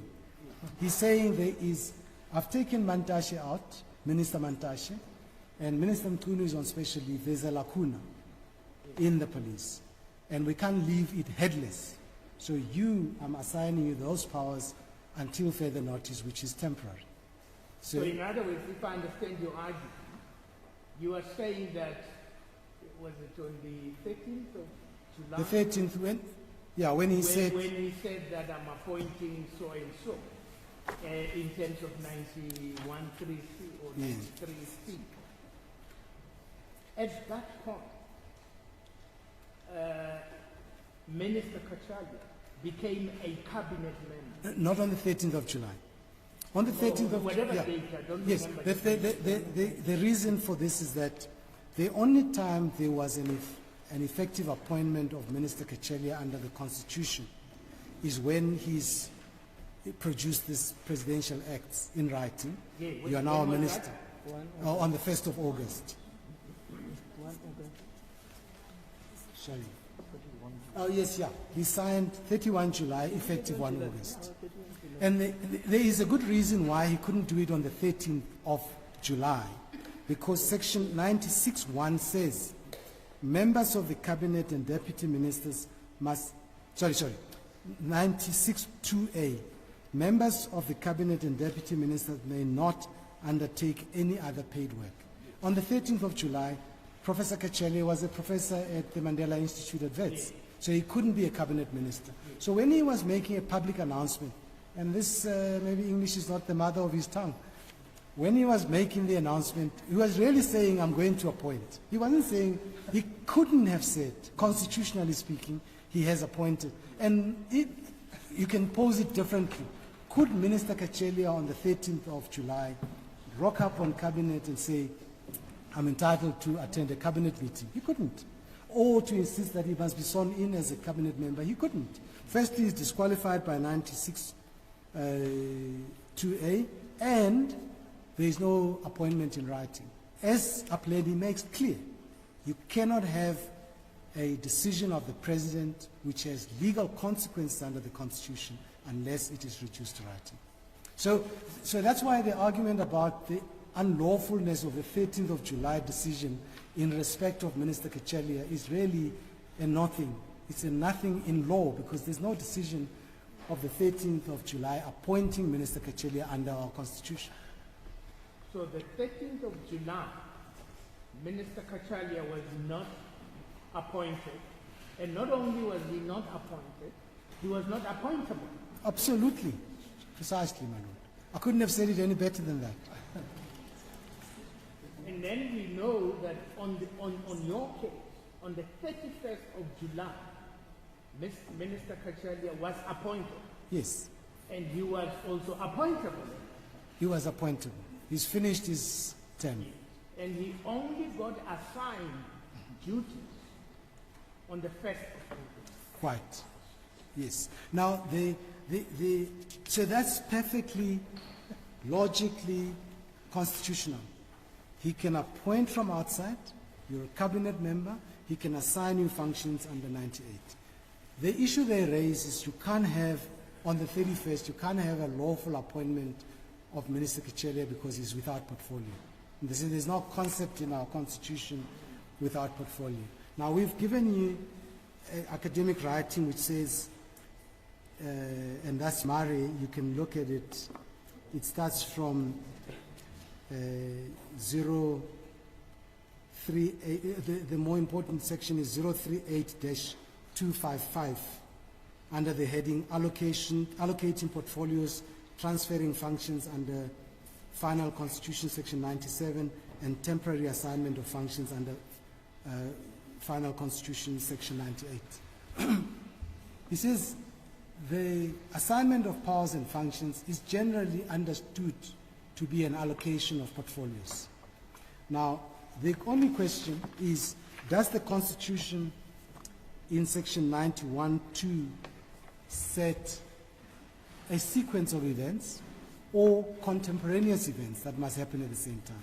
Can the President appoint and then assign you powers? We submit there is nothing in the Constitution that says that is not so. The language of the provision gives itself readily to an interpretation that the President can simply on the sequence, he appoints, he assigns. I mean, take a deputy president. Sometimes he might not know what he's going to do with the deputy president until after the first cabinet meeting. I don't know. I'm not, never been in that room. But deputy ministers, they all complain. They don't know what their work is. We had one recently. And others say, no, but if you're lazy deputy minister, you won't know your job. But actually, we have jobs. But the point is this, there is no invalidity that flows merely because you've appointed and then assigned. Now, let's assume that there was some invalidity. We say there isn't. Where we are now, Minister Kachele is not a minister without portfolio. He is now a minister responsible for the, albeit on a temporary basis, responsible for the Ministry of Police. So the question of the 31st appointment is only of academic interest, because at present he is fully clothed, if I can use that. It's a bit like in Sibia, that by the time the challenge was raised, the stay-at-home instruction had served its purpose. He's now fully clothed, he's responsible for the Ministry of Police, and he's managing that Ministry of Police to try to regain stability and the like. So it's really of academic interest, and this court has wide discretion to withhold the remedy of review, because a review remedy, like a declaratory remedy, is discretionary. And the Constitutional Court has emphasized that point again in a recent judgment in United Manganese of Kalahari. This is the Commissioner of SARS. It's a 2025 judgment. At paragraph 125 of that judgment, it again emphasizes that review and declaratory remedies are discretionary. You don't just have to set aside just because at one point it may have been unlawful. It's what purpose it's going to serve. He's serving the public interest well, because we need stability in the police. We need a minister of police. So we submit that is the one case where, even if for some reason the court found that the 31st of July appointment without assigning powers was somehow unlawful, we submit that the few hours between 31st and 1st of August now are so academic, the court shouldn't trouble itself with such kind of challenges. So we would submit with respect that on the two decisions I've addressed, there is no virus question and there is no rationality basis to challenge the decision, especially if the court has regard to Justice Rogers' as it then was judgment that this is a very broad power and court must be careful when they decide whether to interfere or not. And we submit similarly with the case in relation to Minister Mchunu. The commission is underway, it's going to complete its work. There's no point in setting aside the decision now. In any event, my lords, my lady and my lords, whatever decision the court makes, if it is against the decisions it takes no effect until the Constitutional Court confirms those decisions. But we submit in the first place that there is no case and the application should be dismissed. We haven't asked for cause because we don't want to accuse them of being outside. By our watch, there are constitutional issues raised. Those are the submissions we make on the points I had to deal with, and my learned friend, Dr. Mubango, will deal with the rest.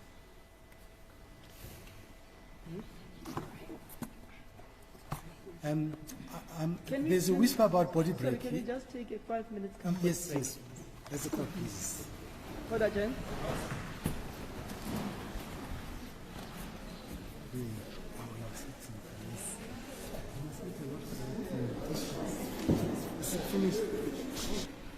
As the court pleases, my lady.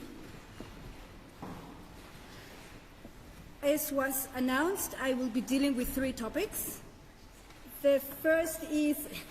Three topics. Yes, my lady. The first is... No, I will be brief, Okay. without intending any puns. But the first is the Madlanga Commission of Inquiry, the interim interdict, and then briefly on cost.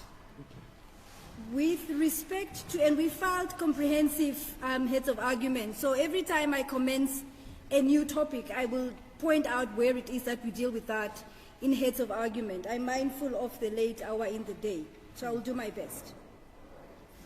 We deal with the Madlanga Commission of Inquiry in paragraph 77 to 93 of our heads of argument.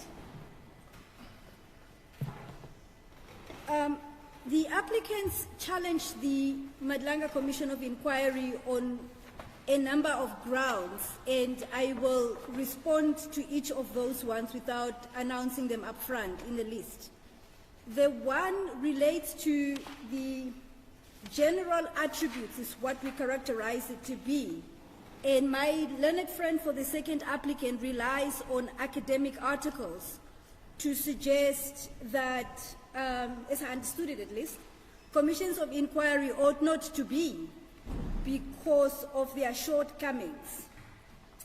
Now, first of all, the academic articles that my learned friends rely on don't say what they say, and I will explain that in a moment. But more importantly, that whole argument is entirely misplaced because it does not lie in the mouth of academics to undo what the Constitution explicitly intends in Section 84(2), and that, it will be recalled, is the provision that permits the President to appoint commissions of inquiry.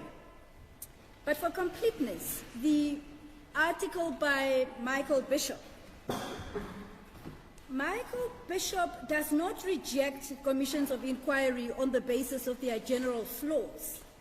The central thesis of his article is that commissions of inquiry, despite their significant shortcomings, serve valuable democratic functions that are beneficial.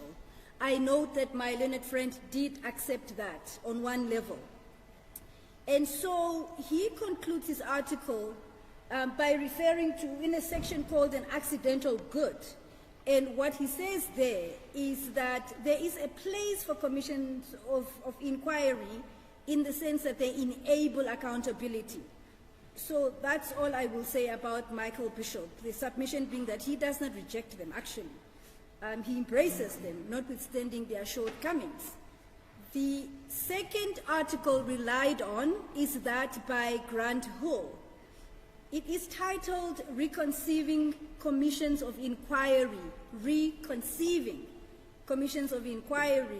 And again, he doesn't reject them. He says that commissions of inquiry should be reconceived, reimagined, as plural and participatory institutions as opposed to executive fact-finding bodies. So he runs a different argument altogether.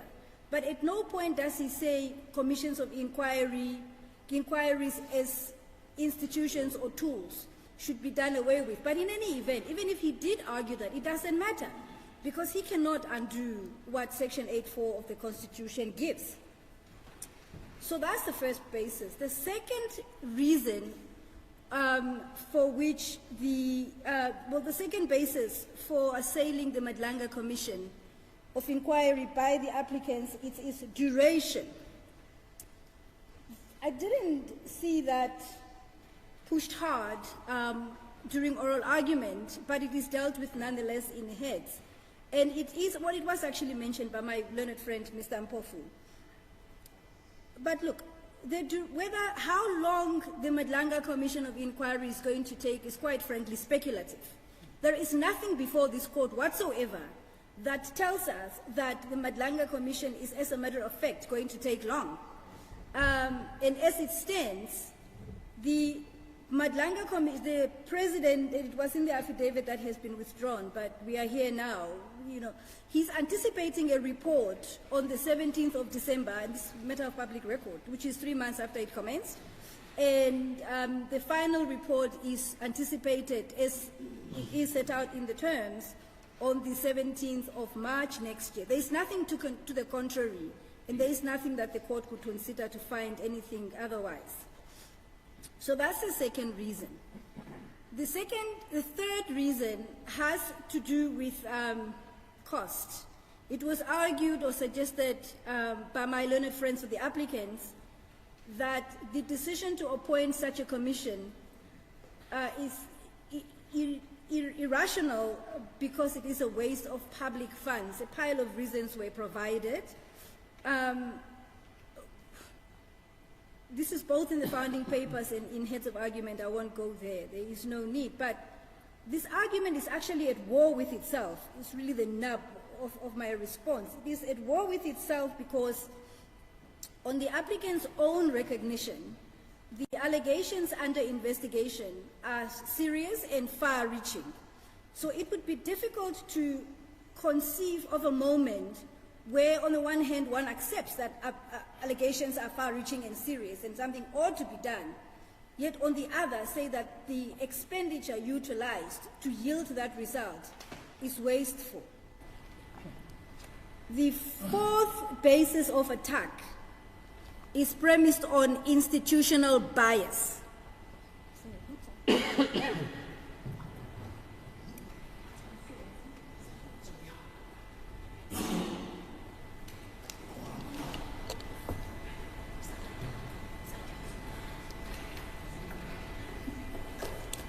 I'm happy that coronavirus is over because I'm drinking people's water. So with respect to institutional bias, I listened to my learned friend, Mr. Mpofu, very carefully. He said that his attack is not on judicial bias, but it is on institutional bias only. But when one listens finely, though, his argument is also on judicial bias, and I will develop that as I go along. But what I want to do first is to respond to this suggestion that there is an irrationality on the basis of institutional bias. You see, in assessing whether there is institutional bias, the focus is whether the institution has sufficient safeguards to ensure that it can perform its functions without proper interference. And that principle was inter alia given by the Constitutional Court in the Songe gender justice matter. But so the test, though, is also given by this court. It was given by a court in the Western Cape and adopted here by the Van Rooyen, SV Van Rooyen. And there the court said the test is whether the structure and functioning of the institution, viewed objectively, would lead a reasonable, informed person to apprehend lack of independence.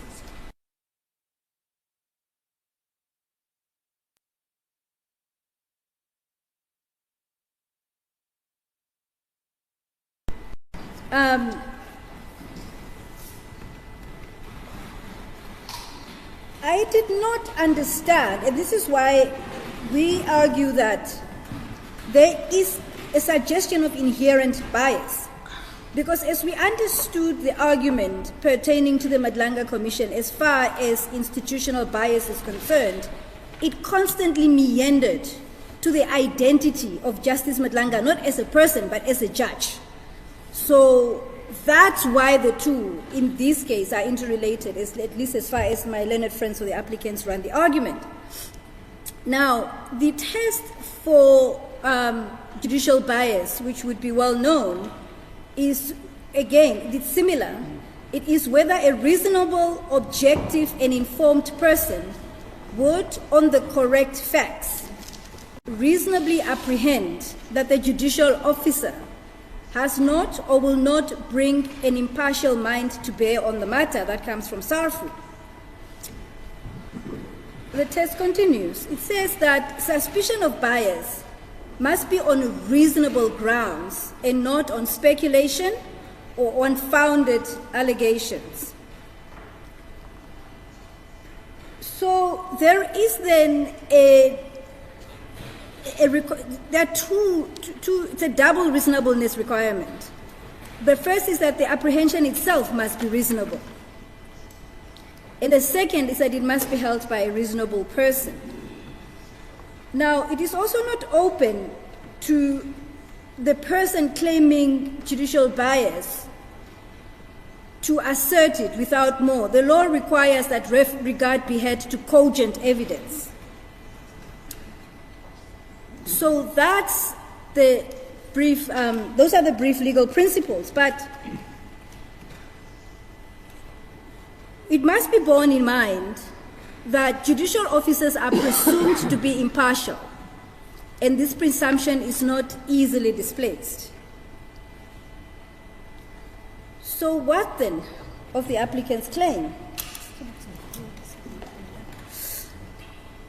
So the applicant's argument on institutional bias is that the judiciary cannot be both an accused institution and also the investigating institution via one of its own members.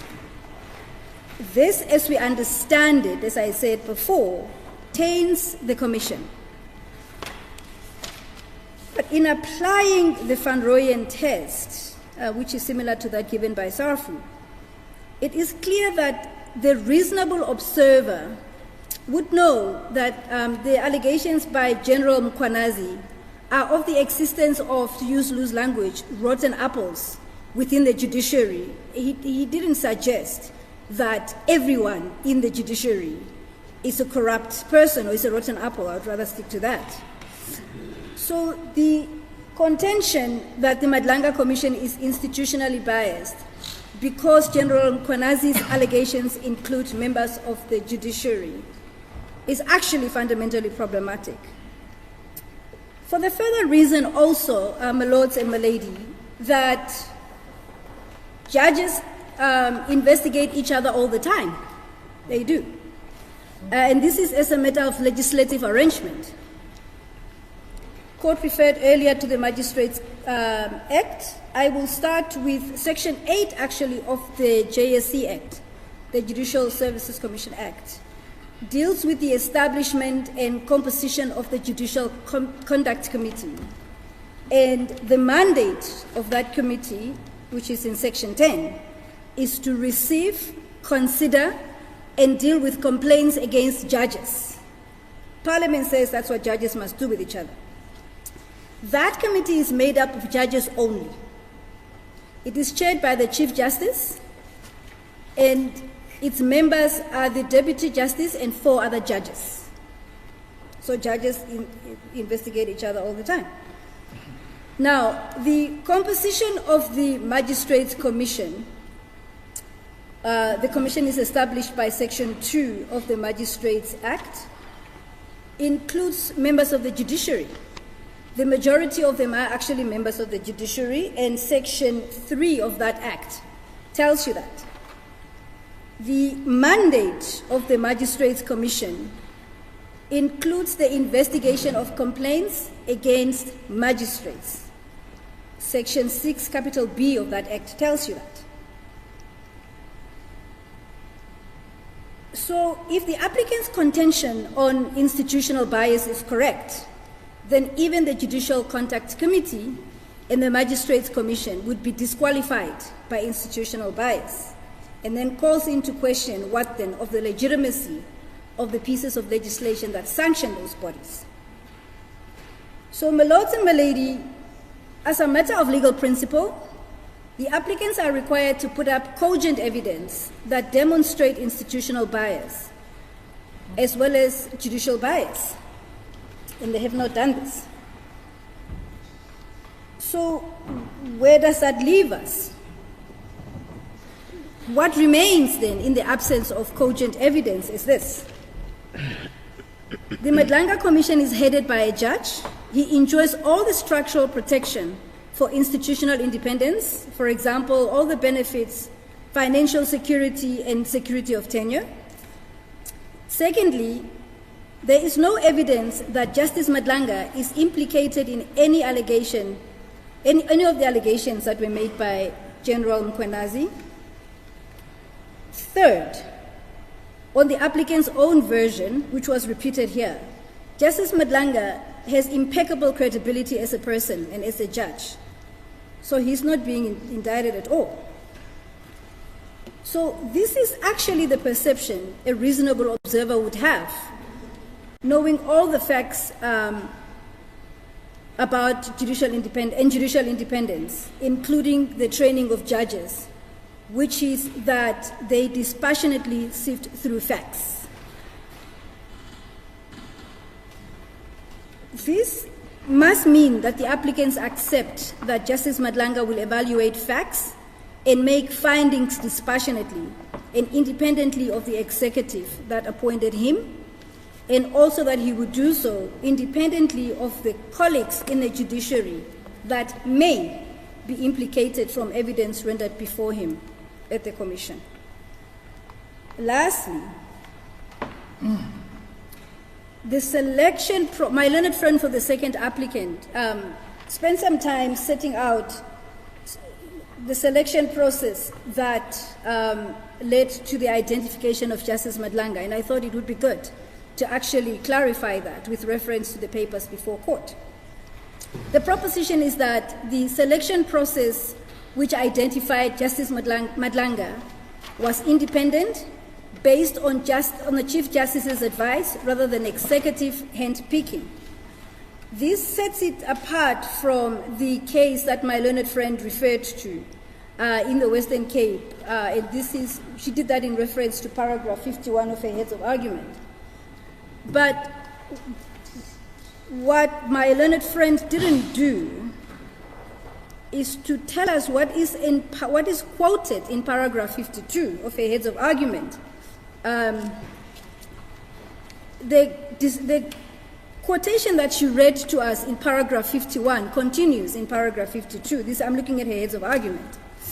It says that, in my view, such a procedure is inherently undesirable because it is the representative of the executive who chooses the judge concerned. Such a procedure can lead to a suspicion that the judge was chosen because the executive believed he or she would make findings and recommendations which would suit government. That's the rest of that. That's not what happened here. Because when one has regard to paragraph 35 of the President's answering affidavit, the President didn't say, it doesn't say that he took advice. He says a lot more. Page 007-18.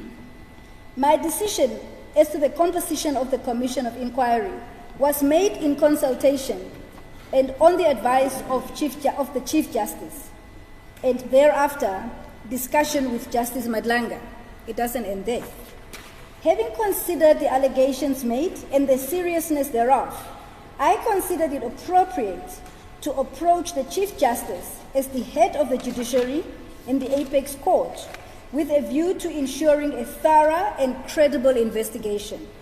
The Chief Justice recommended that the investigation be led by acting Deputy Chief Justice, who would afford the investigation the necessary gravity and legitimacy. Justice Madlanga was consulted on the identity of his assistants So that sets it apart, quite frankly, from what happened in the Western Cape case. So that's that. I want to move on to this argument that the commission is irrational because it usurps powers of the Magistrates Commission as well as those of the JSC. This is the fifth basis of attack, as we understand it. So the applicants object to the inclusion of the judiciary in the terms of reference altogether.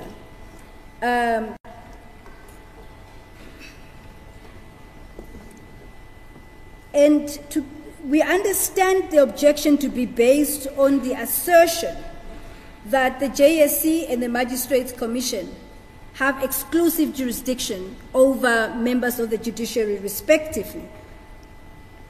We argue two things in response. The first is that there is no such exclusive jurisdiction, to the exclusion of all other institutions. For example, the South African police can investigate a judge on the appropriate set of facts. The second is that the JSC Act and the Magistrates Act contemplate complaints against individual judicial officers, that is, judges and magistrates, which is not what the Madlanga Commission is invited to do. But let's have a look at the legislation. Why do I say they contemplate complaints against individual judges and magistrates?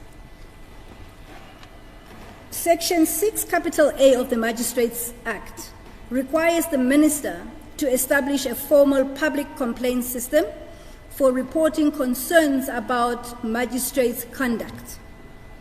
This provision, together with the Complaints Procedure Regulations of 1998, contemplate really identified magistrates, and this is why. For example, Regulation 6 of the regulations I just referred to says that the Complaints Committee shall, within 5 working days after receipt of the complaint, in the manner it deems fit, bring the complaint to the attention of the magistrate concerned, and the magistrate concerned shall respond in writing to the complaint in the manner that the committee requests.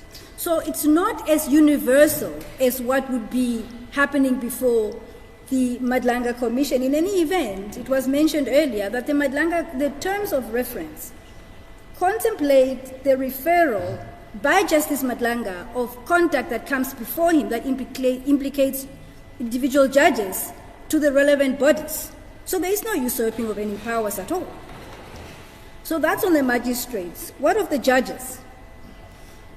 Section 14.1 of the JSC Act says that any person may lodge a complaint against a judge with the chairperson of the Judicial Conduct Committee.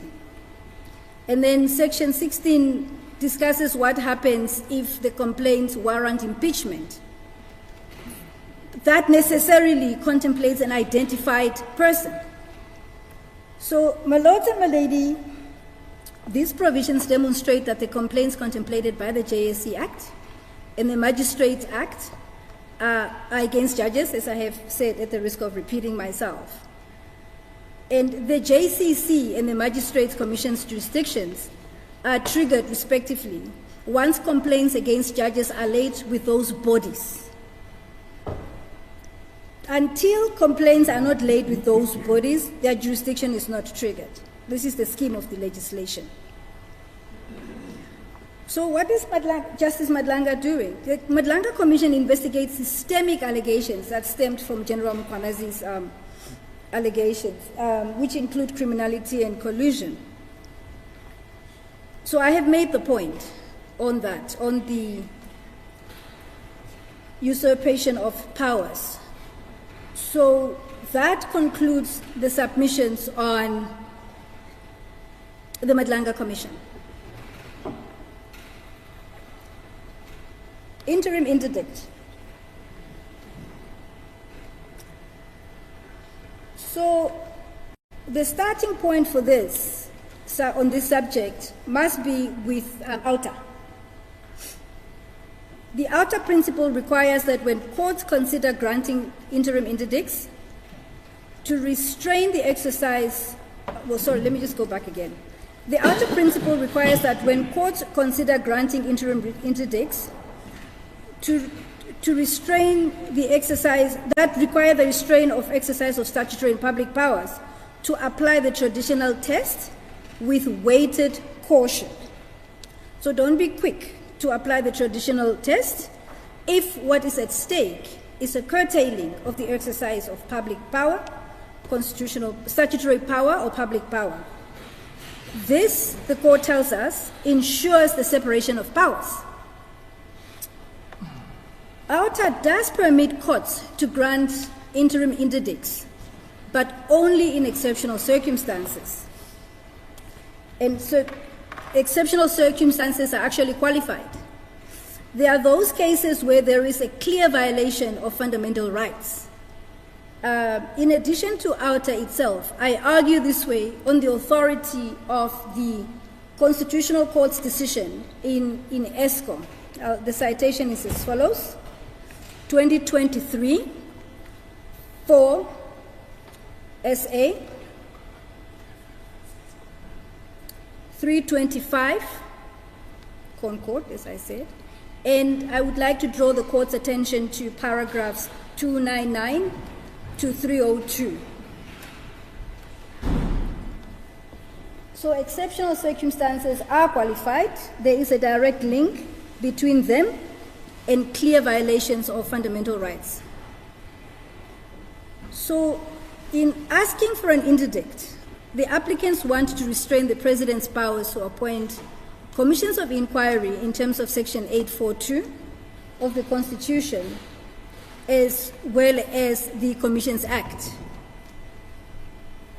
In those circumstances, that to qualify for an interim interdict, the applicants would have to demonstrate the existence of at least a prima facie right. They must demonstrate a reasonable apprehension of irreparable harm. They must show that there is no alternative remedy and that the balance of convenience is in favor of granting the interdict. We all know this. We submit that the applicants have done none of this. Let's have a look. With respect to a prima facie right, the applicants list rights in the abstract: citizenship rights, dignity rights, and socio-economic interests. But we never... Thank you. But we are never told how the decisions, the impugned decisions in themselves, breach these rights.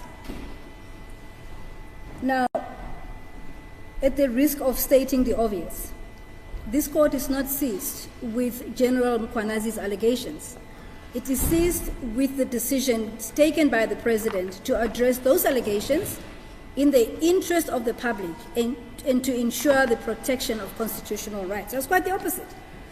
And this court, in fact, in the urgency judgment recognized as much, in paragraph 14, says the decisions were taken in an attempt to ensure good governance and accountability. We are not told at all, and there's no magic else that I would bring to the fore on how these rights are violated by decisions taken to further accountability and good governance. So that's the first one. The second one is on irreparable harm and the non-availability of an alternative remedy. The applicants assert harm that is huge, quotations, and impossible to restore, but without any evidence of what that harm is and how it arises from the president's decisions to address the alarming and serious allegations by General Mkhwanazi. So once the harm is actually identified, in case I got it wrong, the court, a future court can grant just an equitable relief. And my learned friend, Mr. Maineche, spoke of just an equitable relief. Come back. Maybe not. But he spoke of relief. So that's that. What of balance of convenience? This is not a favorable argument to my learned friends, but it is what it is. Minister Mchunu is already on special leave. This court recognized as such. Minister Kachalia has been Minister of Police in an acting capacity from 1 August 2025, almost 4 months on. And the Madlanga Commission has commenced its work, has listened to evidence, and as I said earlier, there is no facts whatsoever before this court to suggest that it won't be producing the first interim report as required in terms of the terms of reference. So where does that leave us? The proverbial horse has bolted, and undoing the president's decisions now would destabilize cabinet and policing. So therefore, any supposed harm would be aggravated, actually, and not cured by a reversal of those decisions.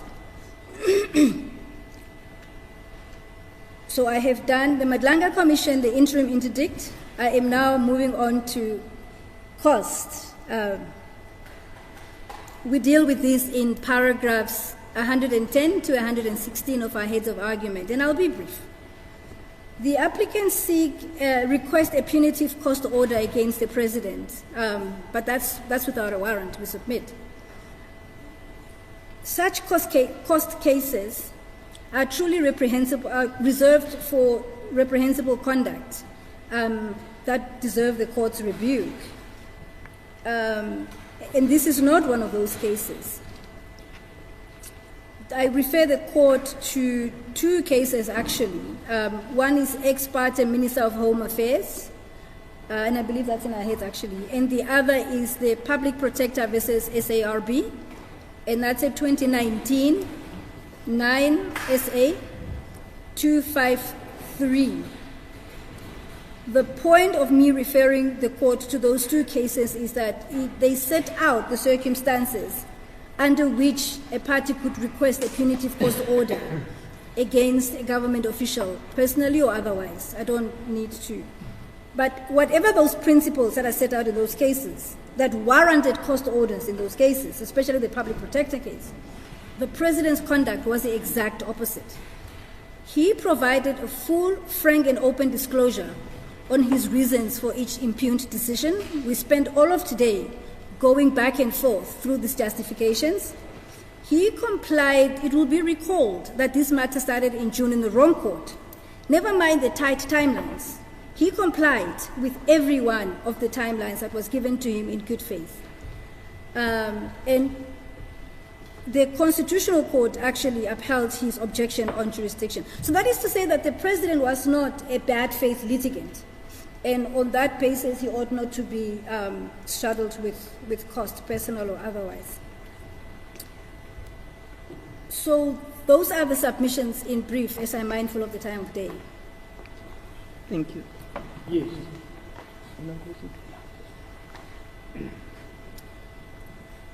Am I free to go? Yes. On the issue of bias,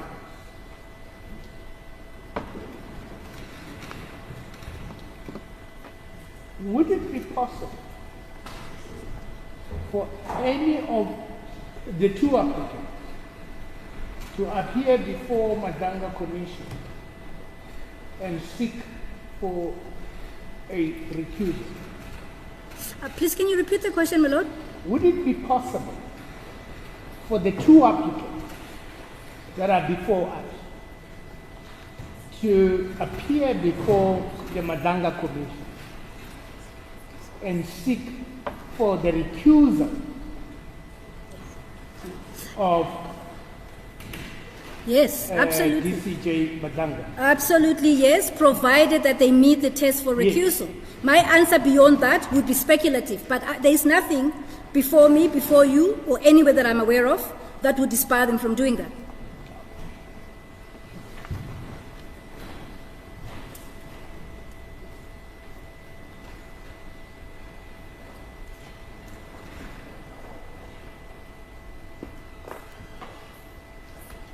I hope my brother's not giving you some ideas, Mr. Mpo. Unfortunately, it's too late, my lady. The ideas have already come through. Thank you very much. Escort, please. Thank you. We're going now to Mr. Madonse. I think all your issues have been addressed, Mr. Madonse.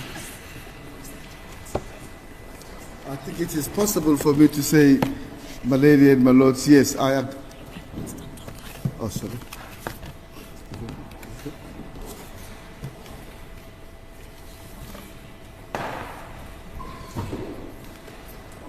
Yes, my lady.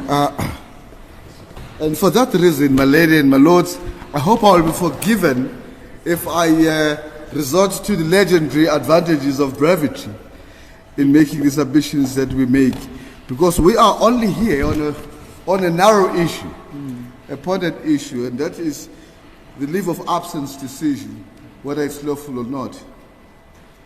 And on that issue, I just wish to make it plain. As my learned friend, Mr. Mpofu, indicated in argument, that on that issue, the facts are common cause. And the only issue is one of what the law is. Now, what my learned friend did not do, obviously because of time, is to indicate to you what are the common cause facts on that issue, especially in relation to the characterization of the leave of absence decision. I submit and we submit, my friend, that the relevant passage, which is already referenced in our heads of argument, at paragraph 22, is to be found in the answering affidavit of Minister Mchunu at pages 017-15. It's paragraph 41 and 40 to 43 of the answering affidavit. And this is what Minister Mchunu says about the circumstances under which he was suspended and why, and what was his attitude towards that.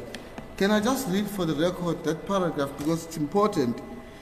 What I must also be clear about is that when the President told me that he proposed to place me on leave of absence, I agreed with the course of action.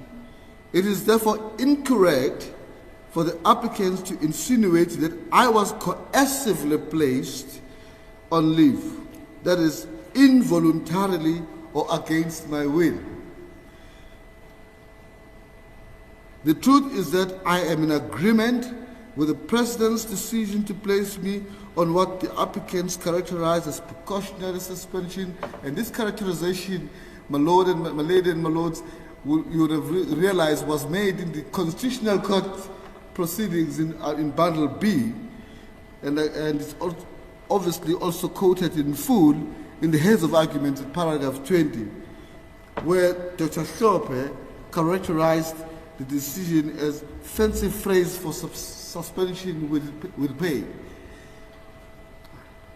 To continue with the quotation, he did so with my blessing. That's what Mr. Mchunu is saying. The President did so with my blessing, in the sense that I did not protest against his decision. In fact, I welcomed it.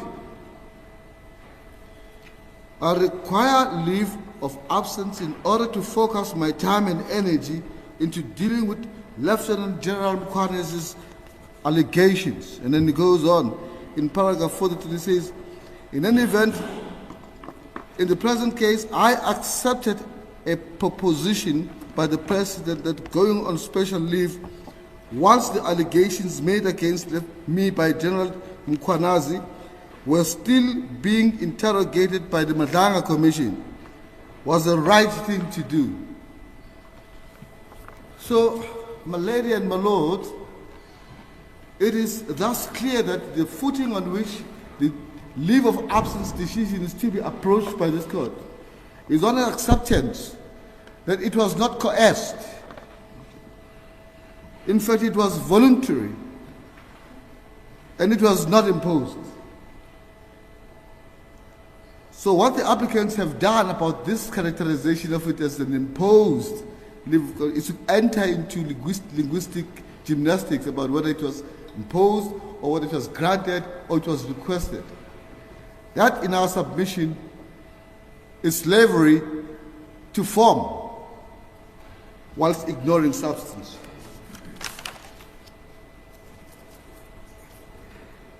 Still on the leave of absence decision, it's been suggested that the President's decision to place Mr. Mchunu on leave was ultra vires. I think it would be appropriate to deal with this submission to go to section 91. And I listened to my Lord Justice Mchwanu's interaction with Mr. Mpofu as well as Mr. Mayeneke on this topic. I make the observation in relation to section 91(2) that the presidential powers envisaged in that section has three components. The first component is the power to appoint ministers, and the second component is the power to assign powers and functions to ministers, and thirdly, the power to dismiss ministers. But related to these powers, three powers, is another power in section 98 of the Constitution, which is the power to assign powers and functions to cabinet members when one cabinet member is unable to exercise his powers. That is the temporary assignment of powers. Now, there is common ground between the parties in this case that yes, there is no express power in the Constitution to place a cabinet minister on suspension. One then asks the question, what happens if a minister is out of the country for a long period of time, is in dialysis, or is hospitalized for a long period of time, or there's some other reason that makes him not available to operate or to perform his or her functions? What happens? Does the law envisages a lacuna that will occur for a long period of time? How do you temporarily assign powers of ministers who are temporarily unavailable, but are due to come back from office without necessarily dismissing them because of their long absence? How do you do that? We submit, my lady and my lord, that the answer is you do appoint or assign powers to one of the cabinet members or to another National Assembly member through implied powers. Or if I can take you on, Justice Mchunu, on the interaction, you can do so through the Section 84(1) powers, where you are exercising executive power, which are necessary powers to exercise your functions as a head of executive. So the answer to the question you posed to my little friend, my submission is, it is a necessary power to assign powers to functions through 84 when there is temporary absence of one of the cabinet members. And that necessary power springs from Section 84(1) of the Constitution. But also it does not necessarily have to spring from that particular section. It also springs from Section 98 itself. For the reasons that I have posed in the question that I've asked. Because it has to be accepted in our submission, my lady and my lord, that the Constitution does not cover every eventuality. It only creates structures. And other powers which from outside of the structures or pillars are either necessary to perform the powers which are expressed in the Constitution or are ancillary to the performance of the expressed powers. Now, in the judgment of uMkhonto, which we have referenced, or maybe before I even go to uMkhonto, if I go to Amabungane, the judgment referenced in our heads of argument at paragraph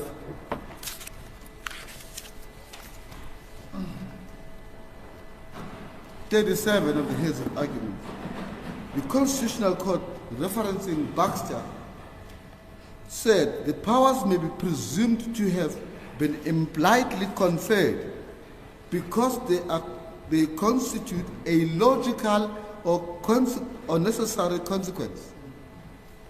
Logical or necessary consequence of the powers which have been expressly conferred because they are a reasonably required or in the exercise of the powers expressly conferred, or they are ancillary or incidental to the power. So we have logical consequence of powers already expressed because they are reasonably necessary or reasonably required. So we say, in the context of this particular case, the power to suspend is a logical consequence of a power to dismiss, or of the power to assign under Section 98. Because how else can you do it?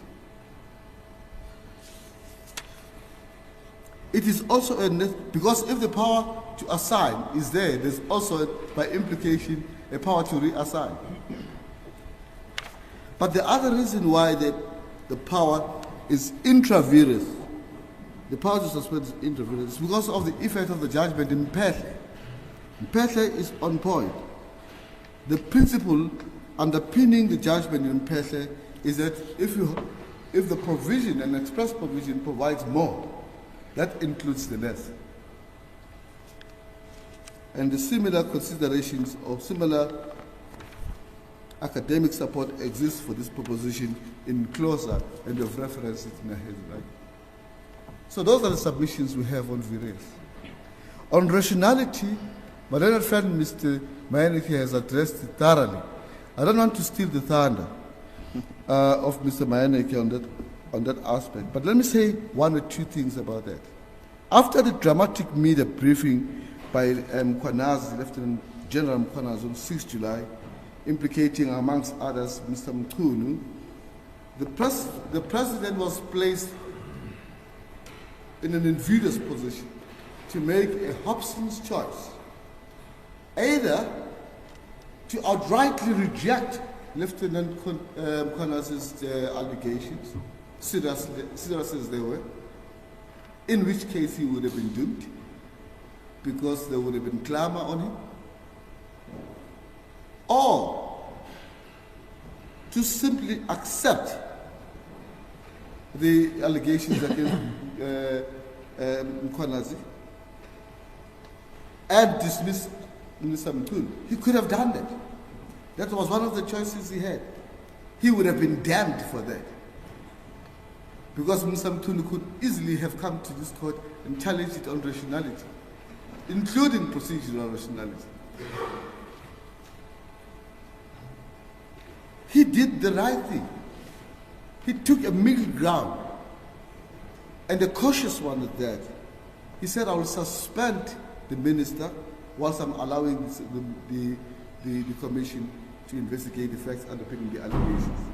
So what he was effectively doing was to strike a balance between prejudging the allegations or condemning Mchunu on the basis of unsubstantiated facts. So how do you then challenge that decision under rationality? And we submit on that point, my lord and my lady, the answer lies in the test on rationality, which was set out in Albert. And I want to read the test because it is illuminating. It reads in paragraph 51 of Albert's judgment, the executive has a wide discretion in selecting the means to achieve its constitutionally permissible objectives. Courts may not interfere with the means selected simply because they do not like them, or because there are other more proportionate means that could have been selected. But where the decision is challenged on the grounds of rationality, courts are obliged to examine the means selected to determine whether they are rationally related to the objectives to be achieved. What must be stressed is that the purpose for the inquiry is to determine whether is not to determine whether there are other means which could have been used, but whether the means selected are rationally related to the objectives sought to be achieved. So in other words, and then they say it's an objective inquiry. In other words, you don't look at, oh, could he have dismissed Mchunu? Or could he have actually retained him and rejected Mkhonto's case? You don't look at that. And that is what the applicants are doing here. They are asking the court to question the choices that the president, the selection of choices that the president made.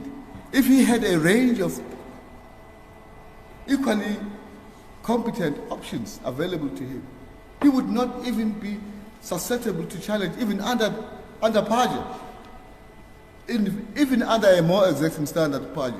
How much more then with a lower threshold of scrutiny and legality? So we submit, my lady and my lord, that the decision is rational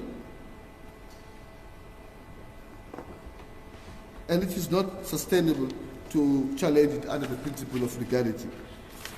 And insofar as some other arguments are being made about what about Whitfield, what about that other minister who was placed on suspension or placed on leave on another occasion, we deal with that in paragraph 85 of our heads of argument, and we don't want to make further submissions so far as those are concerned. So, my lady and my lord, those are submissions on the virus and the decision to live of liver absence. Thank you, Mr. Madonsela. Thank you, Mr. Madonsela. Thank you. Sorry. Oh, sorry. Sorry, Mr. I'm so sorry. You wouldn't leave that easily. I suspected so.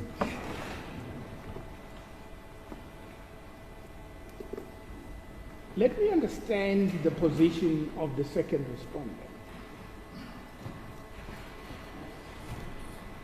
It seems to me that the second respondent is saying two things. One, I have agreed. Secondly, the decision is correct.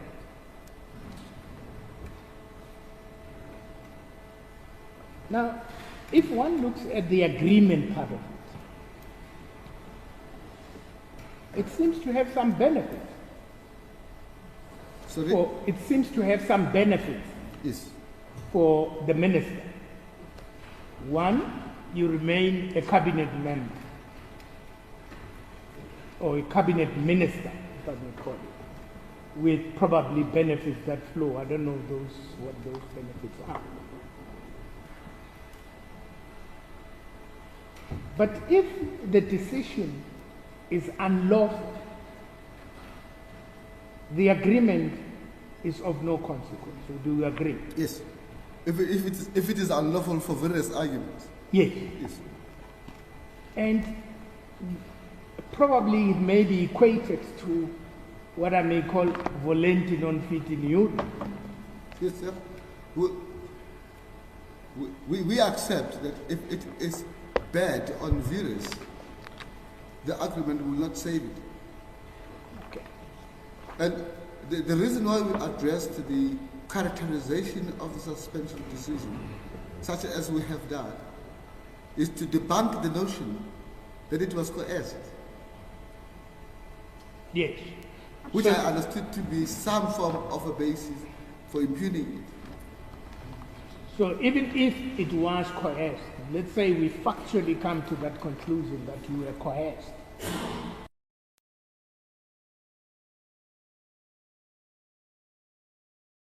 we come to the conclusion that the president did not have powers at all, would you accept That if it is, if this court comes to the conclusion that the placing or granting of the leave of absence is an unlawful conduct, it is really of no moment if you had agreed, if I did what? if you had agreed, No. and if you would say in thousand ways that I was not coerced. Yes, Would you agree with I me? agree. All right. You asked a question under 98, section 98. You asked, what happens if the minister is absent for a long time? Isn't it that the answer lies in section 98? You've got cabinet members, cabinet ministers.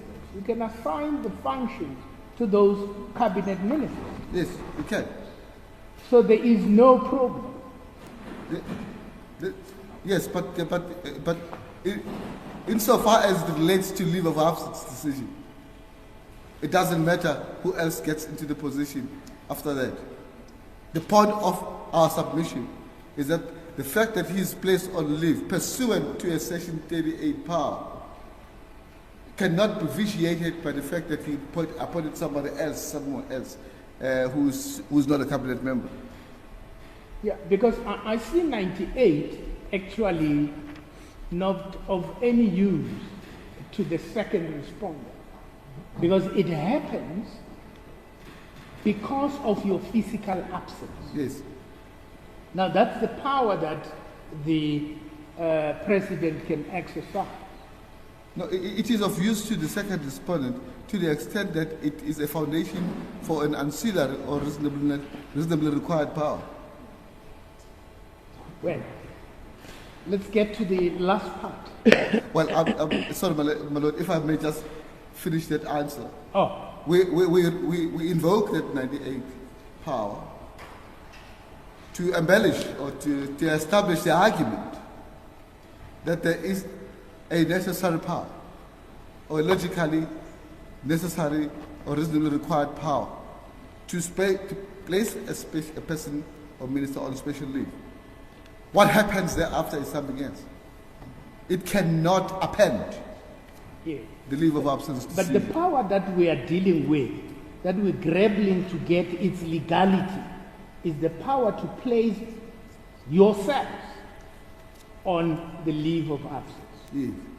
It is not the power to replace you Yes. under Section 98. Yes.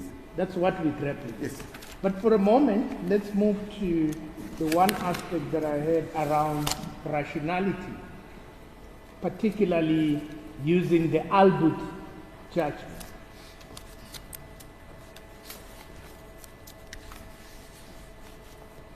The suggestion by the applicants that the president must dismiss Minister Mchunu, it is not a means, it is the exercise of the power. Yes. Do you agree with that? I agree. Okay. So it is not a situation where this court would be choosing another method, Sorry? another means. It is not a situation where this court will be choosing another means. It should be deciding on the choices that the president made. As I understand, and I understood Mr. Manager very well, the process being the means is that I want to place you on leave so that I can decide in due course whether I'm going to exercise the statutory power to dismiss. That's how I understood Mr. Mainacha, and he made mention of procedural rationality. Now, of course, this court probably, if I understand your argument, cannot or is not at large to say, hang on, President, you should not have chosen the placing on leave as a means towards the exercise of a dismissal power. You could have chosen to simply withdraw his salary. I'm just giving an example. So that's when the court now comes and questions the means. But the power, the means, the dismissal rather is the power, not the means. That's the point I'm trying to make. The dismissal is the power, yes, not the means. Yes, yes. You're right. Okay, thank you. Thank you, Mr. Madonsela. Reply, Mr. Mpofu. Thank you very much. Justices, I'm going to try. Well, before anything, in case I forget, I really want to express our gratitude on behalf of all my learned friends to the court for going the extra mile, and particularly to the court staff. But in that spirit, I will really try to be brief in reply and deal with the headlines. The last exchange with Mr. Madonsela makes it unnecessary for me to deal with his contributions. Because Mr. Madonsela, I don't know if Mr. Madonsela understood the last question from Justice Mchunu, which is this, that we're all here, as far as the first issue is concerned, we're all here because of the power to dismiss. That power is not implied corollary or whatever, it's express. Not only is it express, even the power that he talks about dialysis and all that, there's no need to go to uMkhonto, because that power is expressly provided for in Section 98 as well. So that puts paid to any reliance on uMkhonto or implied powers and so on. Or even in reliance on Albert. Albert, and I don't want to waste time by repeating what Justice Mchunu was saying. Albert says this: the court cannot say, oh well, you could have decided that he must go and teach at a university, or you could have decided that he must undergo a course in this and the other or whatever, but you decided to place him on leave. The court is not allowed to do that. But when once, as is in this case, we are already in the realm of dismissal, the only question, the only option, quite frankly, that the president had is to retain.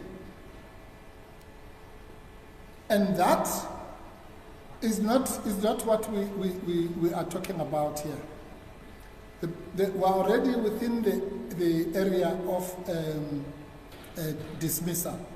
So there's no Albert second leg issue at all. So let me move that away from that. Then Mr. Madonsela says, at least agrees with the summation of his contributions as follows. 1, I have agreed. 2, the decision is correct. Now we know that in law, both of those things are completely irrelevant. The fact that you have agreed to something, I'll make a simple example that we all are familiar with as lawyers. There's a court order that is imposed on you, and then there'll be a court order that is by consent of the parties. Those are jurisdically different things. The fact that the court imposes a court order to me and says, Mr. Mpofu, you must pay Mr. Munareng 100 million, and I accept it, is completely irrelevant. It is still imposed by the court. Completely different to a situation where I come to court and I say, Mr. Munareng and I have agreed, and here's the consent, and therefore that means the consent is prior And that seems to be a conceptual difficulty that Mr. Madonsela fails to grasp. So, but at least he accepts that if it's irrational, the agreement will be irrelevant anyway. But our submission is that it's irrelevant on either reading because it doesn't change when we say it's an imposed issue, we mean it in the court order sense. We don't mean he put a gun in his head and said, you are going to go on special leave. No, no. We mean that definitionally, special leave is something that somebody requests and then it is granted or refused. Unlike in this situation. In other words, if the proper thing had happened, Minister Mchunu could have said, like Dr. Mkize, I would like to go on leave in order to prepare for the commission or whatever. And the president would have said no, or at least could have said theoretically, no, I'm not placing you on leave because I've never heard of such a thing. I'm not granting the leave. So the less said about Mr. Madonsela, the better. But in any event, in defense of Mr. Madonsela, and he correctly considered this, we're not here about whether Mr. Mchunu agrees or disagrees. We're here about a simple issue about the powers of the president. The president either had the power or he didn't have it. Which then takes us to and also, again, my learned friend, Mr. Madonsela, is correct in saying we mustn't conflate the Section 98 point and the Section 91 3 point, because he's not here for the Section 98 point. Whatever happened, whether he was replaced by a professor and so on, is not the business of his client. He's simply here to defend the leave of absence decision. Right. Now, let's go to Mr. Maineche. Mr. Maineche also,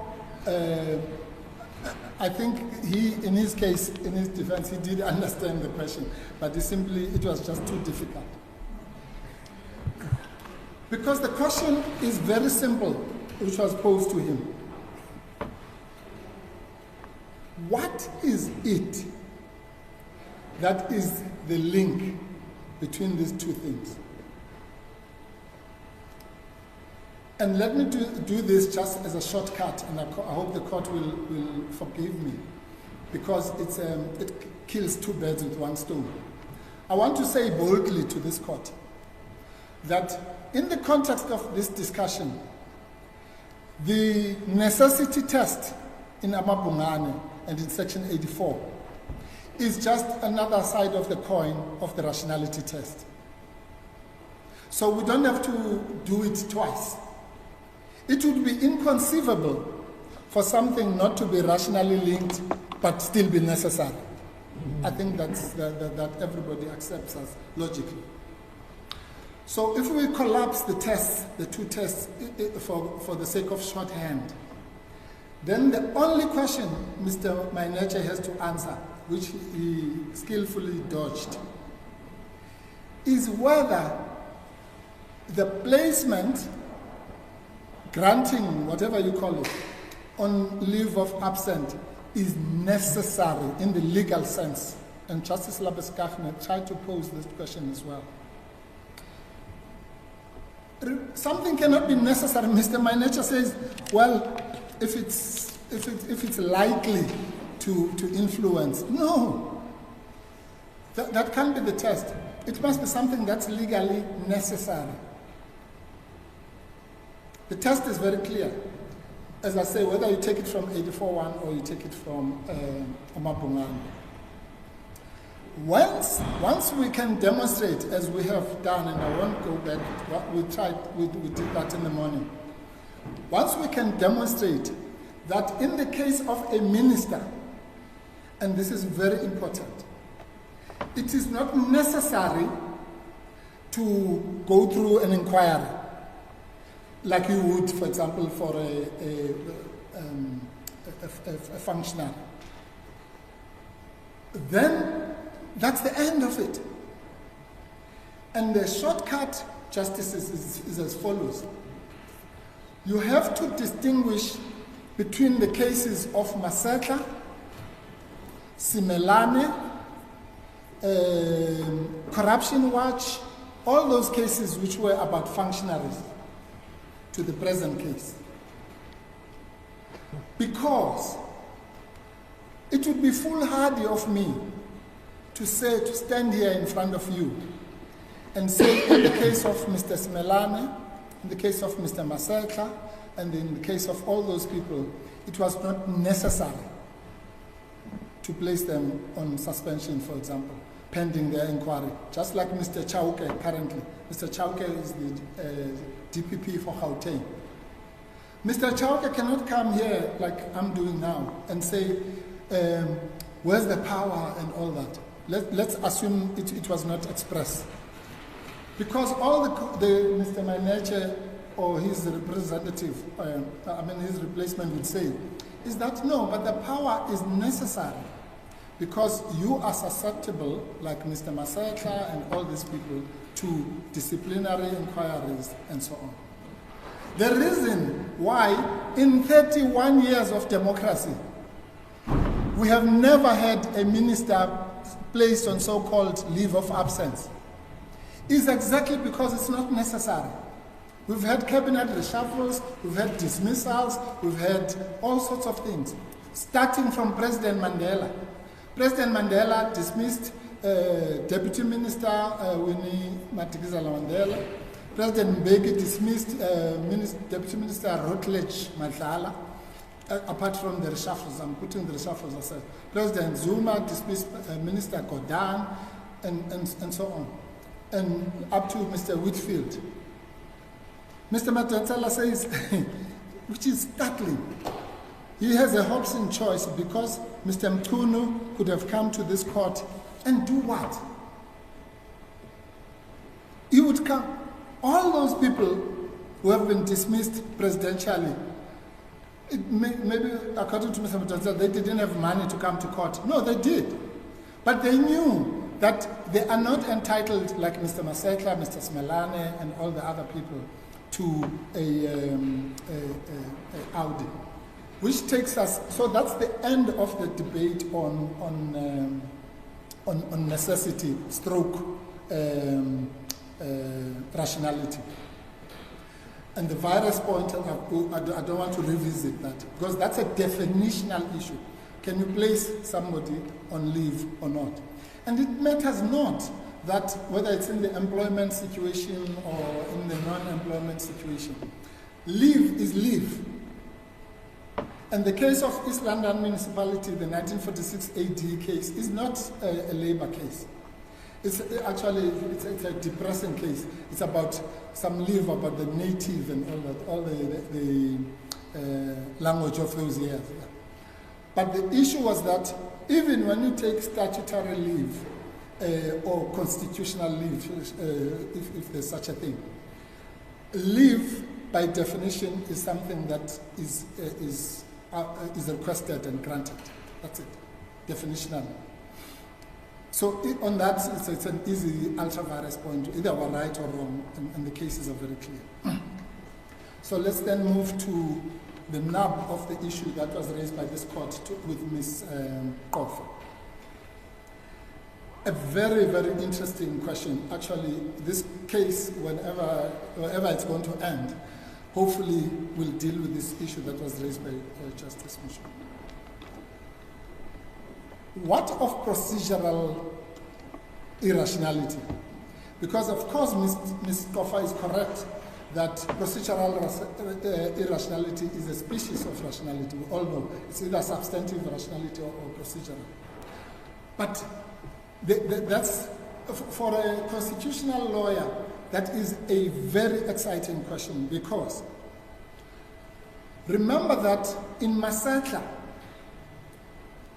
Justice Ngobo raised that very question and he was overruled by the court. The majority of the court said no, Museneke DCJ, I don't know if it was already DCJ. It said no, what's the exchange? You can't conflate Audi with procedural irrationality. And therefore, the fact that Mr. Masekla might not have been given a hearing is neither here nor there. Mercifully, as it would happen, that position, the minority position of Justice Ngobo, was vindicated in Albert. Because in Albert, Ngobo J, now as CJ, managed to carry the court. How did he do it? He got the court to adopt his position in Masetla by saying, yes, of course, Audi and procedural irrationality are different. But the mere denial of a hearing or a process, in that case it was about parole, is a relevant fact in determining procedural irrationality. In law society, the same was said by Mogoeng CJ, again for the unanimous court. And therefore, from that point, the symbiotic relationship between the two things started. Not to say that they are synonymous, but they are theoretically and philosophically intertwined in the sense that something which is unfair, plainly, cannot also be rational. That's just simple. By the way, that argument goes to our Mr.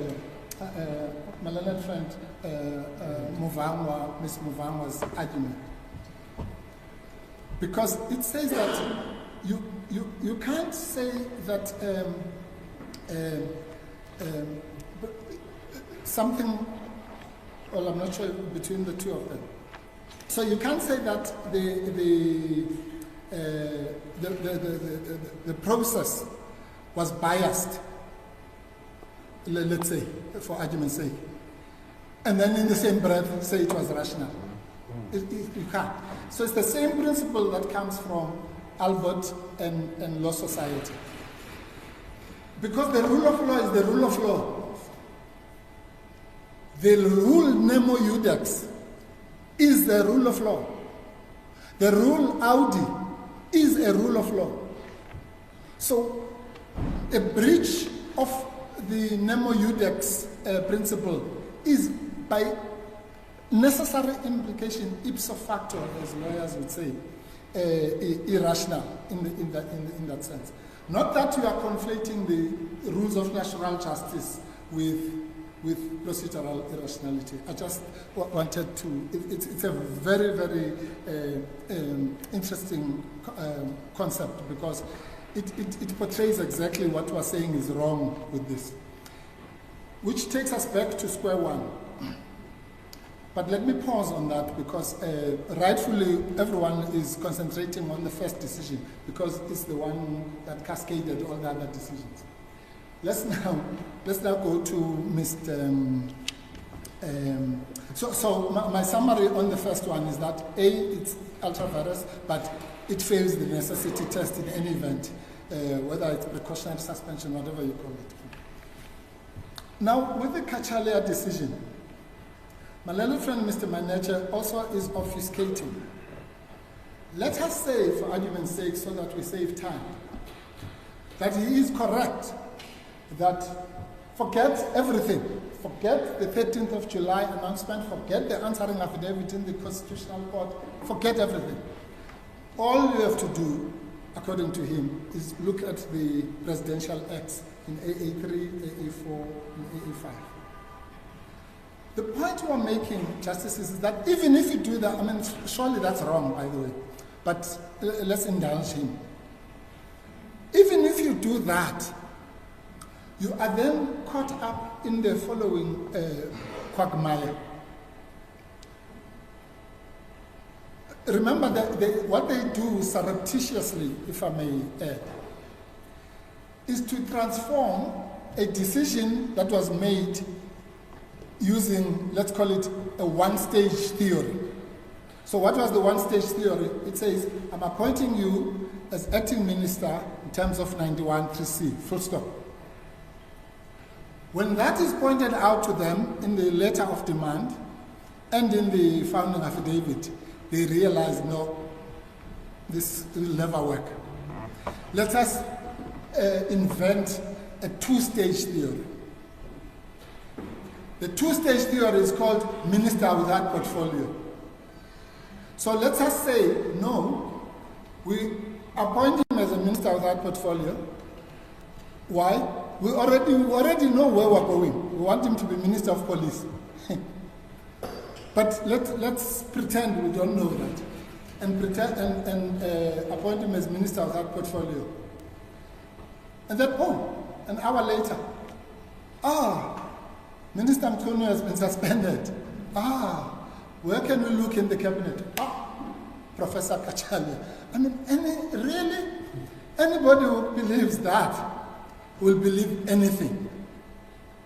Because the two-stage theory is a fiction created ex post facto rationalization, as it is said in the National Lotteries case, to cure the incurable illegality in the appointment of Professor Kachalia.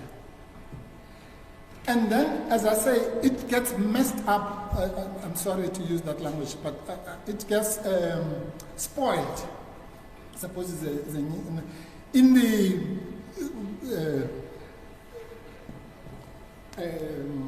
articulation of what is actually being done on the 31st. Professor Kachalia, by the way, Justice Mchunu, just as an aside, adopts your criticism about acting ministers and makes it even worse. He says immediately after, you'll see that at 002-12,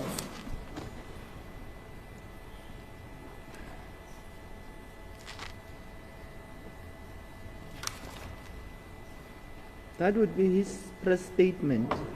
Yes, no, that's his interview, Justice. Yeah.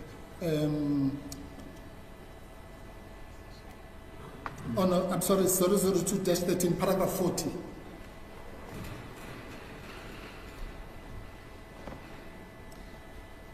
No, the first part, he says, I do think that my appointment as a minister of this portfolio, so that's also telling, that's about assignment. So, one, they say it's without portfolio, he says it is with portfolio. And then he says later, this is the one where he agrees with Justice Mchunu. Today, I was appointed minister, not acting minister.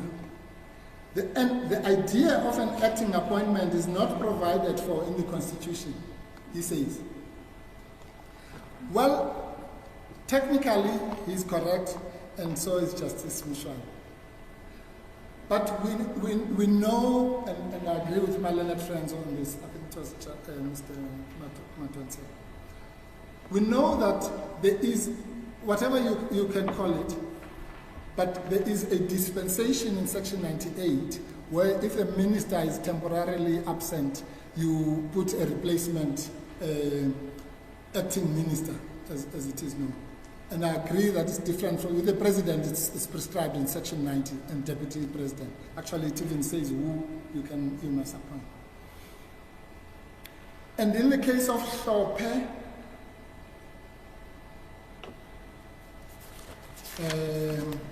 I think that case is in our list of authorities, but I don't think it's in the bundle. My learned Gina will find it in the list of authorities. Yes. Sope versus Premier of the Western Cape. It's 2012-6 SA 13 CC. You'll find at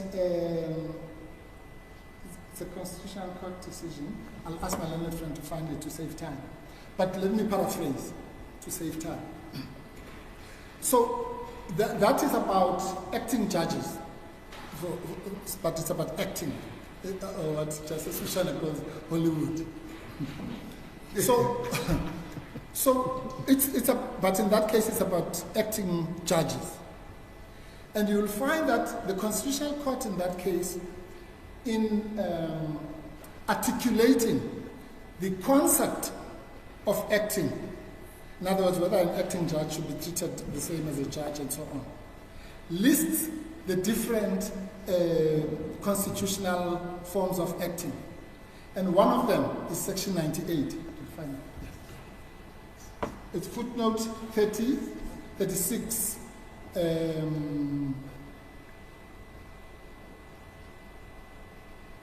circumstances in which judges are appointed in other courts are not tightly defined. In terms of 1752, acting judges may be appointed to other courts without the requirement that there must be a vacancy or permanently the judges must be absent.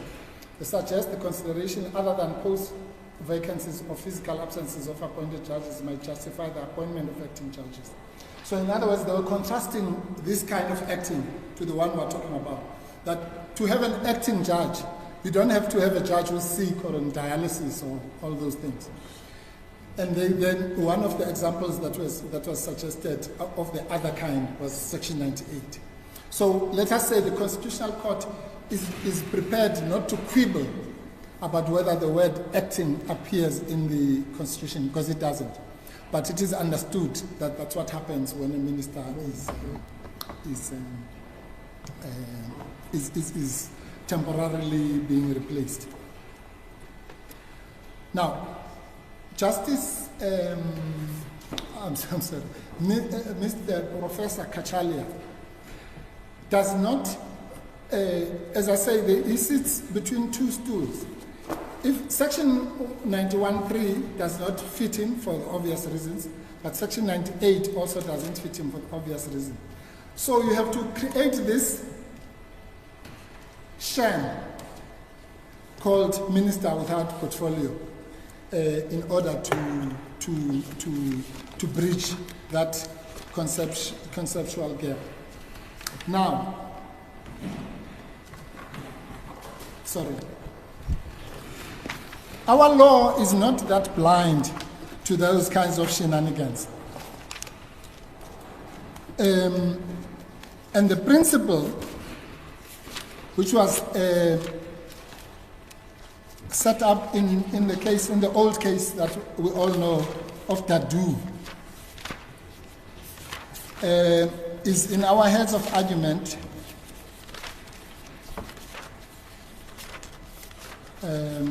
It starts. I'm sorry, I'll find it just now. It's the section on which? Paragraph 99. So I'm sorry. Yes. Paragraph 99 of our heads. And so that I don't put a lot of editorial, I'm just going to read it so we say, all these, at 99, all these ex post facto maneuvers are nothing but ill-fated ways to seek to evade the operation of the law as prescribed in the Constitution. Such an attempted evasion of what was truly intended constitutes a sham or simulated transaction and falls under the following well-known dictum of Ines CJ in Dadu. That was in 1920. This is what Ines CJ said. The transaction contemplated may in truth be within, and I put in brackets, or outside of the provisions of the statute. But the parties may call it by a name or cloak it in a guise calculated to escape these provisions. That's exactly what is being done. So they just put labels here. Such a transaction would be in fraudem legis, in other words, in fraud of the law. The court would strip off its form and disclose its real nature, and the law would operate. Ines CJ went on to describe the substance of a form doctrine as one which a doctrine of common law, one would think to every system of jurisprudence, and conveniently expressed in the maxim plus valet quod agitur quam quod simulate concipitur, which simply means what is actually done is more important than what it seems to have been done or what is simulated. So And then it has been said that our courts require no statutory powers to ignore pretense of this kind, and the law will always give effect to the real transaction between the parties. That you'll find in Rochsin versus Anchor, footnote 66. So what does that say in one sentence? It says this court has a duty not to be unduly impressed by the labels that my learned friends or even ourselves put on these things, but to look at the substance. What is the substance of what was done? It was to illegally appoint an outsider. Again, I mean that in a neutral sense, not in the pejorative sense. To appoint an outsider where the law says you must appoint an insider, a cabinet minister. That's what was done. And it was wrong. Maybe it was an honest mistake. I'm not there now as to whether it was fraudulently done or whatever. It's just not the law. And that was done nohal under the guise of 93(1)(c), which simply says you may appoint a member of the National Assembly or an outsider as minister. So there's no scenario where you can do both. You can have Professor Kachalia appointed as an acting minister, even if you accept the qualification, Justice Mchunu, that we put inverted commas. There's no such scenario. So it's untenable, illegal, must be set aside. The last one is the Madlanga situation. My learned friend, Ms. Mvangwa, is wrong in two important respects. One, she was at pains to try because she has prepared her argument on the basis of judicial recusal. But we have disowned any reliance on judicial recusals by invoking the Islamic Union case. So we are basically saying that we do not rely on that. This is what was said in Islamic unity. You'll find that at paragraph 129 of our heads, 0027-35.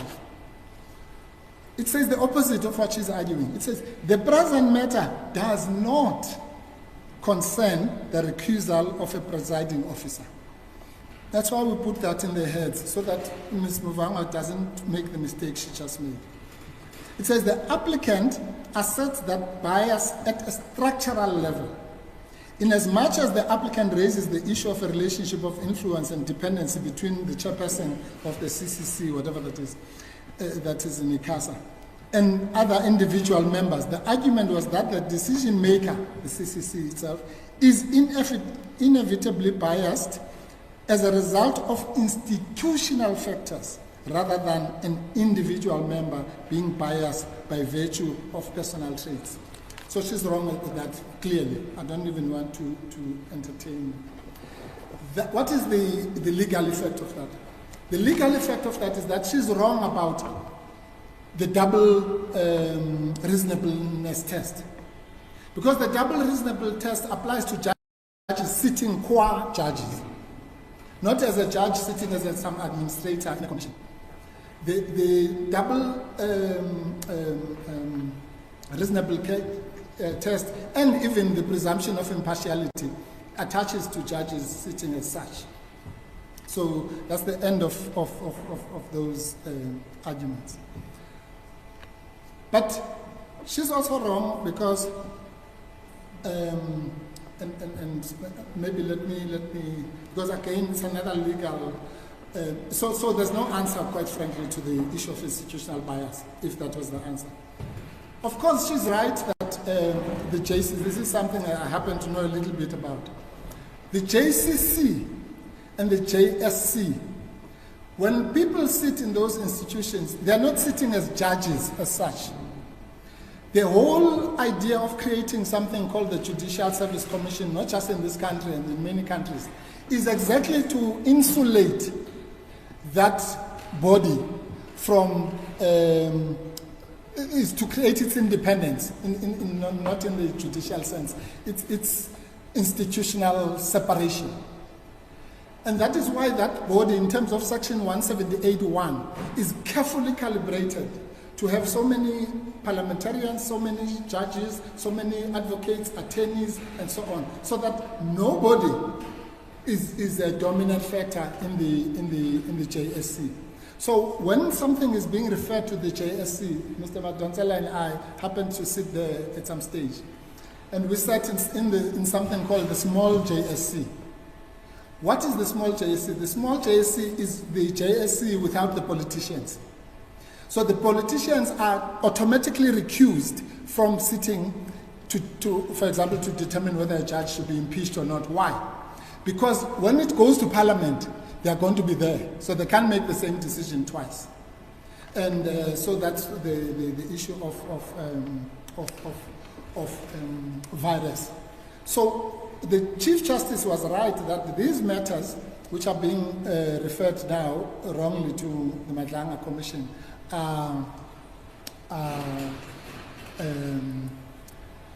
please.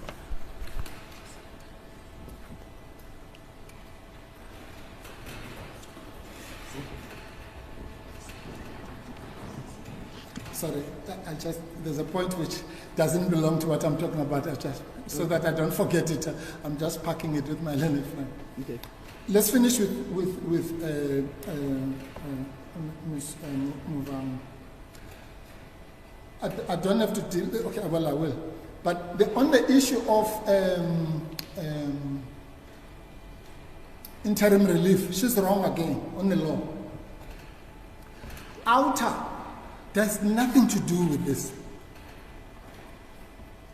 Outer is a principle that was developed by Museneke DCJ to make the following proposal. When a court is being asked to interfere with the exercise of a statutory or constitutional power, the court must have more than the Sitlogelo requirements before it can grant interim relief. But here we're dealing with just and equitable remedy in terms of Section 172(1)(b). And specifically, we're dealing with suspension. The EFF, in the case of EFF versus Gauteng, that distinction was made clear at paragraph 113, where the court deals with the power of the suspension of the operation of this public protector's remedial action, which it says is sourced from Section 172(1)(b). I'll give you the court, the reference now, of EFF versus Gauteng. What was said in EFF versus Gauteng is the opposite of what Ms. Muvang was saying. It says, therefore, at paragraph 113, this was chapter J, it was a strange judgment. There were two unanimous judgments. One by Justice Kampepe, all the judges agreed. And on the one of chapter J, all the judges agreed as well. So, for all intents and purposes, is the majority judgment. This is what chapter J says at 113. Therefore, even if it could be said that there was prospects against the grant of the interdict, the applicants for leave would still be faced with the question whether there were prospects against suspension. In other words, this is a suspension. The requirements for suspension of a remedy differ from those needed for interim interdict. The outer standard does not apply to suspension. So, outer is completely irrelevant. She's completely wrong about that. Oh yes. Citation is Economic Freedom Fighters versus Gauteng and others. And it's 2020 bracket 6 SA 325 CC. And as I refer to paragraphs 113 and 114. So the issue, you see, this was said in Fose, in the old one of, well, I'm now revealing my age. Fose was decided in 1996, that's about 30 years ago. That's the first case that I argued in the Constitutional Court. The case of Fose, Justice Ackerman and Justice Krichler made the point that when it comes to just and equitable remedy, the court has the widest discretion you can imagine. And the court is allowed, as we referred to cash pay, Justice Labuskane, to even fashion new remedies that have never been seen. Because the court is grappling with what is in the public interest, what's just and equitable in these particular circumstances. Nothing to do with outer. And all our cases until now have repeated that it's a wide discussion. Howard School, Ermelo is one such case which says that 172 1B is an open sesame. Finally, for Ms. Muvangwa, she's wrong again on the question of punitive costs. This court, and fortunately I was on the victorious side of that judgment, and this court, sitting as a full court, chaired by Mlambo JP, in the case of Public Protector versus President of South Africa, which you will find in our, no, I'm sorry, it's the other way around. President of the RSA versus Public Protector and others, 2018, bracket 2SA 100 GP. It's case number 28 in our cases. And you'll find that at 040-710. This court said, there was a president, the tide has turned. The president was being attacked in that case, is now the applicant, my client. And the court found in that case that he should pay punitive costs, purely based on what is at 040 versus 730. And the court said, and I'll just, taking all the circumstances sketched and the considerations made, we are of the view that the president was ill-advised, as in this case, for taking all those technical points, and reckless in launching the challenge against the remedial action of the public protector. He was aware that since the allegations of state capture initially surfaced, and more so after the public protector report, the matter remains in the public domain and requires decisive action and so on. His court challenge has resulted in further delaying the resolution of the state capture allegations. Exactly here.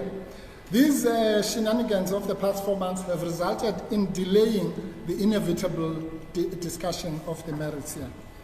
And it says, our view is that the president had no justifiable basis to launch the review application in the circumstances. In doing so, he was reckless and acted unreasonably. Our view is that this is a proper case where a personal cost order is justified and should be granted. By the way, before I get carried away, if you go to paragraph 61 to 71, I'm just packing that, of that judgment, it's relevant directly to this question of the Madlanga Commission, because that president was prevented by this court, sitting here, from appointing a commission of inquiry purely on the basis that he was implicated. And we're saying that's exactly the same situation. Justice Madlanga is theoretically implicated. And again, I've made all the qualifications. It's not about him personally, but he's implicated as any member of the judiciary. And once you are implicated, whether you are a judge or a priest or the bishop of Canterbury or whoever, if you are implicated in the matter, you are ipso facto conflicted. And that was the situation with the Justice Hoffman in the Pinochet case. So that institutional bias has got nothing to do, it doesn't affect your reputation at all.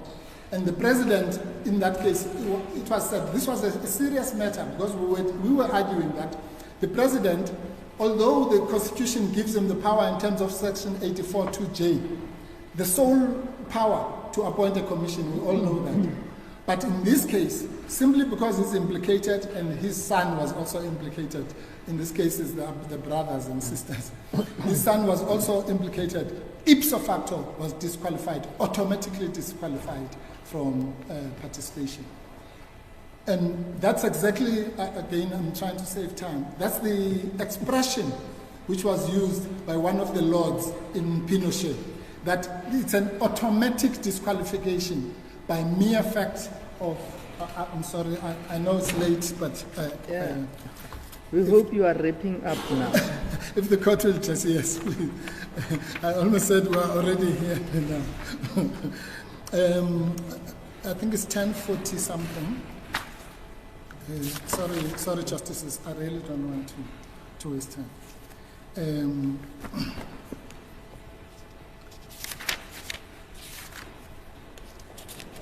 The Lord Justices, the first Lord Justice was Lord Wilkinson, I think, and he said the following: I do, however, wish to make it clear, if I have not already done so, that the decision is not that Lord Hoffman has been guilty of bias of any kind. He was disqualified as of law automatically by reason of his directorship of AICR, a company controlled by a party, Amnesty International. And there are many others, but I'll just choose one more. Lord Hope of Craighead said, this is that justice must not only be done, it must be seen to be done. It covers a wider range of situations than that which is covered by the maxim nemo judex, that no one may be a judge in his own cause. But it would be surprising if the application of that principle were to result in a test which was less exacting than that resulting from the application of nemo judex in causa principle.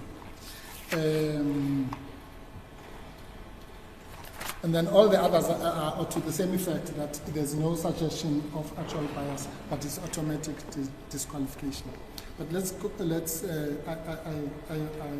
I'm digressing, because that case, we're using it for the question of cost, but we're also using it for these purpose. Let me round off.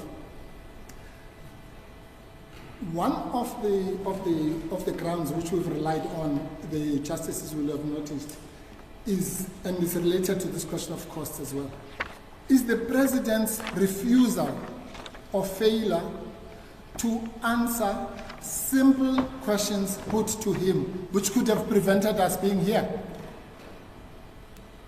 Because the president, he doesn't have that choice. He's not like you and me, who can just say, well, deal with it. He can't do that. And when the president is asked by anyone,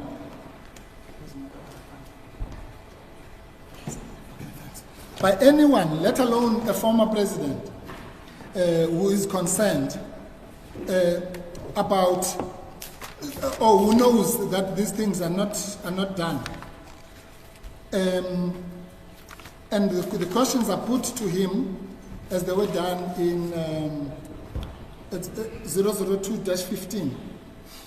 And you'll see that these questions are actually, they grapple with the issues that we're dealing with here. What was the sequence of events? What is a minister with her portfolio? And all those things. And the president basically just gave the middle finger. He's asked at paragraph 46, when exactly was your decision to place Minister Mchunu on leave of absence taken? When exactly, date and time, was your decision to appoint Professor Kashali as acting minister taken? Communicated to him. At what point, date and time, was Professor Kashali designated or appointed minister designate? What exactly is a minister designate? Immediately after swearing in ceremony, what was the exact correct description of Professor Kashali? What is his present correct, full and official description? What is the present correct, full and official description of Mr. Mchunu? If the answer is that there are two ministers, then for how long is it envisaged that South Africa will have and pay for two ministers at the same time? Is it still your version that Minister Mchunu is legally entitled, that's the necessity test, to an inquiry to determine the veracity of the serious allegations made by Lieutenant General Kwanazi, and so on. All those questions, had they been answered properly and honestly, we could not have been here. Because the President could have said, and I'm just putting this there, could have said, no, you got it wrong. I was appointing him as a minister without portfolio, all these things that we see now in the answering affidavit. And theoretically, the writers of the letter would have said, oh, now that we know that this is what happened, and then the case. But because of the recklessness of the President in failing to fulfill his duty, by the way, it's his constitutional duty to provide reasons. That's what accountability means, by the way. What does he say? He says, no, you could go and ask me those questions in Parliament. I mean, what is that? He knows that the former president is coming here as a citizen and a taxpayer. How is he going to ask questions in Parliament? He's asking him now, so that for the purposes of this litigation.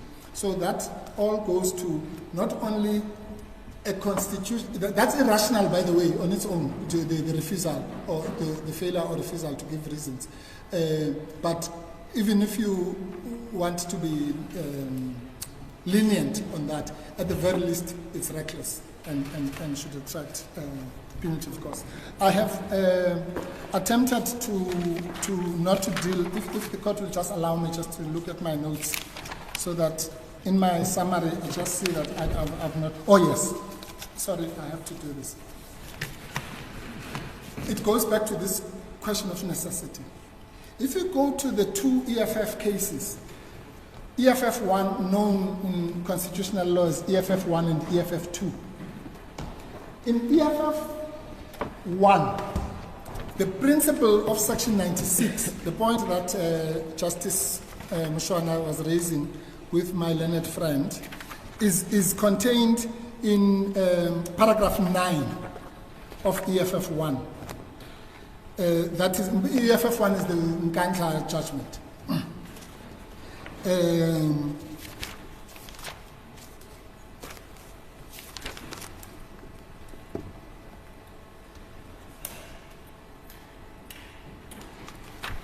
Sorry, Justices.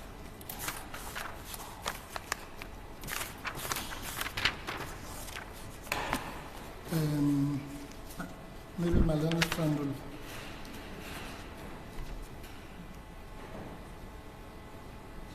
Yes.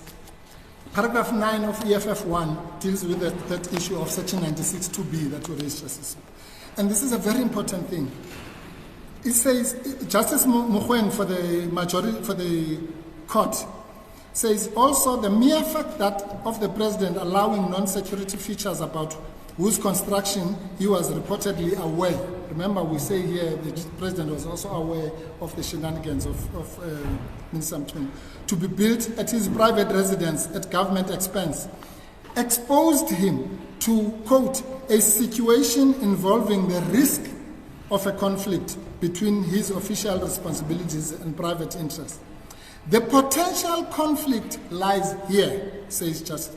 On the one hand, the President has a duty to ensure that the state resources are used only for the advancement of the state interests, not to protect your friends. On the other hand, there is a real risk of him closing an eye to the possible wastage if he is likely to derive personal benefit from indifference. And here are the important words. To find oneself on the wrong side of Section 96, all that needs to be proven is a risk. It does not even have to materialize. That's as simple as that. So all that needed to happen in the case of Mr. Mchunu is that the allegations should be such that they constitute a risk of a conflict. And that would be enough to dismiss. And by the way, Section 96 is also being used cheaply here. Section 96 is about accountability to Parliament. Remember, ministers don't account to the President, they account to Parliament. The President is responsible for them. I think that's section 93 or 94. I don't have time to look at that now. But the section says that they account to Parliament, and that takes me to my last point, I promise, which is this. In EFF 2, EFF 2 makes the distinction, justices. EFF 2, that's the case of the impeachment, so-called impeachment case. You'll find that in our, at 040, I think 240 something. But, yes, 040-275. That's not where it starts, but that's where I want to read. The court there, maybe I should paraphrase, makes the following distinction, and this is important to this issue about where do they account. Section 102 of the Constitution, which is in the same chapter, is where Parliament dismisses either the President or the whole Cabinet. Now, it is made clear that they don't have to do anything wrong. They don't have Audi, they don't have any of these things that we've been told here. All that needs to happen is that Parliament, by a majority of 1, passes a motion of no confidence, and they're gone. And the court says, this is chapter J again. It is present that both 89 and 102, I'm reading at paragraph 137, wield enormous power. They may remove the President and Cabinet from office for only the reason that they have lost confidence in them. Ordinarily, the loss of confidence may stem from the manner in which the President or Cabinet performs functions or exercises powers. But, here's the important part, the Constitution does not prescribe, in other words, it's not necessary, does not prescribe any conditions for the exercise of the power to remove by means of a motion of no confidence. All that is required is a motion of no confidence supported by a simple majority. And they contrast that at the following paragraph. In contrast, removal in terms of impeachment, as Section 89, does require a process. Because why? Because it's punitive. And we had gone to court in that case. In both cases, in the EFF 1, we had gone to say that the President must be found to be in breach of Section 96, and we succeeded in doing so. In this case, we had gone to say that the Speaker of Parliament was wrong simply to say, I'm not going to give you a secret ballot, or there's no need for a process. Because the court said, when once it's a punitive thing, and there's an inquiry associated with it, then definitely you have to, it's necessary to have a process. And that is why Section 177(3) of the Constitution and Section 194(3)(a) both provide for suspensions in the cases of a judge who is before the JSC, or a public protector, or not a public protector, a Chapter 9 institution. Because those people are both entitled to inquiries, just like Mr. Chauke or Mr. Masetla and all those people. So whichever way you look at it, the doctrine of necessity is contrived, and it would be strange in any event if for the first time in the history of this country, the President has discovered that he must have some necessity for a process which he didn't have with Whitfield, which he didn't have with any of the cabinet reshuffles. He could tonight reshuffle the cabinet and nobody would have asked him for such a process, as the court pleases. In those circumstances, I've already addressed the issue of remedy, and the concession will make specifically on the Madlanga question. As far as the leave of absence, that must be set aside, there's no doubt about it, to save the taxpayer unnecessary wastage. Because we all know that this thing can go on, the commission itself could go for 2 years. After that, there'll be reviews and appeals and what. It could be the next 10 years. And this court, Ms. Muvamo is wrong. I don't know which one of them. They say that it's contradictory for us to say it's an important national issue, but at the same time, it must be set aside. No. It is exactly because it's an important national issue. Because only the criminals and the drug cartels will benefit if there is an illegal Madlanga commission. Because then all of that will just be a waste of money, and then it will just be set aside. The only beneficiaries of that will be the Cat McCallers of this world and those kinds of characters. So this court, there was nothing more important. I don't know how old my learned friends are here, but there was nothing important than the arms deal crisis. That was the most important thing. The Siritic Commission said, this court set it aside. Why? Because it was irrational. There was irrationality. The fact that it was the most important thing cannot save it from irrationality. If it's irrational, it's irrational. If it's rational, it's rational. That's it. As the court says. I'm sorry. Oh yes. So last point. I'll be cryptic on this. When we say Minister Mchunu is not mentioned in the terms of reference, we don't mean, we're not like children. So we understand, and Justice, the presiding justice, the acting deputy judge president, is correct that if you look at the accusations of the 6th, clearly Minister Mchunu was mentioned there. So when it says any minister, in fact they are now agreeing with us, when it says any member of the executive, he's included there. We have to concede that. But that's not the point we're making. What the point we're making is very simple, that the Madlanga Commission must not be mistaken for the Mchunu inquiry. It is not like the Chauke inquiry that is taking place right now, chaired by Justice Nkabinde, whose function is to look into the culpability, and it is not the one of Ria Piecha and all those inquiries.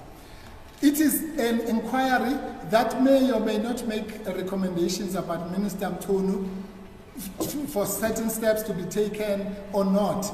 So it must never be equated to a Masetla inquiry, Simelana inquiry, and all that. So obviously we know that Minister Mchunu, in the big basket of accusations, is included. As God pleases. We are truly indebted to the court and my learned friends for the indulgence of, I think it's this Palace of Justice. This is the second time I have to leave this court in the dark.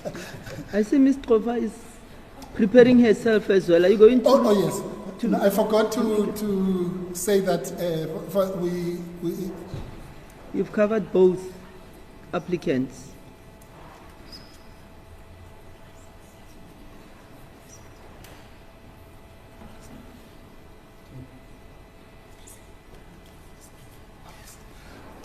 The good news is that I'm replying for both of us. Yes. Okay. But Ms. Kofa has correctly asked me to emphasize the following point. And I do. I beg this court to read this. It's a long judgment, unfortunately. But to read the judgment of City of Cape Town versus Premier, Western Cape and others. In our, yes, it's case number 3. You'll find it at 040-125 to 160. And that case, particularly paragraph 93, where the court said, but as I say, there are many other paragraphs there, 174.2 as well, and I think 157. But paragraph 93 says, in my view, the investigation of criminal conduct as a primary task by a commission of inquiry is inherently undesirable for the reason that it leads to a blurring of the functions of the executive and the police. For reasons which I will deal with later in this judgment, the independence of the police and the national and the NPA is a vital component of the democratic state. Now, this case goes into extreme lengths to deal with the following questions. Are there situations where it is constitutionally undesirable to appoint a judge, any judge, for a commission? And the answer, it says yes, and it actually applied in that case. It said the appointment of Justice Erasmus was wrong. And that is in line with what was said in Heath, by the way, that the subject matter may at some times determine that you cannot appoint a judge. The other point they deal with in this case is the case about bona fides. Can it be said that the Premier, in this case the President, was bona fide in, let's say, for example, the so-called leave of absence decision, given what we know, Mantashe and Whitfield and all that? And it came to the decision, and that took half of the case, that no, the answer was that the Premier was not bona fide, and therefore it was irrational. But it sets out in great detail. It also does this disclosure. It says it doesn't mean Erasmus was biased, but institutionally and so on. So if the court reads only one judgment, it should read this judgment, Masetla, but particularly 68, 78, and 228, and corruption watch, the one that set aside the Security Commission, Amabungane, and the EFF 1 and EFF 2. Those cases would encapsulate almost everything I would. Well, I'm indebted particularly to Ms. Kofa for not keeping us longer. But on a serious note, I know I speak for all my learned friends when we say we're indebted to the court. That's court cases. Thank you, Mr. Mpofu.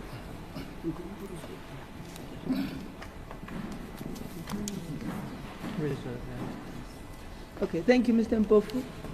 The judgment in this matter is going to be reserved. The parties will be informed once judgment is ready. Would like to thank you all for your patience, your resilience, your preparation. It's really going to help us. Thank you very much. Thank you very much to our staff here, the registrars, our stenographer, for staying over time. Thank you, everyone. We hope you'll all have a safe trip back home. Thank you. The court adjourns.